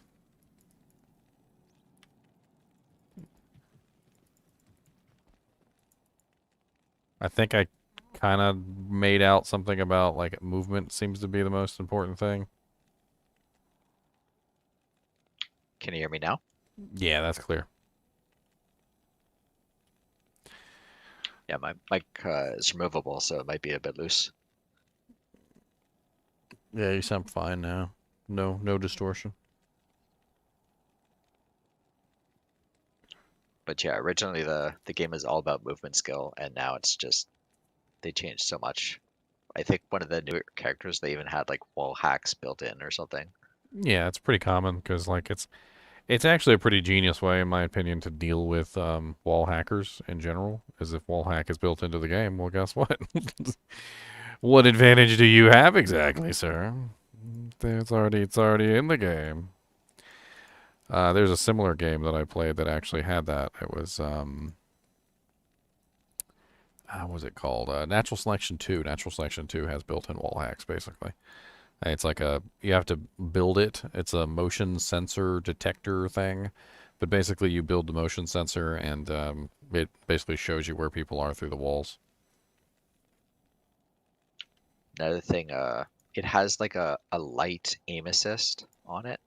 So a lot of times you can use like an iron sight and it's more effective than like a 4x scope for targets like 300 yards away. Like it's so stupid. Can I turn it off? No, it's like built in the game. You just shoot in their general direction, and as long as you're kind of close with a low zoom sight, it actually hits them. Well, what I mean is I kind of don't want aim assist on. Like I'd rather turn it off. No, I've played some games before where aim assist is on, and I'm usually like it usually ruins my aim instead of actually helping me. Been playing first person shooters way too long.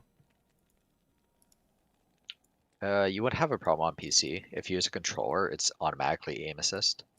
But like, I mean, like the bullets are magnetized towards targets. Like if you use a 4x scope, it's like pin perfect accuracy. But if you have a 1x scope and you shoot the same distance, it seems like it always hits as long as you aim slightly towards them. Trying to free up some space so I can actually install it. 50 gigs is kind of large. What game are you installing? Are you installing that game, the shooter? Yeah, I was gonna do Apex. Let's take a look at it and see if it's any good. Why not? I've never played it before, so at least it'll be an interesting experience. And if I hate it, I'll be like, I hate this. It reminds me of that Star Trek episode where Data finally gets his like emotion chip installed, and he they literally give him something to eat because now he can taste things, and he literally puts it in his mouth, and immediately his face like balls up, and he's like, I hate this. He's like, this is disgusting. Oh no, he said revolting. He said, this is revolting. He said, give me more.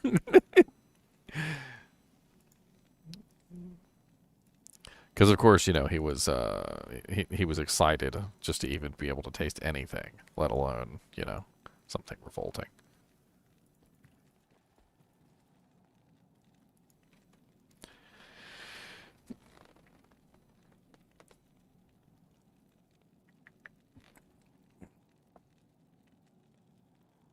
It only works if nobody takes your things.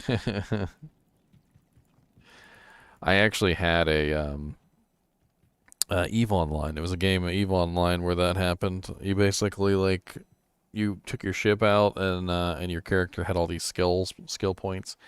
And if you died out there, you died. That was it. You were dead. But you could buy a clone of yourself, and at the instant of your death, your mind would be uploaded to the clone.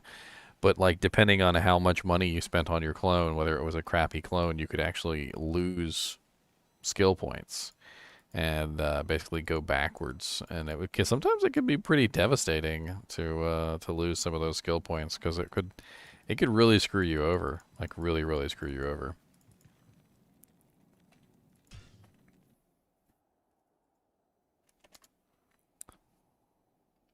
Ugh. Ah.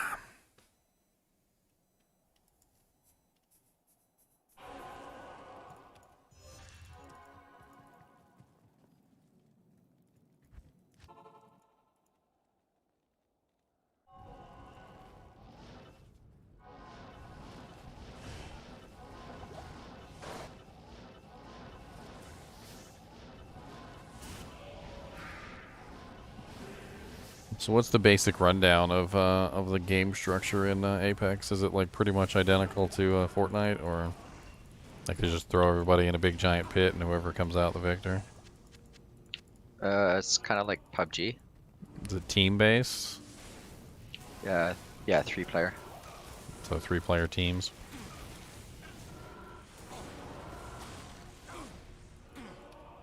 But same general idea, right? Because PUBG also is the whole battle royale system. Yeah, it's basically your generic battle royale. You just airdrop in, pick a spot, you loot, then each character has unique abilities, and you kind of kill stuff. That's right. Kill stuff. Shoot him in the head.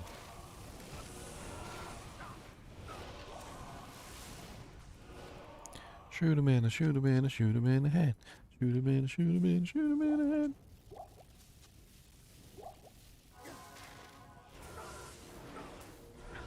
That's not trustworthy. Oh, another thing, similar to the old Counter-Strikes, weapons have static recoil patterns. So basically, you have to practice hours with each gun. Once you get it down, you have perfect aim. So the old sniping with the M3 Super Shotty. There is drop-off a bit. It depends on your guns, but yeah. With the aim assist, it's not as important to have good gunplay in this game. it's mostly movement and know where to be, how to loot fast and stuff. So back in Counter-Strike, I was so good with the M3 Super Shotty that literally my clan members made me a map called the M3 Super Shotty map. It was literally YDoc16's M3 Super Shotty map. And the entire map was literally just like an arena-based map, and there were shotguns all over the place. Just like everywhere, there was M3 Super Shotties, and at the top of like the hill was one of the XMS auto shotties. And I used to literally headshot people across the map that were using ops, and I would kill them literally from like a mile away. It was so glorious too, because you know the M3 Super Shotty had multiple pellets, so each pellet could hit a target. And it got to the point where literally, you know, because it was dead obvious when you hit somebody in the head because they had a helmet on. And this was when they added the helmets, like in the CS source, they had the little sound effect. It was like tink, tink.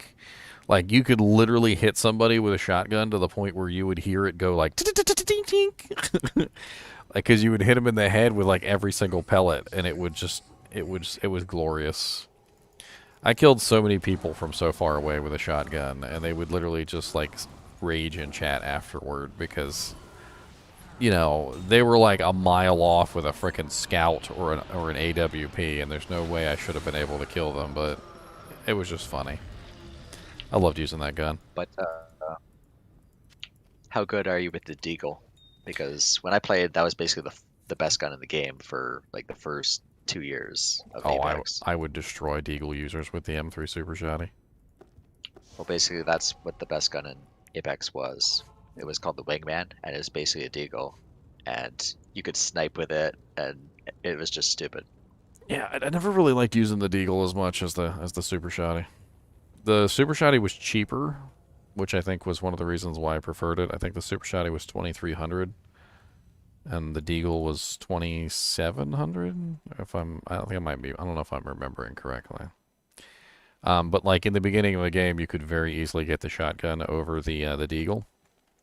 And the beauty of the shotgun over the Deagle was that at the beginning of the game, especially at the beginning of the game, when you didn't have a lot of money, the shotgun would shred anyone who wasn't wearing armor.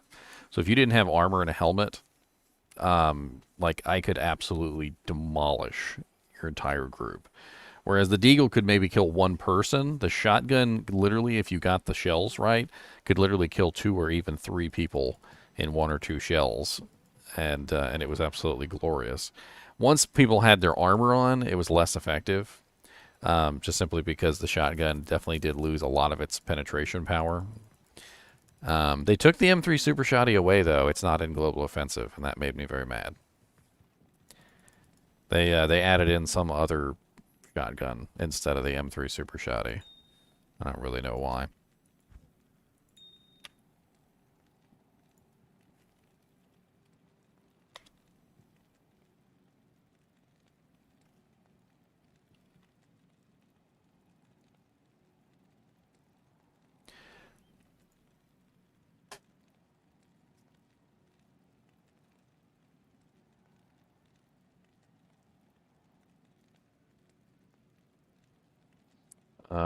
Benali M3 Super Shotty was 1,700, and the Deagle.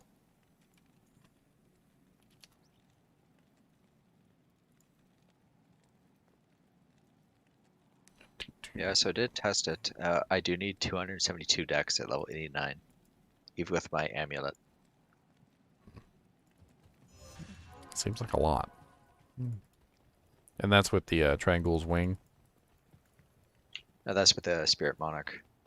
Oh. I thought you were poison. Yeah, but I use Monarch for skills and attack speed, or cast speed.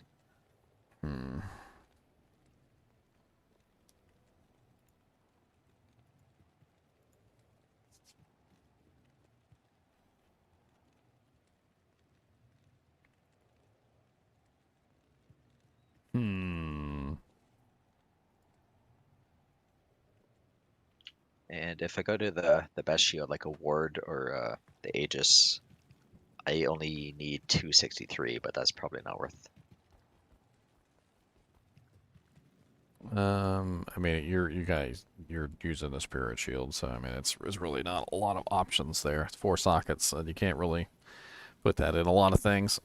You also can't socket it. I was gonna say if you were using the Trangs, you could throw an Eldrune in there, and you could raise the block chance.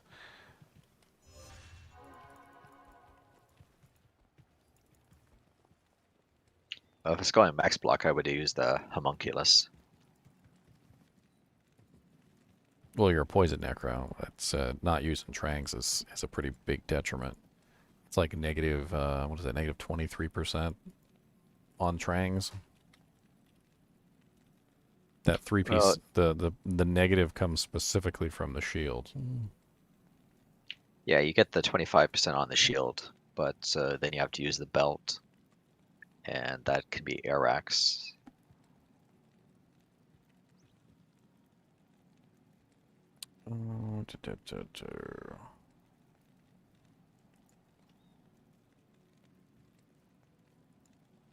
Yeah, it's negative 25% enemy poison resistance on the shield, which is, this is way more powerful than the 25% skill damage on the gloves.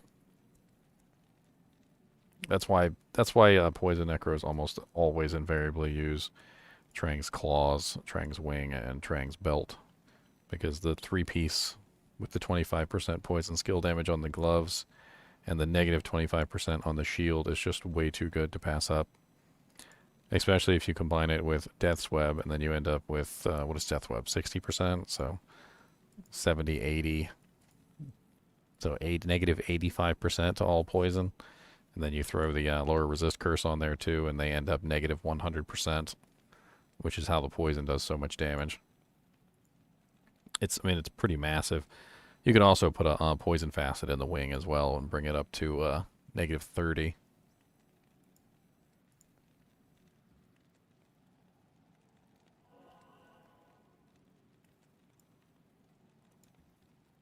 It's too bad nobody else can use that wing. That would be really sick on a rabies druid.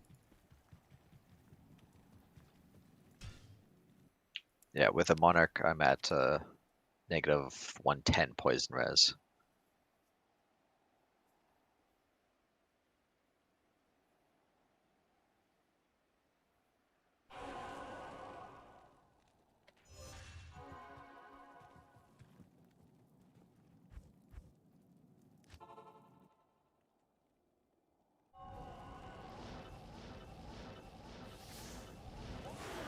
What am I doing in D2 right now? Basically just killing Diablo. I was actually thinking about taking a break and going to play some Apex Legends real quick. I've been at this for about 4.5 hours already.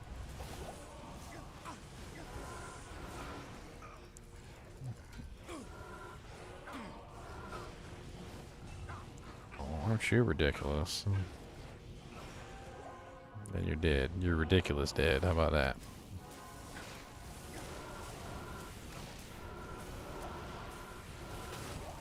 I'm just waiting on Apex to download and then we'll flip over. Why not?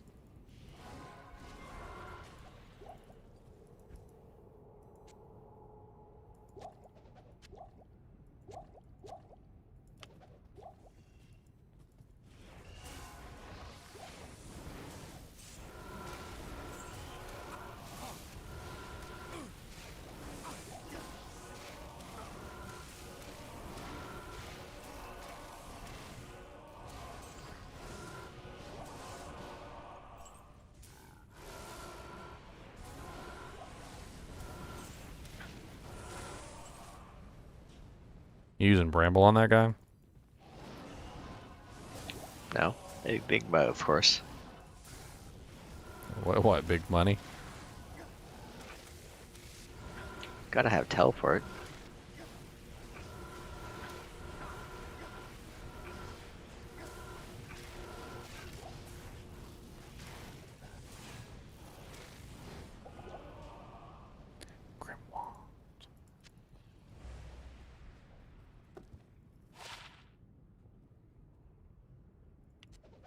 Bramble would be nice for cows where you don't need movement, though.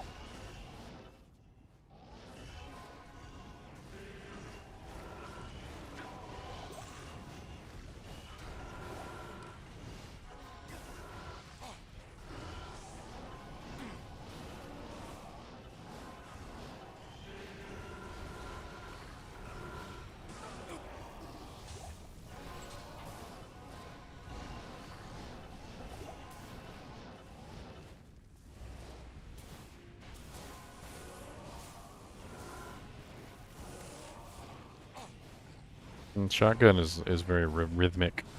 Why I always loved it. The M3 specifically. I didn't really like the XMS super shotty because it was too, like, spend all your ammunition and then you're super vulnerable for the next like 10 seconds while you're reloading. The M3 super shotty was very much so a, you know, like pop out of cover fire, pop out of cover fire, pop out of cover fire, pop out of cover fire, you know,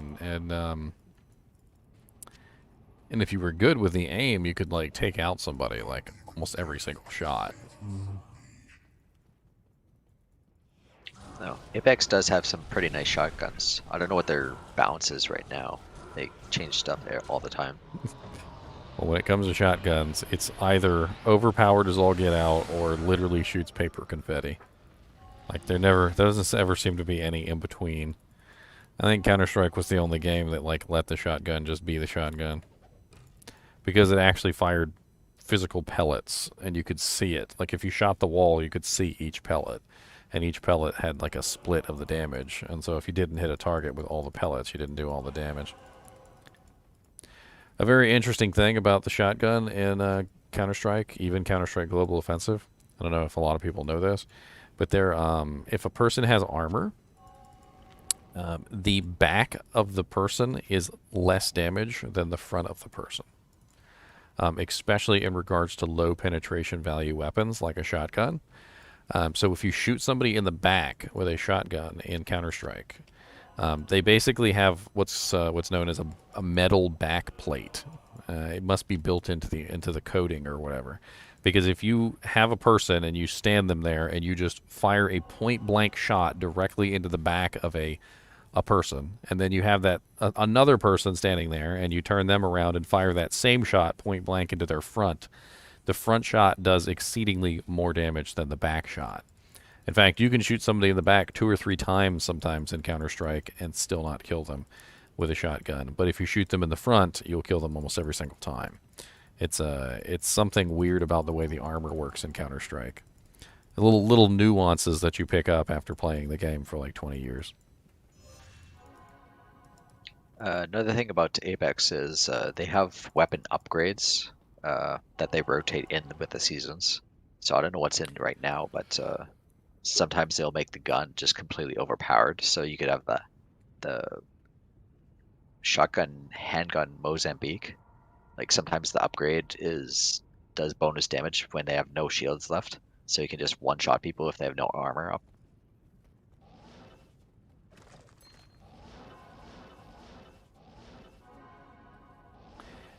Yeah, I'm not used to the whole like even in Fortnite, it always kind of like was weird that you could get your armor and your health back, because I'm so used to the Counter-Strike model, which is, you know, your health is your health and your armor is your armor, and when it's gone, it's gone. Like if somebody shoots you in the head and takes off a certain percentage of your armor, like that's it. Like you don't get it back.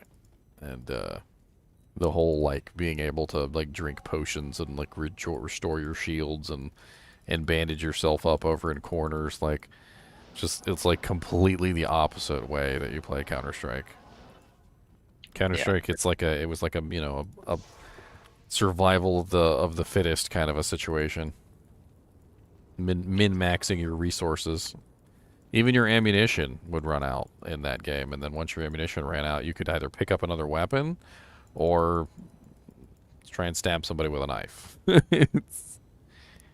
Well, yeah, there's still a lot of ammo issues that you have to manage in Apex, but it's basically all about healing and shields, yeah. And your guns need to be upgraded. Like you have to go around loot upgrades to even make them good.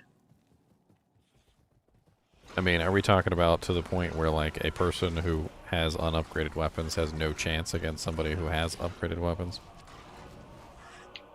You'll be at a big disadvantage. Like there's like 4 or 5 upgrades for most guns, like ammo clip size, the recoil control, barrels for like stability and stuff. Well, I guess what I mean is like, say I'm a professional player who has the ability to hit a headshot at like, you know, 200 paces or whatever, and I've got good reflex skills, and I go up against a noob who has fully upgraded weapons, and I hit this guy in the head like 2 or 3 times, is he going to still trounce me despite the fact that I've nailed several headshots on him, or is it going to be like a fair battle? If you can get consistent headshots, you should win. But yeah, they are at an advantage.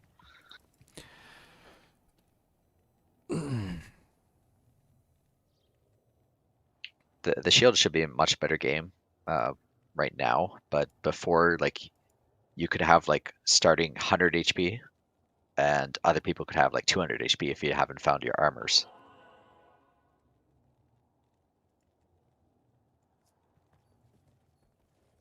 Sounds like a handicap.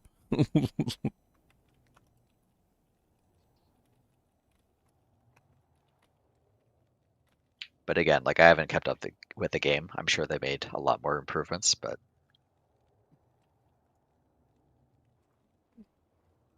I'm just going to have some fun with it. I'm setting up the stream right now.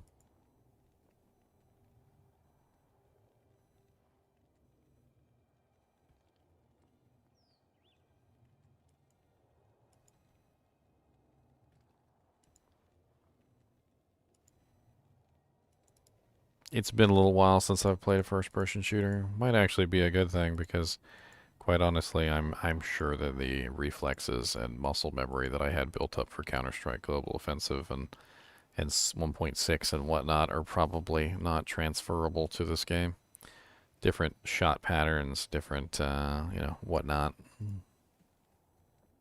don't worry. Like, if you haven't played the game before, the matchmaking is pretty good. And you'll be playing against like literally bots, like 100% potato. I'll pretty much wreck the bots. I used to do that for fun on Counter-Strike. Just as a warm-up, I'd like put the hard-level bots in there and I'd run around murdering everything.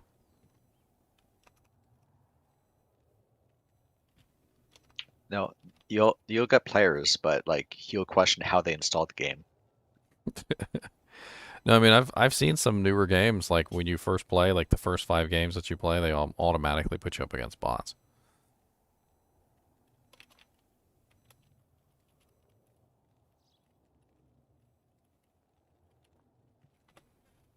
And then like people are like, "Man, this game is so easy." And they go online and they start talking about how easy the game is, and everybody has to like come in and be like, "Dude, like the first couple games you play, it's always bots. Like, don't get too excited. Like, it's literally bots."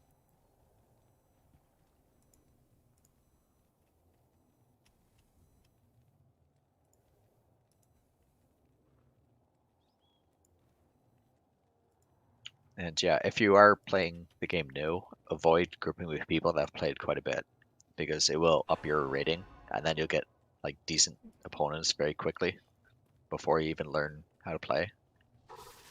Yeah.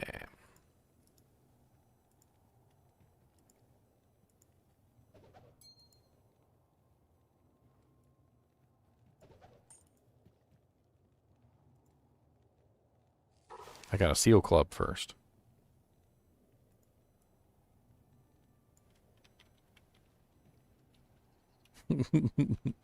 You know what seal clubbing is?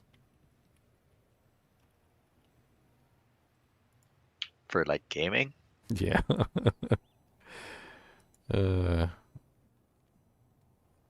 It's a really stupid, basically a really stupid thing that basically involves going into a game where you know the players don't know what they're doing, specifically to take advantage of the fact that they're all noobs. And you basically just go in there and seal club. It's like the euphemism is basically, that seals are super easy to kill when they're babies. So the clubbers would literally just go find the seals and just kill them with a club. So like no challenge whatsoever. Like literally like zero challenge is the meaning behind it. We call that smurfing. Well, smurfing is a little bit different. Smurfing is the process by which you bring your rank out of where you're supposed to be, but you're not necessarily seal clubbing, because you could be up against somebody who is kind of maybe a little bit more knowledgeable about the game. You just don't know. You could even go up against other smurfs. Like, this is like the process by which you deliberately put yourself in like the easiest area known to man, and the only people you fight are like literally people who can't fight back.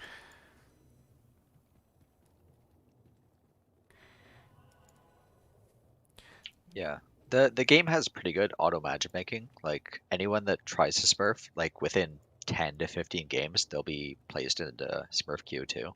The So Smurf queue. if you are good, you'll find decent players pretty soon. We'll see. If the aim system is anything like Fortnite's, I'm probably gonna do garbage.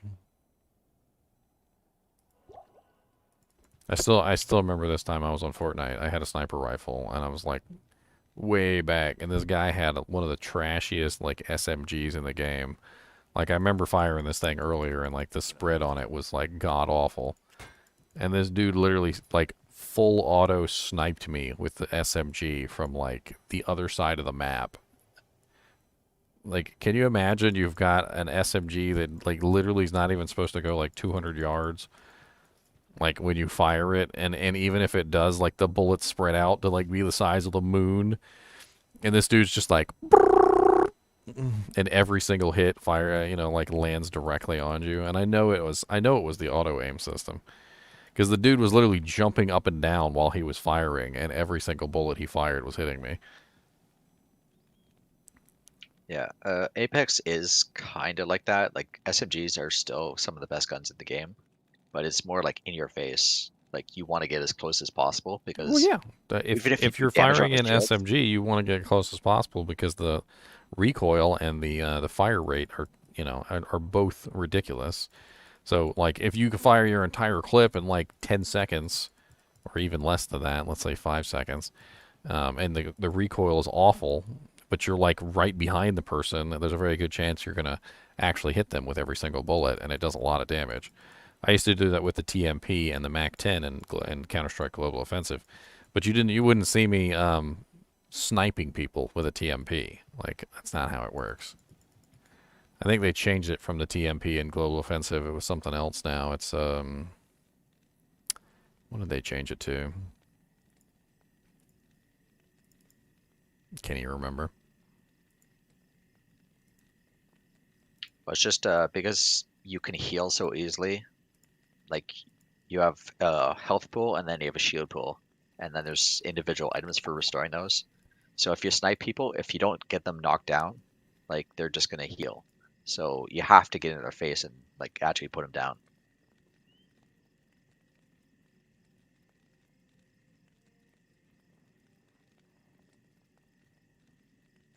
Yeah, I noticed that about Fortnite as well. Like, if you let somebody run away, they're just gonna go off and heal and use a bunch of shield pots and stuff. So you got to finish them off immediately, which is completely different than Counter-Strike.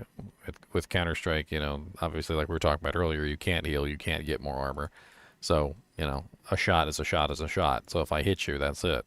Where that's a hit that you don't have the next time we're in an encounter. Much different gameplay style. The only other reason why I stopped playing Counter-Strike, though, is because literally the game is just absolutely filled with cheaters. Like, it's like, dear God, Jesus in heaven, it is so full of cheaters. Yeah, I pretty much just played like 1.5, 1.6 back in the day, and I didn't play too much after that. All right, so I'm going to end the stream here, guys. It should redirect you to the new stream, I think. And, yeah, let's play some Apex.